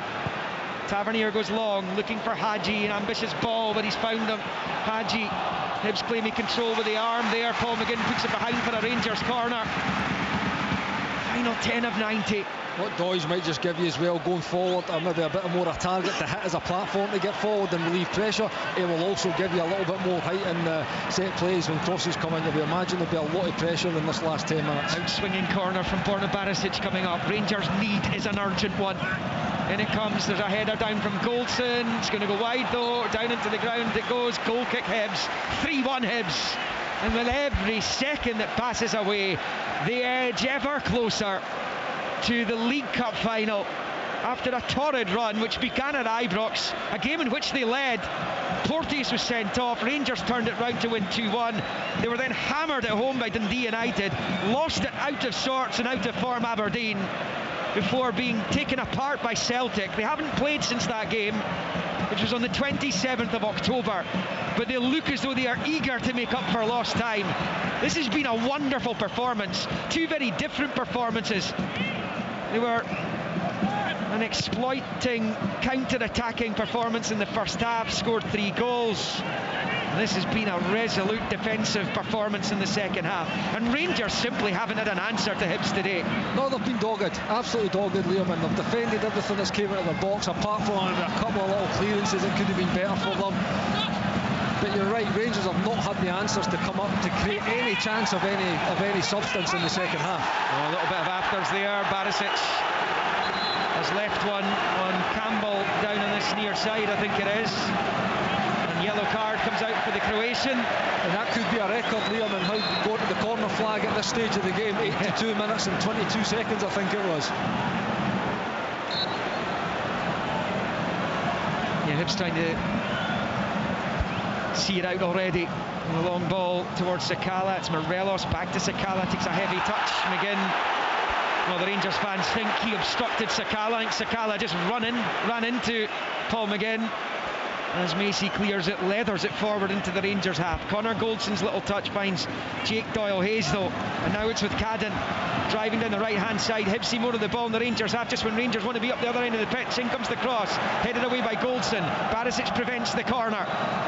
He will knock it forward to Hadji, short to Sakala, then Yanis Hadji. Jack, first time to Morelos.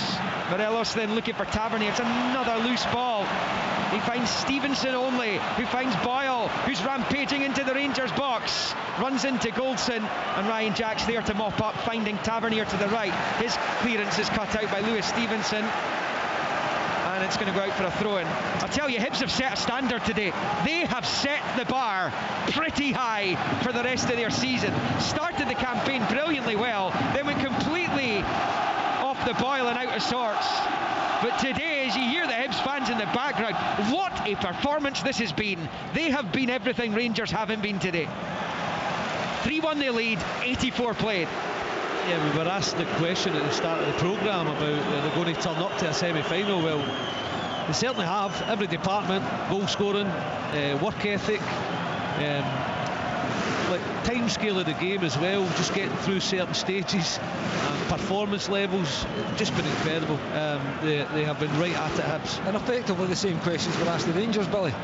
And they've not turned up, and they've not performed anywhere near the levels that those football players can. McGregor back to Macy, it comes off the post of the goalkeeper, and it was Darren McGregor's pass back to Matt Macy. Macy that caused the problem. There was too much pace on it for the keeper, who actually did well to knock it off his own post there. Could have gone anywhere. It's a poor touch from the goalkeeper, and it's not a great pass back, you're right, Liam, but he should do better with it. But when he doesn't, I don't know if he got a little flick with his hand. He was trying to, he thought about it because he's popped it up and he's thinking this could get in, he'll just throw out the right hand. Bit of panic, and they get away with one. Hibs. Hadji gives it away, and here come Hibernian with Chris Cadden driving down the right hand side. Bassey comes to meet him. And our Rangers supporters flooding out of Hampden already. They don't think their team are coming back into this, and it's going to be a Hibs free kick. It is outstanding from Chris Cadden, who I think's had his best game in the green and white today. He's been outstanding, you know, and again, I think that role, that wing-back role, just suits him down to a T. He's big, long-range stride, he's got plenty of energy, good quality when he gets in the final third. Right from the outset of the game, he was a threat down that right-hand side, and I don't know if that was Rangers' first shot on target with Darren McGregor's pass back there, to be honest. Yeah, just that one Arfield one. In the second half. Yeah, in the second half, certainly, yeah. It's always on you, Kenny, it was on you. Hibs free kick, which they've taken short to Doidge against Hadji. Hadji knocks it back off Doidge. Rangers goal kick. 86 by, oh no, is the linesman given the corner? Is he given the corner? Yeah, he has. Well, so did Kevin Clancy. This is right in front of the 10,000 Hibs fans, who are absolutely loving things right now. Made the journey along the M8. They were underdogs. Right now, they are sweeping Rangers out of Hampden. Literally, in the case of the supporters who are already beginning to file out. It's picked up on the right by Goldson. 86.5 on the clock with Hibs leading 3-1. Long ball forward, Hanlon's header away. Only as far as Tavernier. Here's Jack, squeezing it through to Davis. Sakala wants it. Is he onside? Yes, he is. He plays it across the face of goal. Macy gets it half away. Doyle Hayes gets a really important touch on it to prevent Davis tapping into potentially an empty net. I don't think Macy was getting back to it, and it stays Rangers 1, Hibs 3, and that right there in microcosm is Hibernian today. Yeah, they got a little break, and they probably deserved it, to be honest with you again. But it's just not clinical enough for Rangers. So on your heels, not reading the situations well. And listen, there is a bit of fortune involved. Here comes Scott Wright for Rangers down the right, inside the box. He goes and wins the corner. Hanlon again, incredible. I mean, Scott Wright fresh, blasting away from his man, just puts a cross, and Hanlon in the right area at the right time again. Suspect the Rangers don't score before injury time. The belief will sap out of them. Tavernier's corner comes in, breaks the Goldson, who lashes it high over the bar. That was the chance. That right there was the chance for Rangers to force a grandstand finish. Connor Goldson spurns it and sums Rangers' afternoon up in one swipe of his right boot as he faces back towards his own goal, and he knows he should have brought it back to 3-2 with 2.5 minutes left. It stays Rangers 1, Hibs 3. He absolutely must score. He must rip the back of that net with that. If he's 5 yards out, 6 yards out, all he needs to do is get the ball down on target. Alan McCoy always used to say us, get the ball down into the ground. If he gets that down into the ground, it's 3-2 and we've had a grandstand finish. It summed up, you said in commentary there, Liam, Rangers Day, it summed up Connor Goldson's day. He's not at his best day, and Boyle has given him a hard time, not so much second half, but my word, what a chance to kind of help redeem yourself, but he's blown that as well. Yeah, score there, and it's a very nervy conclusion. I'm hearing there will be 5 minutes of injury time as it stands. We're in the 89th minute with Hibs leading by 3-1. So if that's true, Hibs are 6 minutes away from the final. Rangers throw in, taken short to Jack, and on the far side it's nicked back there to Scott Wright.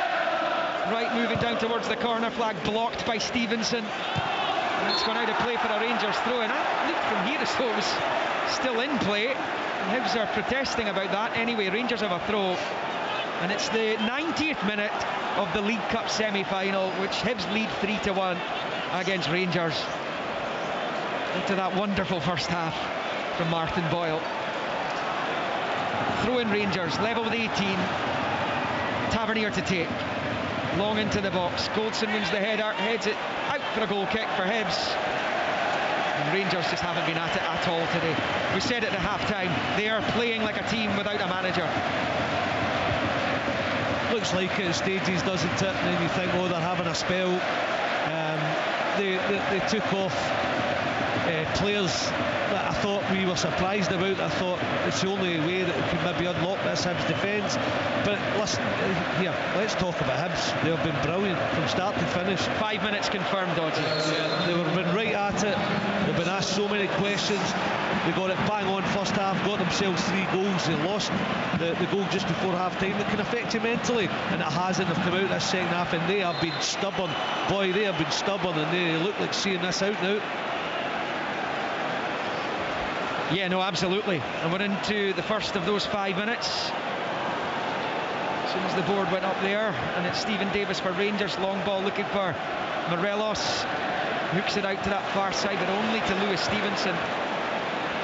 The amount of unforced errors from Rangers players today is frightening. Deutsch looked like he was brought unceremoniously to the depth by Calvin Bassey there. Rangers in possession with Stephen Davis, but he's camped deep inside his own half. Out to Goldson. There are huge empty spaces inside the Rangers sections of Hampden. And they had 75% of the stadium. As Jack rolls it out to that far side, Tavernier, low ball from Morelos. First time out to the right hand side, straight to Stevenson. It's now with Tavernier, looks up, tries to cross, it's blocked again by Joe Newell this time. He played a minute and a half of the stoppage time, 5 are added. The Hibs fans already celebrating. Tavernier's cross ball comes in, it's allowed to bounce, but Macy's there and holds on decisively. Rangers 1, Hibernian 3. Again, just another sign, Rangers just not done enough.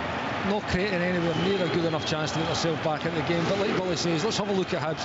We'd be hard pressed to find a player who's not performed at the top of their game. We've probably mentioned most of them, maybe apart from this man. I think Joe Newell has been absolutely outstanding for Hibs. Putting his foot on the ball, showing a calmness, making the right passes, filling in holes, blocking passing lanes. He's been absolutely everywhere. Fantastic performance for everyone, but Joe Newell for me has been excellent, and Martin Boyle will rightly get the headlines, but there's so many more top performances in green jerseys today. It is Hibs with Doyle Hayes making the challenge on right. It's going to break to Hadji. Right-footed ball out to Barisic. We played over 2 of the 5 minutes that were added. Barisic's pass again, it's a loose one, straight to a Hibs player. Doyle Hayes away. Doidge's header comes off Bassey, and we'll just let it go out of play for a throw-in on this near side. And he's been absolutely outstanding today as well. They all have, but Josh Campbell down here, first domestic start of the season. Only has a handful of appearances for the Hibs first team. He had loans at Airdrieonians and Arbroath at Edinburgh City in recent times. He has played like he's been in this Hibs first team for years today. Yeah, maturity beyond his years really has. Kenny said they're not going to fail you. For me, Paul Hanlon's been incredible.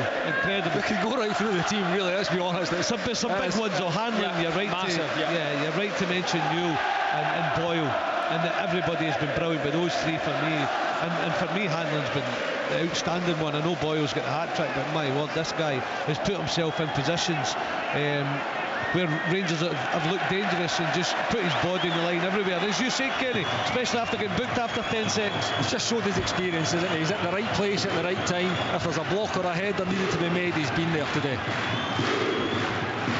Hibs fans who are here will remember this for a very, very long time.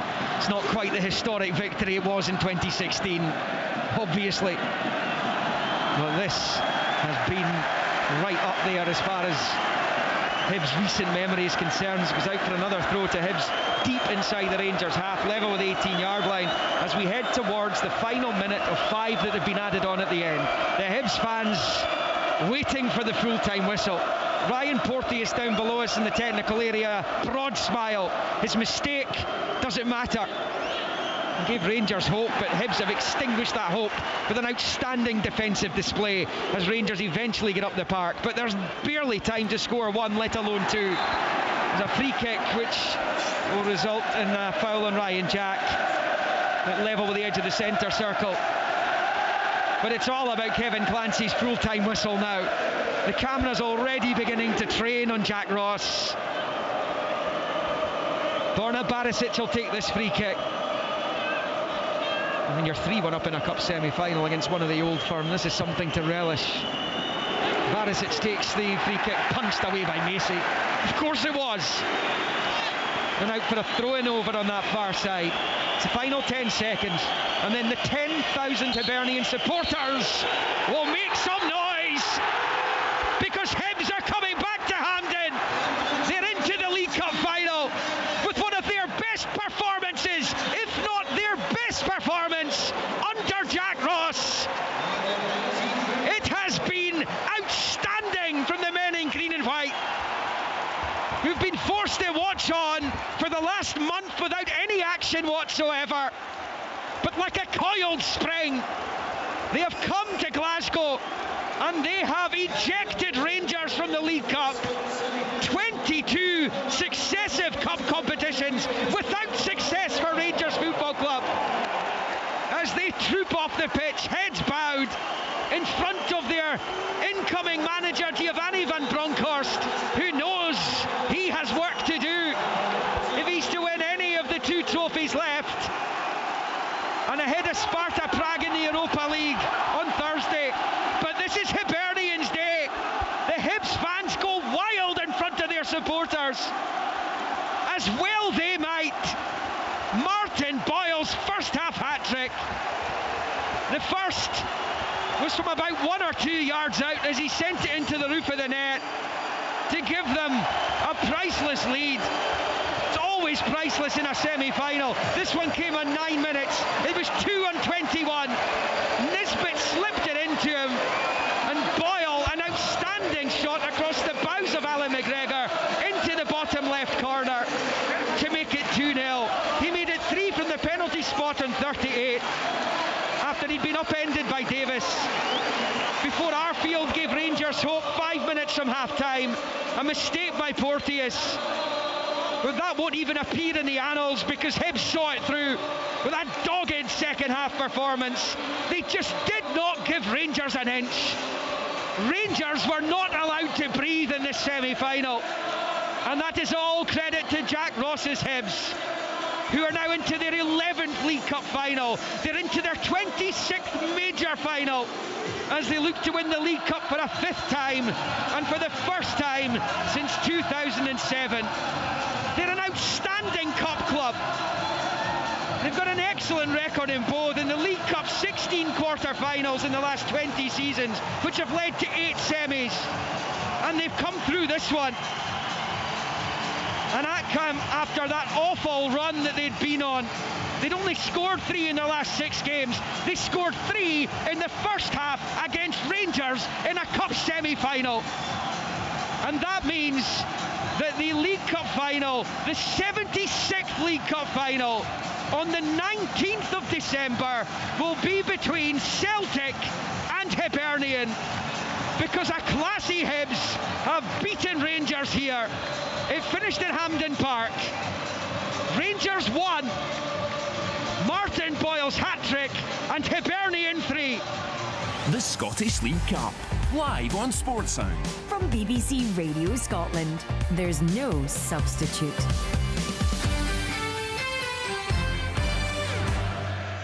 Well, it may not be sunshine in Leith that we're hearing in the background, but that is very much the sound of Hibernian fans celebrating. What a day it has been for them, and the players are down there and they are joining in on the festivities in that corner of Hampden Park.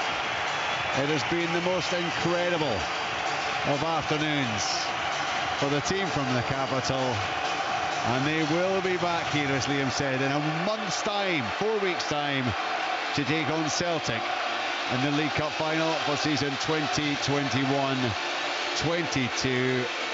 So many outstanding performances.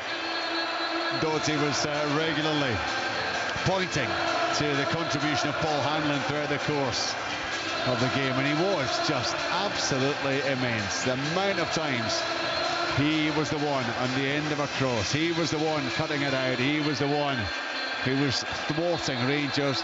A number of the players, I think Hanlon there, certainly Paul McGinn, Darren McGregor, all making their way up into the stand to get hugs from family members down below us. Some very small children being congratulated and congratulating their dads down there.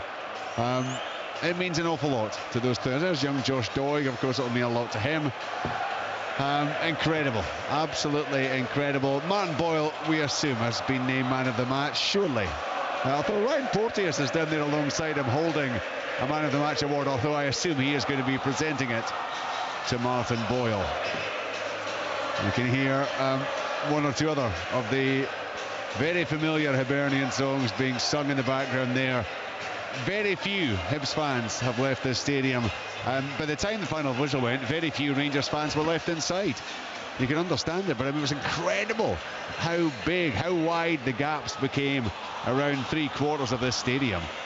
And you've got to say, it's a terrible National Cup record that Rangers have over the past decade or so, albeit they were down in the lower divisions for a few years, but it is yet another year in which they have failed to win the League Cup, so that'll move on. They've still got the Scottish Cup to come, of course, but it's over a decade since they last won either the League Cup or Scottish Cup.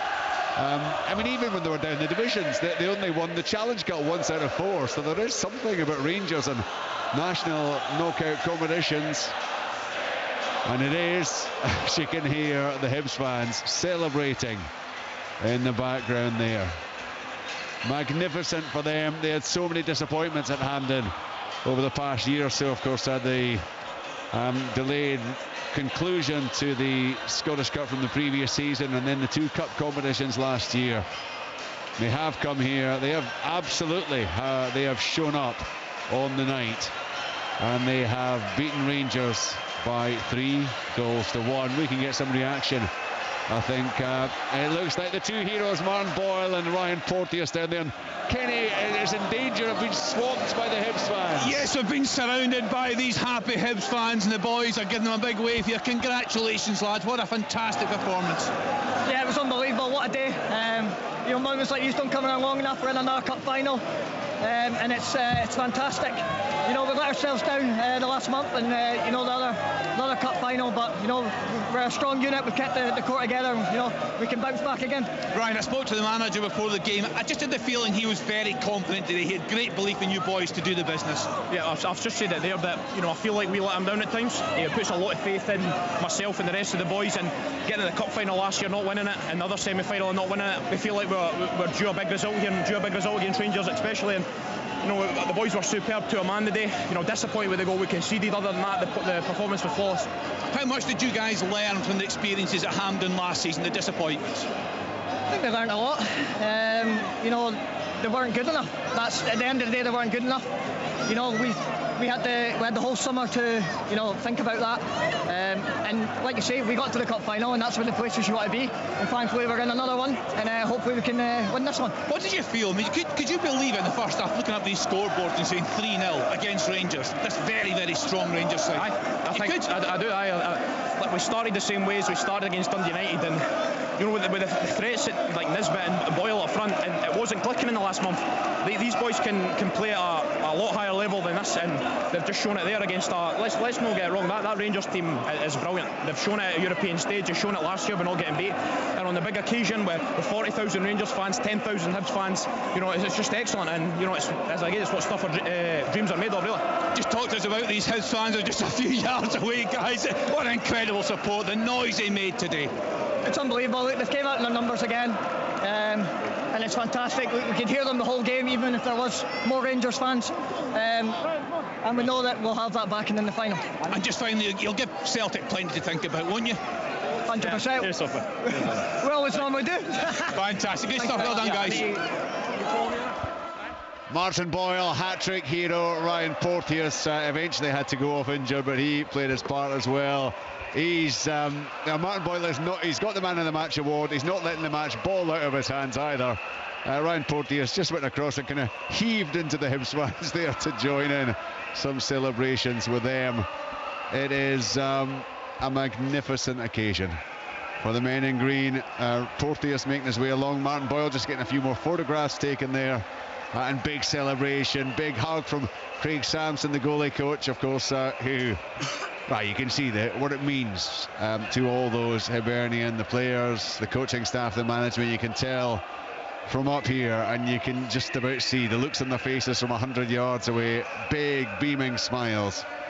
Fantastic, absolutely fantastic, and Willie thoroughly merited, thoroughly deserved that win today. Without doubt, Richard. You know, it was a polished performance, it was a mature performance, wasn't it? All the business done really in the first half, ripping the Rangers defence apart. The tactics was spot on. You know, Jack Ross playing the two up top, particularly Martin Boyle, but I thought Nisbet and Boyle linked so well. The threat was always there in behind, and the finishing was pretty clinical as well. And you know, once you get yourself in the lead 3-0, okay, it was a poor goal to lose, and it gave Rangers a little bit of momentum going into the second half. But to be perfectly honest, I thought Hibs handled it exceptionally well in the second half. You know, they were deep, but they were confident in their defending. For me, I think Paul Hanlon, you know, I can echo what Dodgy has said. He was outstanding. It's you know, just understanding where you should be, where the danger is, and he sniffed that out. And after putting himself under pressure with that challenge in the first few seconds of the game, he just thought his way through the game. You don't see too much of that defensively these days, but it was a joy to watch tonight. What he did do was exactly what you told us it is possible to do. You're telling us that before the Scotland game, and all those yellow cards. Richard, you think about it, you get yourself in the right position, you don't dive into challenges, you don't give the opposition an opportunity to turn you, and you then get yourself in a position where you've got to challenge. I mean, if you look at Hanlon's performances, there wasn't a lot of challenges. It was about getting into the right space, understanding, you know, where the ball is, if it's in a wide area, where the danger might be, usually at the front post, gets himself there. Did that about 3 or 4 times. So you just, you know, it's with experience that comes as well, but you need that intelligence, that game intelligence, to understand where the danger is going to be, and you need to be calm and composed, and they certainly were calm and composed throughout the game. You know, they looked like a team that believed that they were going to win this, and it's just a joy to watch when that happens. They came here as underdogs, but after this performance, if they can take that into the final, then they have got a huge chance of lifting the trophy. Tom, absolutely. If they've got the same mentality, same attitude. I just thought they were exceptional. First half, ruthless, clinical, classy. Second half, resolute, resilient. Limited Rangers to one chance, which Goulson ballooned over the bar with 2 minutes to go of normal time. They were comfortable and thoroughly deserved it. When you talk about man of the match, they had 10 contenders. The only one I wouldn't put in the list was Matt Macy, because he had nothing to do for most of the game. The others were just terrific, and it was a terrific, I think, a feat of coaching as well from Jack Ross, because I think he figured it all out, and he sent his team out there with fired up to the gills, and it was just a very, very classy performance. It really was, and you can hear the confidence from the two players that we heard from. We're now going to hear from the manager, Jack Ross, with Kenny. I'm sure you can see the smile up there, Richard. You must be a very proud man this evening, Jack. Yeah, it's probably the best way to describe it. I think obviously delighted, but pride is the biggest one. I think we've had a tough month, tough few weeks prior to that as well, so I think, you know, what the players and staff have shown to deliver that type of performance on this type of occasion is outstanding, and thoroughly enjoyed the performance that they gave today. When I spoke to you pre-match, I just get the sense you had real belief, real confidence in this side today. I think there was 2 aspects of it. One, how we've performed against Rangers in recent time. You know, and I spoke about us not winning those games, but we had played really well, and we needed big moments. And I think the first goal was one of them, because we get a little break that falling to Martin, and we grew from there. And then also the period that we've had out allowed us maybe to take stock a little bit, and I did have a feeling coming into the game that we had prepared really well. Players had looked at it, had looked bright, had looked excited, and they didn't want another opportunity to slip by them. So I think the character they're showing and the trust in each other and what we do at the club was evident, I think, today. Yeah, character's an interesting word. the attacking flair in that first half, he just ripped Rangers apart. But in the second half, it was character, it was commitment, it was discipline, it was composure. It was all there, wasn't it, as you weathered a bit of a storm in the second half, but they never really threatened. Well, you're going to have to. You know, I look at the strength Rangers have, and we're having 5 changes to make in this competition from the bench. You know, they're bringing on full internationals. It's not easy. They're a good side, they're champions for a reason. So we had to show all aspects of our game, and as I said, you get that feeling amongst the group, and even at half-time, a couple of tactical things, but a lot was about that understanding of what they would have to do in the second half and defending their box. And you know, Matt was a big part of that, Matt Macy, in terms of how he came, but then overall was a whole team prepared to put their body on the line. So yeah, just as I mentioned earlier, just a really enjoyable performance for a manager to watch. Yeah, I spoke to Ryan Porteous and Martin Boyle there, and they spoke about using the disappointments of the national, being here before at the National Stadium, and channeling that today. But Ryan Porteous said an interesting thing. He also said he felt at times they let you down last season. They felt they owed you a lot to get that performance today, to give that to you today, personally. Well, it's nice to hear him say it. You know, I think hopefully it's a reflection of the relationship we build with players. Said I'm close to them. We've went through a lot in the last couple of years, a lot of good things, and we've taken some criticism at times for losing big games, but we keep coming to big games. That's the thing. Said we're a young team out there today as well, and so my pride all the time is at how they perform and watching them grow as players and watching them grow as a team, and to come into this environment against that team, because it was, you know, this place was rocking at the early stages of the game, and just terrific. And it's hopefully it's another sign of the growth of the football club. You know, it's about us being a top team regularly. And we've got an opportunity to go and win a cup now, which is brilliant. Martin Boyle, man of the match for his hat-trick. Can I just pick out 2 other players? Paul Hanlon, I thought he was outstanding at the back, and Josh Campbell, a big call perhaps from you to put him in today. He never looked out of place. Well, yeah, take Josh first. I think that he's got loads of good attributes that could make him a top player. He has to trust them. We've worked really hard, and we probably feel this is the right time for him. It was an opportunity for him today, and I think he grabbed it. And now it's about repeating that. Another player that's came through our academy. So it's a reflection of the work that goes on at the club, but also our willingness to play them. So really, really pleased for him personally. And Paul is interesting because he's now taken on that responsibility of club captaincy, and that is different. And he's growing in stature as a leader, both on and off the pitch. And today he led on the pitch. He was, in particular, having been booked so early in the game, that is not easy for a central defender to do that. But you know, as you work with Paul day in, day out, you realise how good a player he is and why he's played so many times for Hibs. And you know, as I think he has spoke about it in the lead up to this game, his desire is to go and lift the trophy as captain of Hibs, and he's got an opportunity to do that on obviously next month. Yeah, the 19th of December, a really busy spell for the club between now and then, but there'll be a real buzz around the place. So that competition for places, these guys will want to be involved here at the National Stadium again against Celtic, and that's a huge challenge in itself. Yeah, I mean, irrespective of how today went, we've got huge league games coming up, because the enforced period has meant we've slipped down the table, albeit results generally have been pretty good for us. So we've got to go and win these big league games coming up. It probably would be nice if the SPFL helped us a bit in terms of the lead up to that final. We've got a lot of games prior to it. You know, it's a showcase final in Scottish football. I won't hold my breath, but we'll maybe look at it. But you'll ask the question? Well, I think so. I mean, I don't think that's a ridiculous thing to ask. You know, and to have you know, a number of fixtures we've got in this month now is incredible. When they said it's a big game, the final, you want it. You know, the atmosphere between yesterday and today has been outstanding in this stadium. You want a match that reflects that. But if it isn't, then we'll deal with that accordingly. And then said, look to repeat just performance level from today over the course of this month, next month. Sorry. Yeah, I know on a semi-final it's all about winning, but the performance today was excellent. And just one final point, a positive note, Jack, to end on.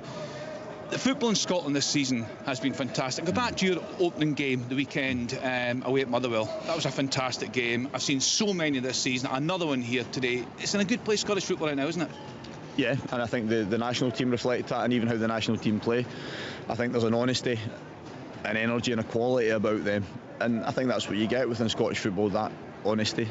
It's authentic. There's good players, really good players in this country with quality, and as I said, that energy about the game today. I mean, the first half was ridiculous in terms of the pace the game was played at, but always more enjoyable, obviously, when you're on the winning team. Well done today. Congratulations. Thanks, Kenny. Thanks, Jack.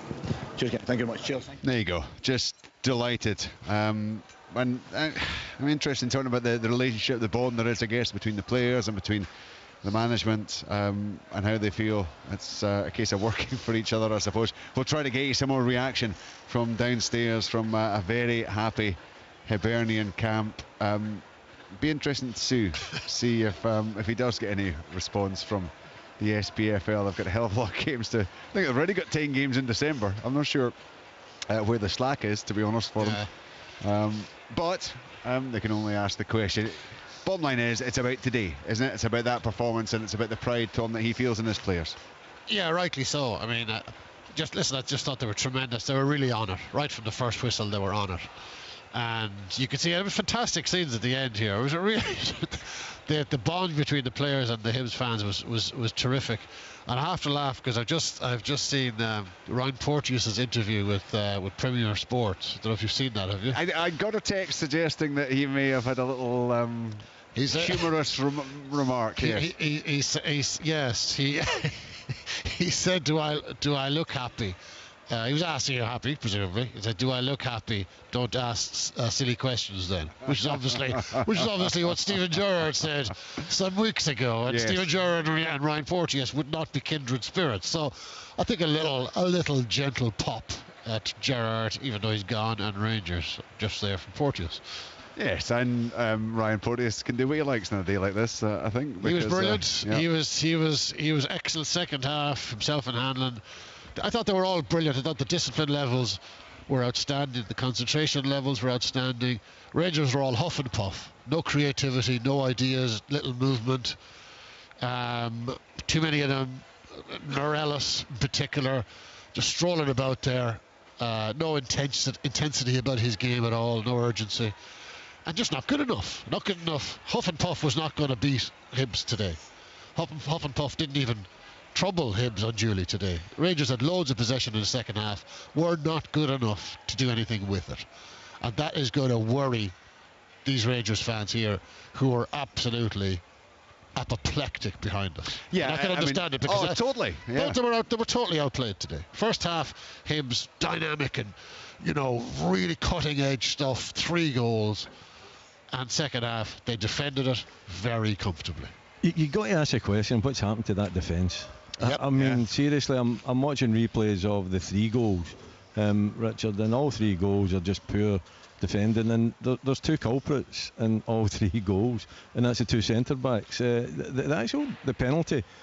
There's one centre back outside the box towards the byline, and the other centre back is just inside the box when Stephen Davis has to come back and make a challenge, because none of the 2 of them are actually taking any attention or paying any attention to Martin Boyle. And as for the other 2 goals, well, we've been over that before, but that was a defence that was very rarely breached last season. And you look at it now, and every time Hibs went up the park in the first half, it looked as though there was a possibility of a goal. So there's big questions to be asked defensively. And Tom's right. I mean, going forward, I don't think they were creative enough. I think Tavernier had probably the worst game I've certainly seen from him. Normally very good delivery, normally can go by a player as well, but on the day or on the night, nowhere near his best, and that kind of sums up Rangers, doesn't it? I think on the night, nowhere near their best. As far as Hibs are concerned, very mature performance, good defensively, creative, in the attack, always dangerous. They did the job in the first half. That's what you do in these games. If you get yourself, that far ahead, you don't have to do that much in the second. You have to play it with a bit of maturity, belief and organisation, and they certainly did that.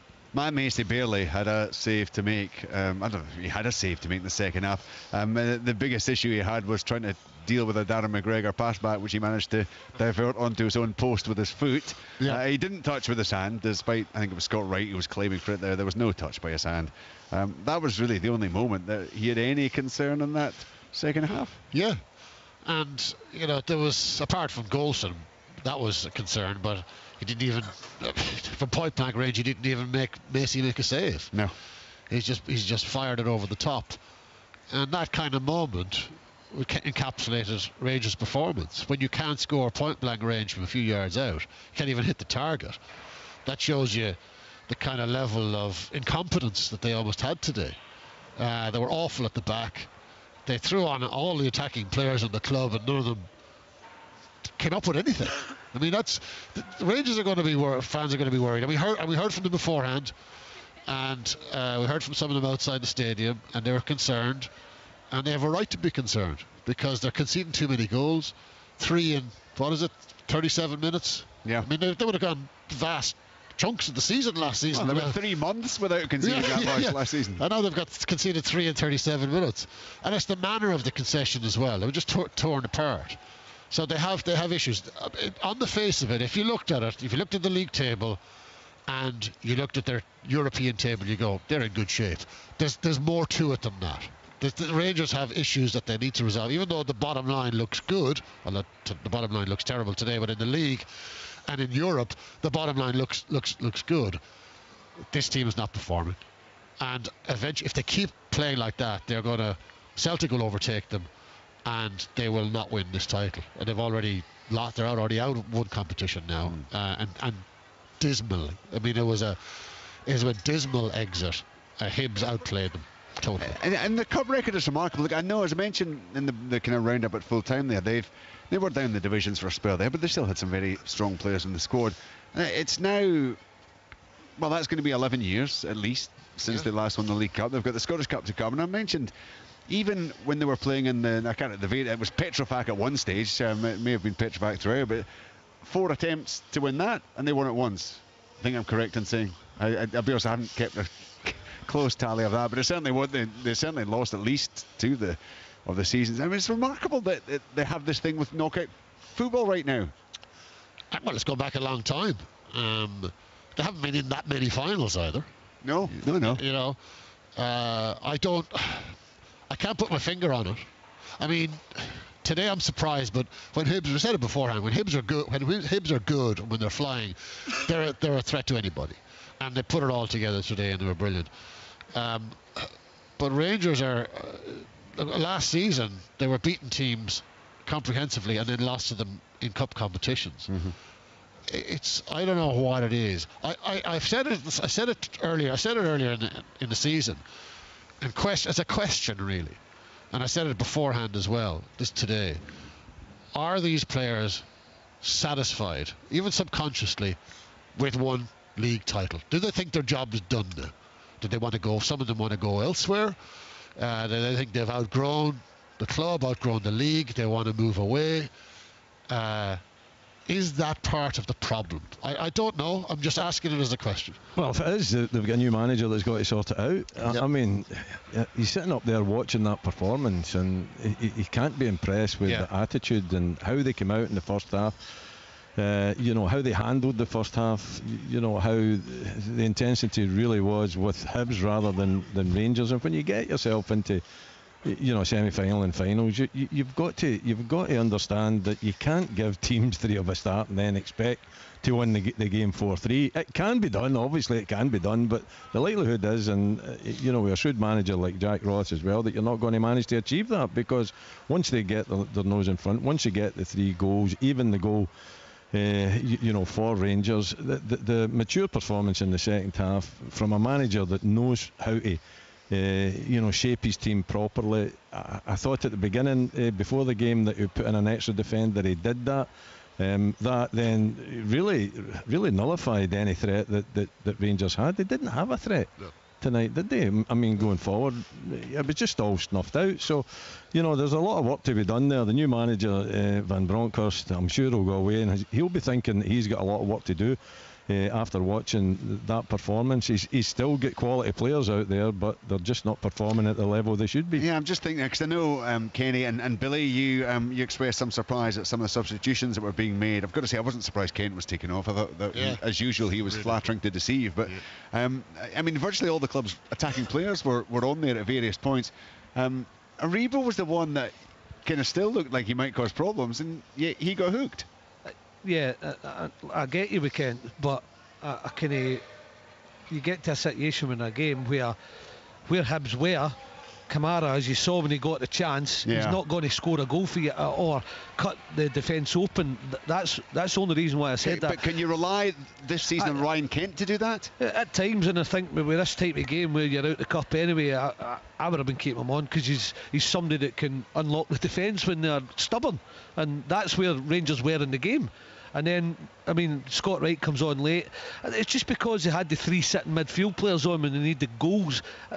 I'm not going to ever go about making substitutions. We all make mistakes. And I just thought at that time, in a time of need, when they needed somebody to hit a pass, cut them open, and he wasn't having his best game, Ryan Kent, I just thought he's one of the players that could probably do that. And they but took what him does off. what does that tell you about Ryan Kent and how they view him right now, then, given that they are taking him off under the circumstances? He's been injured for a while, so he's been back in, and he had a good game a few weeks back and starting to get back at it. It takes a while, Richard. Hey, I'm telling you though, if he gets back to the top of his game as a top player, and that particular moment, and you're right to say he wasn't playing well, I just thought, and I don't know if you're the same, Kenny, that he would be one that would probably maybe make a pass, maybe do something different, although he wasn't doing it a lot in the game. But we saw when Glenn Kamara, and he's an excellent player as well, but they don't need too many sitters out there when they need to cut open that Hibs defence. And when Kamara got into the situation where he twisted and turned, I'm thinking, just hit it, you could hook it across goal, the goalkeeper might make a save, he turned out and played back the way. That's what I mean. Ryan Kent, 1 goal in 12 games this season. This is the guy. I know he's been injured, but he still played 12 games and he's got 1 goal. This is supposed to be their most creative kind of midfielder or winger, and he's not doing it. And you look, he is supposed to be one of their most marketable assets. Like he's going to be going for like 15 million quid. Like Morelos was supposed to be going for 15 million quid. The value of these guys is plummeting. Their market value is going through the floor all of the time, and this is supposed to be a key plank of Rangers' business model, is the player trading model. The money they're going to get for these guys while they're delivering these performances is falling. Morelos shouldn't even be in the team. I mean, I don't know what they're going to get for him but he looks a shadow of the player he was when he was banging in the goals. He doesn't look worth a whole lot. At the moment, for me, Ryan Kent never played well. Ryan Kent's not played well this season. Let's be honest about it. He can open something up, Billy. I agree with you. I'm the same with Aribo. Aribo was actually playing okay. Yeah. He was one player you thought, right, he's maybe got something that can open this game up. Again, it's tight, there's deep blocks. Can he open this Hibs defence up? Yes, I think could have been the answer. By the way, he might not have as well. But the performance we've seen today, for me, has been symptomatic of Rangers this season. And what I've said all along with Gio coming in, his biggest thing is not about who he's going to sell or who he's going to sign. It's how can he get improvement out of each and every one of these players, because at the moment they are underperforming. They're at the top of the league. Yes, we talked about today coming to a semi-final. Well, that's gone now. Now they move on to Thursday night, and it's a huge Europa League game where they win that, they potentially go through to the next stages of the Europa League into the last 32. Yeah. But Gio's biggest thing is getting improvement out of the good players that this club signed.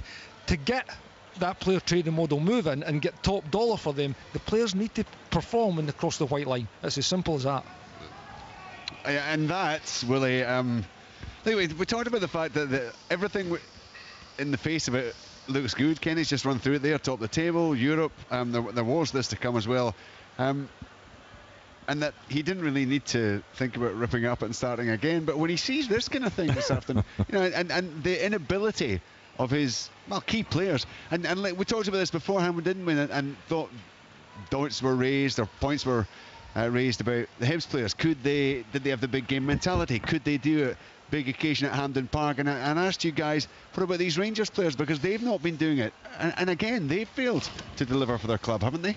They have, and it's been that type of season for them, even although the position that they find themselves in domestically and in Europe, in the league and in the European tournament is very promising. But at the same time, if you've watched them, and I haven't watched them, I'm sure Kenny and Dodgy's seen more of them.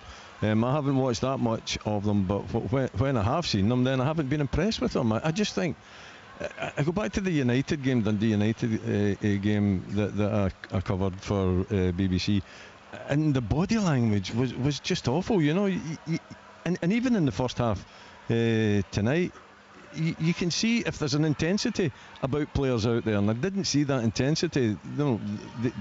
You've got to understand how important this game is. It's how important it is for the club, and I didn't see that. And it's something that's strange. because it was happening underneath when Steven Gerrard was manager. It's not as if it's happened when he's went away. It's been happening this season. There's a new manager in, and Kenny's right. What the new manager's job is, there's no doubt that there's quality out there. There's no doubt that the squad that Rangers have amassed is of good quality and good standard, very, very good standard, very high standard. But they've got to perform to that standard, and that standard is dwindling away this season. It's nothing like the standard that they showed last season. So there's a lot of work to be done there. And when you come in as a manager, you've got to obviously, stamp your personality and your authority within the camp, and he's got plenty of scope to do that here. He's got plenty of scope to show that he can get the best out of this squad, to rejuvenate them and get them back playing to the level that they're more than capable of playing.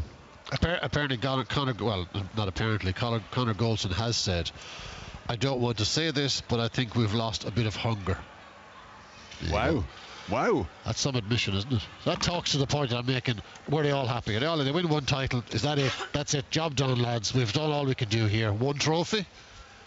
It's just a lot. How could they lose a bit of... And it looks like that, playing for a massive club. And it looks like that as well. Yeah, it does look like that, Kenny. But Kenny, you don't say that publicly, do you? As a professional football player, you can't go saying that, can you? Well, listen, that's Connor being brutally honest. To be honest, like you say, nobody wants to hear that. The fans won't want to hear that. They'll be up in arms when they hear those comments, because what Tom says is exactly how they will feel. You're playing for Rangers in a cup semi-final, and you're coming out and saying afterwards that you think the player or the group have lost a bit of hunger. There's a cup final to go and win. We've not won a cup for 10 years. It's now over 10 years since we've won this cup now. So it's one of them where, yeah, he's been honest, but it's not really what we want to hear. But it is how it looks, Tom. Yep. For me, I think there has been a massive come down where it's 55's been achieved and so much has been made of it. And you know what was a wonderful achievement? Yeah, and there was progress and built towards it. And it's like the foot's completely came off the gas. It's been done. And you know, I've said it before the show, there's one thing winning one league or a cup. There's another thing going again, and you touched on it about Brendan's Celtic team. They were relentless. You know, absolutely relentless, and it pains me to say it, but they went and they went again. And for outside looking in, it's actually impressive. You know, how to keep going and not to lose a game. And you're talking about these one-off games where anything can happen. Every bit of luck can go against you, or a penalty or a refereeing decision can impact a game, and it never. They still went and they went again, and they won cups and they won leagues, and it's something that it's hard to do. You know, winning one thing, it's hard, and to get that 55th title was a lot of hard work. Make no mistake about it. And going unbeaten in the league season was a fantastic achievement. But we're not seeing that now, and you have to do that again at this club. Celtic kept it going when they changed managers as well. Yeah. When Neil Lennon came in. Yeah. In the end, it was now was it 42, 43 domestic cup ties that they won on the bounce. Yeah. They were pretty hungry during that time, clearly. I mean, voracious appetite for trophies. And, you know, if you look at all of those cup ties that Celtic won, they were very rarely behind in any of them. There was like a tiny number of minutes where they were actually behind across the span of all of those games. So they turned up, even when they weren't at their best in some of those cup ties, they still won the game. Sometimes they were absolutely cosmic and they won by a street, but when they had to dig in, they dug in and they found a way, and they just banged out trophy after trophy after trophy. They were never satisfied until the wheels fell off last season. This Rangers team, you know, it just looks, they're just satisfied. They look satisfied with one trophy. They're losing hunger after one trophy. It's a strange thing. It's a major character flaw, Dad. When you actually, we know, and when we look at games, that there is something missing from last season. But it's a strange thing to say it when you're top of the league as well. To throw that out there. I think personally, and it's good sometimes if your players can self-run. And I think he's tried to have a dig at a few. And I think the few might be your Ryan Kent Richard, might be your Alfredo Morelos, and he's just having a little dig to see if he can get it going again. But it's on the performance today, maybe. But I think that's a man that can go and you know, look in the mirror and say, I'm not at it. And if he is having a go at himself, then I'm digging myself out as well. But I think he's having a little pop at his teammates as well. He's trying to get that edge back because they're still top of the league. There is a hunger there. It isn't the same hunger as last season. I just had a concern. The only concern I had coming into today's game was the fact, and this is nothing against, I think it's Brian Gilmore and David McCallum on the touchline. I just had a concern there if things are going against you and you're looking at that touchline. When you've got a Steven Gerrard standing there, or you've got a manager who is your manager, he's in charge of you. You can look to them for a bit of guidance, a bit of help. They can bring the best bring something to the game. As much as they're on the touchline, they can still bring something to the game, that presence. And I just was concerned a little bit today for that. Ben, obviously Gio's in the stand, which was better than not being in the stand. At least there's a man at the helm, but he's no there. He's no there in the trenches with you. That was a little concern, but still, the team that was picked, the players that were on that field, never performed to the levels that they're capable of. We said it probably looked their strongest they could put out. Yeah.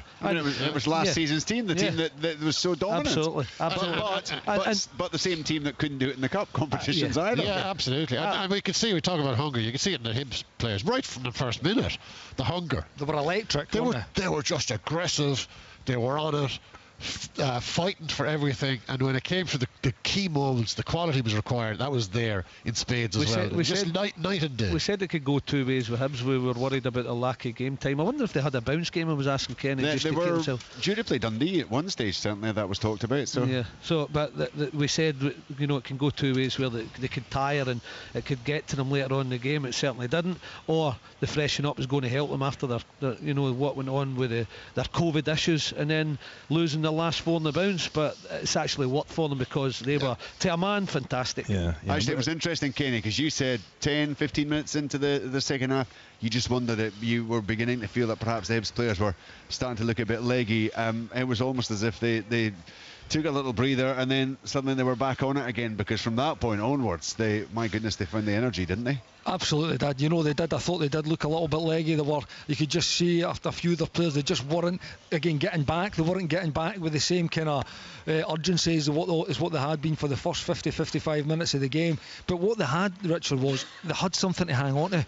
They had a 3-1 lead, and when you're in those situations, you do seem to find that something inside you that just makes you go again. You've got something to protect. You need to get back and help if you're a midfielder, you need to get back into position and help your defenders. You need to be, if there's crosses coming in, you're in the penalty spot for these second phases, getting out to the box, making blocks.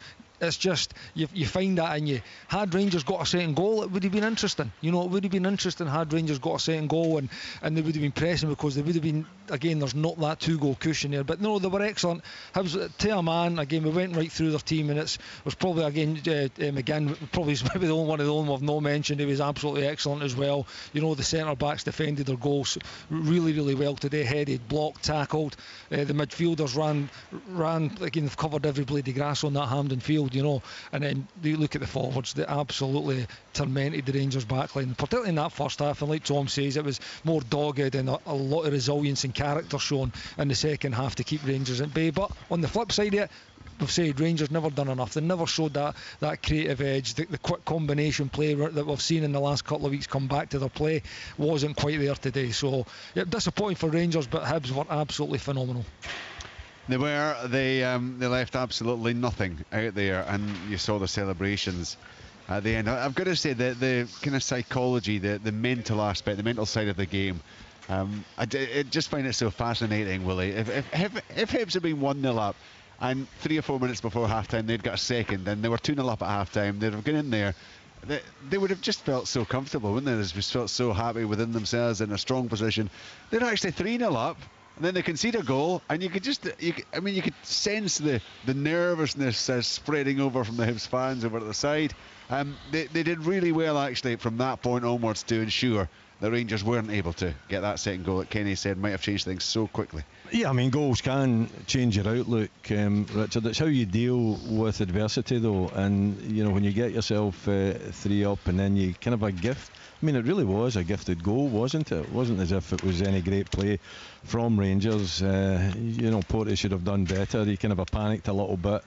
He couldn't get his feet sorted properly, and the ball ends up in the back of the net. But then it's how you deal with that. And I think coming out in the second half, I never felt that Hibs, and I know what Kenny was saying, they did look under pressure for 10-15 minutes. But you know what? See if you've got that gap, and see if the opposition throw what they can at you. You know that Rangers are going to come out and have a right go at you in the first 15 minutes of the second half. See, once you get by that, then that gives you the belief, and you've got something to hang on to then, and you can see the finishing line, and you say to yourself, is that the best Rangers can throw at us? That spell, wasn't it? I can understand what Kenny was saying, but you've had your rest.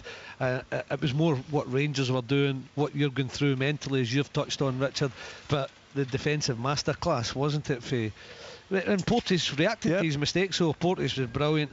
Hanlon was brilliant. I knew you would enjoy his performance today. Why, I mean, it's just incredible. Very thoughtful. I think the injury to Porteous, it was actually it was a cross which he blocked, and it was one of those where it kind of almost blocked on the point of the toe. And you could, and just oof. And he immediately, I mean, even as he was going back in to defend the corner, he had his hand up saying, "You better get me off." So he was off within a couple of minutes. But Richard, he's made a big error for the goal as well. It's how you deal with that mentally too as a young player, and he's dealt with it really well. He's got it out his head. He's washed it through. He's been in at half time. I'm sure Jack Ross has had words with him as well, just to calm him down and get him over that disappointment and come out in the second half and put in, very, very strong performance in the second half, being part of that defence. It really did shut Rangers out. They did throw everything, which I didn't think was that much, to be perfectly honest. From a creative point of view, but Hibs, dealt with it, and he was a big part of dealing with it after that big mistake. That's the big challenge for Hibs now in the final. They've got to produce that intensity. It's fine doing it against Rangers because I guess there's no love lost there. I would imagine the dressing room beforehand, Hibs' dressing room beforehand, would have been fire and brimstone. Because there is an edge. There's an edge between these sets of players. Let's face it, there is.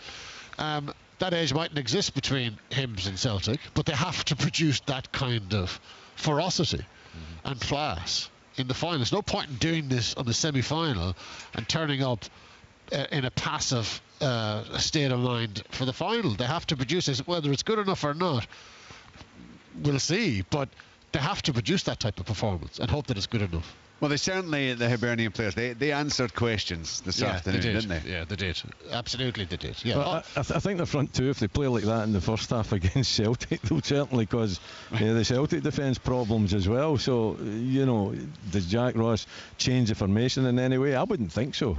Because the thing is that Rangers and Celtic invariably don't change their formation, to adapt to what the opposition are doing against you. They believe that they play their style of play. They've got the better players, and if the better players, if they run far enough, then they're going to win the game. But it doesn't always happen that way. And I think with that front two, Nisbet and Boyle, the way they were in that first half, if they can produce that in the cup final, then they've got a big chance of lifting the trophy. So much of it goes down to Boyle and what Boyle does, and Boyle's pace. Boyle rattling the opposition defence, getting in their face, just going around them, and setting the tone for the other players in the Hibs team, saying, hang on, look at them, the centre halves, they're rattled here because what Boyle is doing to them.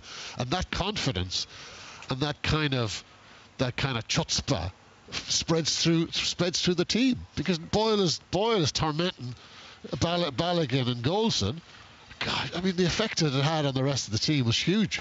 It's called leading from the front, Tom. Yeah, that's what it is. I should have just said that. You'd have got there. That would have. I used too many words when you just cut to the chase. You're dead right, Dadsy. You could be my editor, actually. Put out a lot of superfluous words out of my copy. No, I mean, it's the goals that Martin Boyle has added to his game. 5 years ago, he'd never scored in top flight football.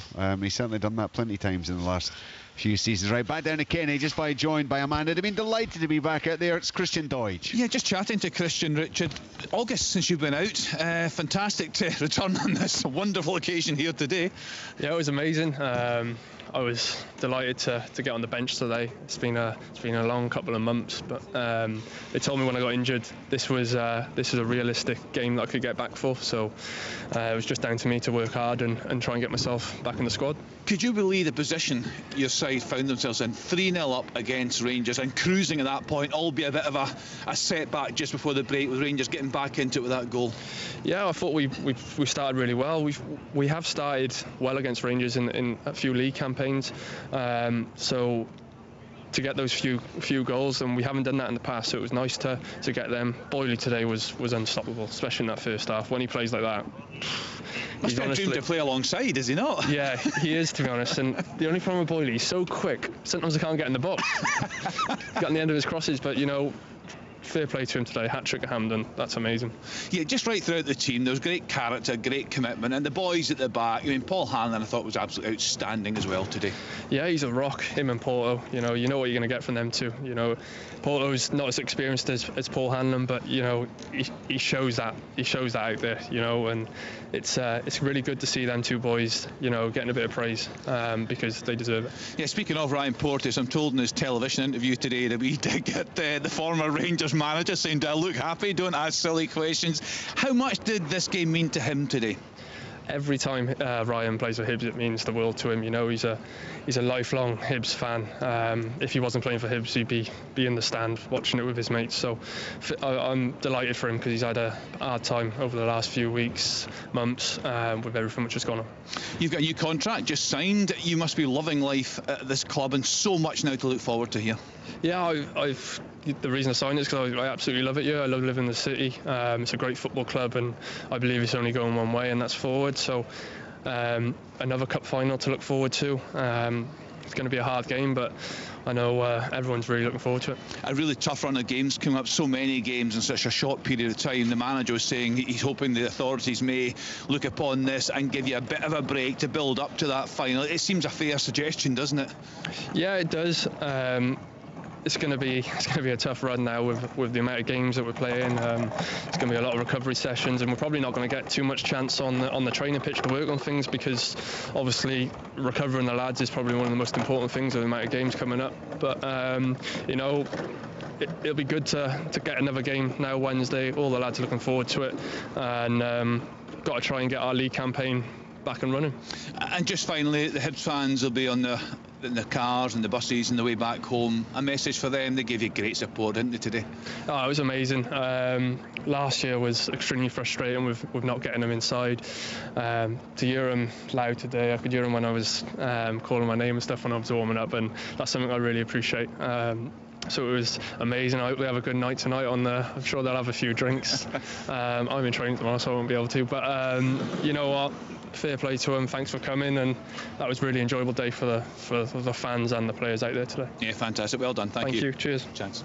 Christian Doidge, I mean, it's almost like having a new signing, I guess, having him back in the mix, but may have to wait his time to get in there regularly, I guess, given what we've seen from the guys who were up front. But they do have so many games coming up that I guess he will certainly have opportunities, and if he can replicate what he's shown he's capable of doing, then clearly, Tom, he could have a big part to play in the closing part of the season.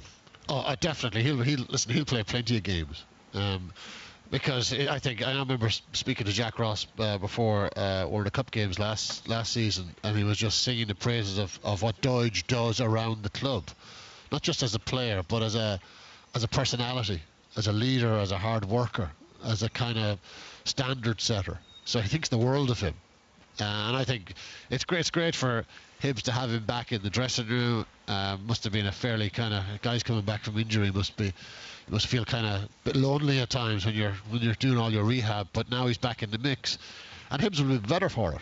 Even if he's just coming off the bench for a little while, they will be better for it because he's huge experience and he's a big personality. You could play the three of them. You could play the three of them, which they did many a time. Yeah, absolutely. Yeah, I don't see a problem with that. Yeah. So you would expect him to, make a return, pretty soon, because he is a threat and he's a target as well, isn't he? And he certainly knows the way he goes too. So that would be an exciting trio up top. Right, they've quickly, the SPFL, Neil Doncaster, a quick email it's been sent out immediately, just congratulating both Celtic and Hibernian for winning the semi-finals, and pointing out that the fans created a wonderful atmosphere, looking forward to the final.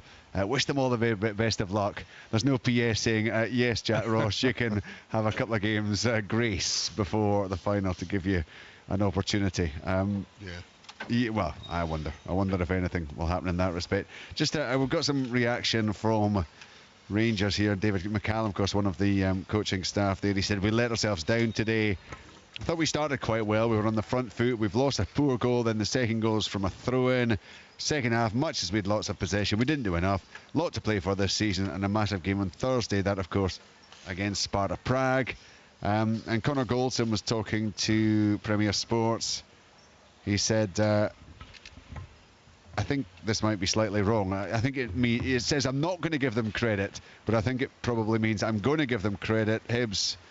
Oh, sorry, I'm not going to not give them credit. It's just a double negative, which I finally worked out. Hibs beat us fair and square. We didn't deserve to win the game. But as Rangers Football Club, our standards need to be higher. We didn't create anything again. Not one individual can come off the pitch with their head held high. We've let ourselves down. Players don't follow instructions. If players don't want to follow instructions, then we can't blame the coaches. We can say at half-time, keep believing, but we're 3-1 down, it's game over. We can't give away goals like that. 3 chances, 3 goals. We know the new man was here today. We need a change, we need a spark. I feel like we've lost a bit of hunger. All of a sudden we're champions, and we don't want to work hard, and I feel that's crept in. We've not been good all season. Doddsy, I think that backs up absolutely 100% what you were suggesting earlier on. He is clearly pointing the finger at teammates there. And himself.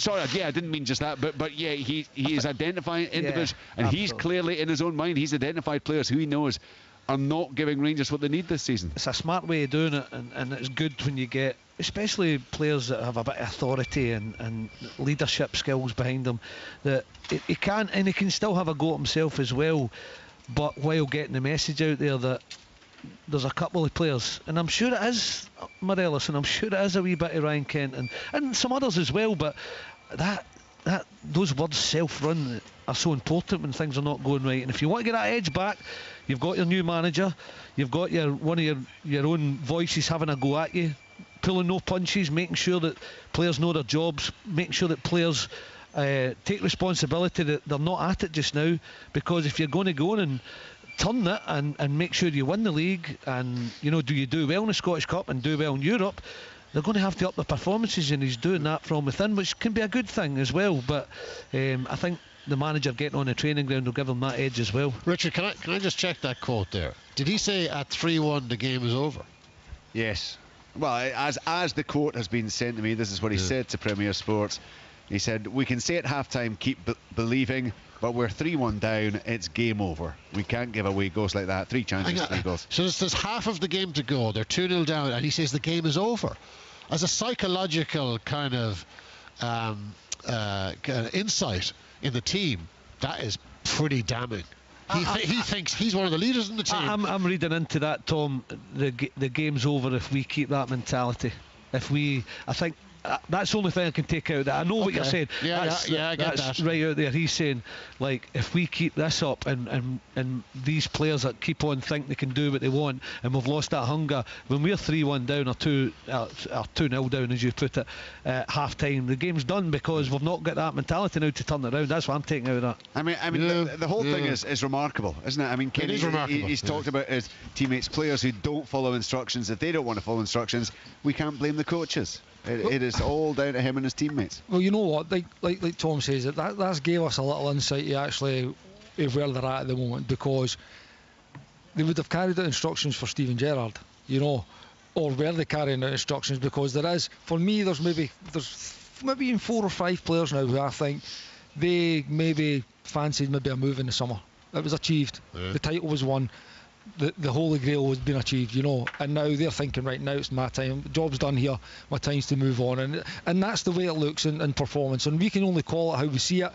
Lack of hunger, well, it looks that way, and it has looked like that way for long parts of the season. The manager's looked as if he's had that mindset as well. He's gone. He was fluttering his eyelashes at Newcastle when he was being linked with that job, and then he goes to Aston Villa very quickly afterwards. So maybe that's part of it. But that stuff from Goldson, that is definite shades of Tavernier's infamous programme notes a number of years ago, isn't it? It's kind of history repeating to an extent. Ahead of the game against Hamilton, wasn't it? Yes, which they lost. Which they lost at Ibrox. Yeah. So that's kind of comes from the same place there. Well, he talked then about, James Tavernier talked then, didn't he, about the players not being able to handle the pressure, the expectation of the big fans. They go and win the league last season with empty stadiums for a large chunk of the campaign, of course, reduced attendances, whatever. And here we are back out this season with the fans in again. Now they're going along still, and we have to keep saying this, they're still 4 points clear at the top of the table, but clearly all is not well. There's disquiet within the squad, obviously, given what Connor Goldson has outlined there. And once again, the cup has, well, it's ended up in disappointment and failure. And they're 4 points clear at the top of the table because Celtic had a slow start, Celtic are rebuilding, Celtic dropped. Celtic lost 3 of their first 6 games. Yeah, they dropped a lot of points because Postecoglou was trying to get his ducks in a row in terms of players in, Kyogo in, Abad, Jota, and all the rest of them. So he was rebuilding. So that's when they hemorrhaged points. But they've got a bit of traction now, Celtic. So the 4 points, they keep playing like that, Rangers, getting outclassed like that. The 4 points are going to evaporate in a few weeks. Well, it is. It's going to be fascinating to see how it all pans out and what happens when Giovanni van Bronckhorst gets in there and gets his makes an impact in terms of the training ground. I mean, you've got to imagine, Willie, haven't you, that when they start working for the new man, any of those players who Connor Goldson has highlighted there, the ones he feels aren't doing it, they've got to step up, haven't they, under the new man? They've got to go out there and prove to him that they are the kind of players that they perhaps believe they are. Well, I would imagine that if the backroom staff are doing their job properly, PR people, Ross Wilson, they'll be taking Connor Goldson's quotes and writing them probably in double size in a A4 sheet of paper and putting it down in front of the manager, because if that's what he is thinking, if that's what he is telling the fans, if that's his public stance, then Van Bronckhorst will know that he's got issues there and issues that he has got to sort. I think that the issues have been there for us to see. I don't know if Van Bronckhorst would have been watching Rangers all season, but when you get your centre back and experienced player coming out and really pointing the finger at some of his teammates that they're not following the proper instructions, then at least that will make the new manager aware that he does have issues and he's got to stamp his authority in the squad to turn it round. Or he's got to move some of these players on and get his own players in, because if they're not taking instruction for the manager, they're not going out and following the team pattern, then they're letting everybody down, and they're letting the manager down in particular. And once they start letting the manager down, then there's only one route for the manager to go. I think that he's got to come in, he's got to assess his players. I think you always give players an opportunity to prove that they want to play for you as a new manager, but if they don't and they still can't take the instructions on board, then you've got to, it doesn't matter who they are, you've got to move them on, you've got to bring your own players in to turn the whole thing round. It'll be very interesting with the next, whether it's tomorrow, whether it's the next day, the Rangers players meeting. They'll say, who are you talking about? Are you talking about me? About the lack of hunger? Are you talking about me not taking instruction? Are you talking about yourself? Who are you talking about? Well, so there's better be an honesty session. I'd love to have a look at it. When you're Connor Goldson's size, you're probably okay mentioning the names. I don't think he's going to be too fussed about it, is he?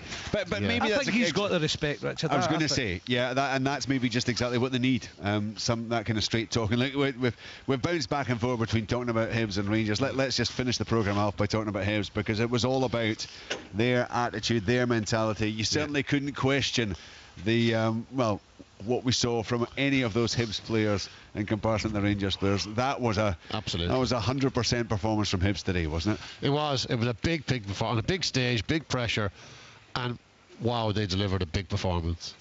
First half exceptional in terms of creativity, movement, pace, intelligence, and second half was all about, gutsing it out. Not under great pressure, but, through their bodies in the ways of shots and crosses.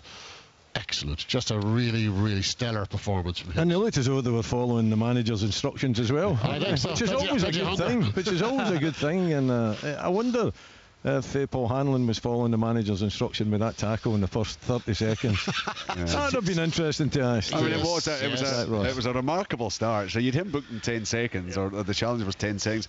Joe Newell was booked in the opening 3 minutes as well. But my goodness, they maintained their discipline throughout. I just wondered, Willie, most people would have enjoyed Hibs' wonderful attacking, exciting play in the opening 40 minutes or so. Did you take more actually from the way they defended so stoutly in the second half? I kind of always do that, Richard. I'm sorry, it's just in my DNA being a defender for most of my life. As you know, there was a period where I was a striker, but that was a different century. Hibs were sensational in every department, Richard, weren't they? They were. Yeah. But defensively, I take great pleasure in watching some of the defenders try to defend. In modern day football, I don't think there's enough emphasis put in defending, but I thought tonight, apart from the Rangers goal, then I thought Hibs defended exceptionally well. Guys, and the opposite for Rangers. Well, absolutely. Look, we're gonna have to leave it there. Doddsy will be delighted that we've only been on for 5 hours, so he'll still Inverness to go to as well. Ah, nice. Still, you're up there, one of the teams, just a couple of points separating 5 teams in the top half of the championship. So lots to look forward to for Doddsy and for Cally Thistle.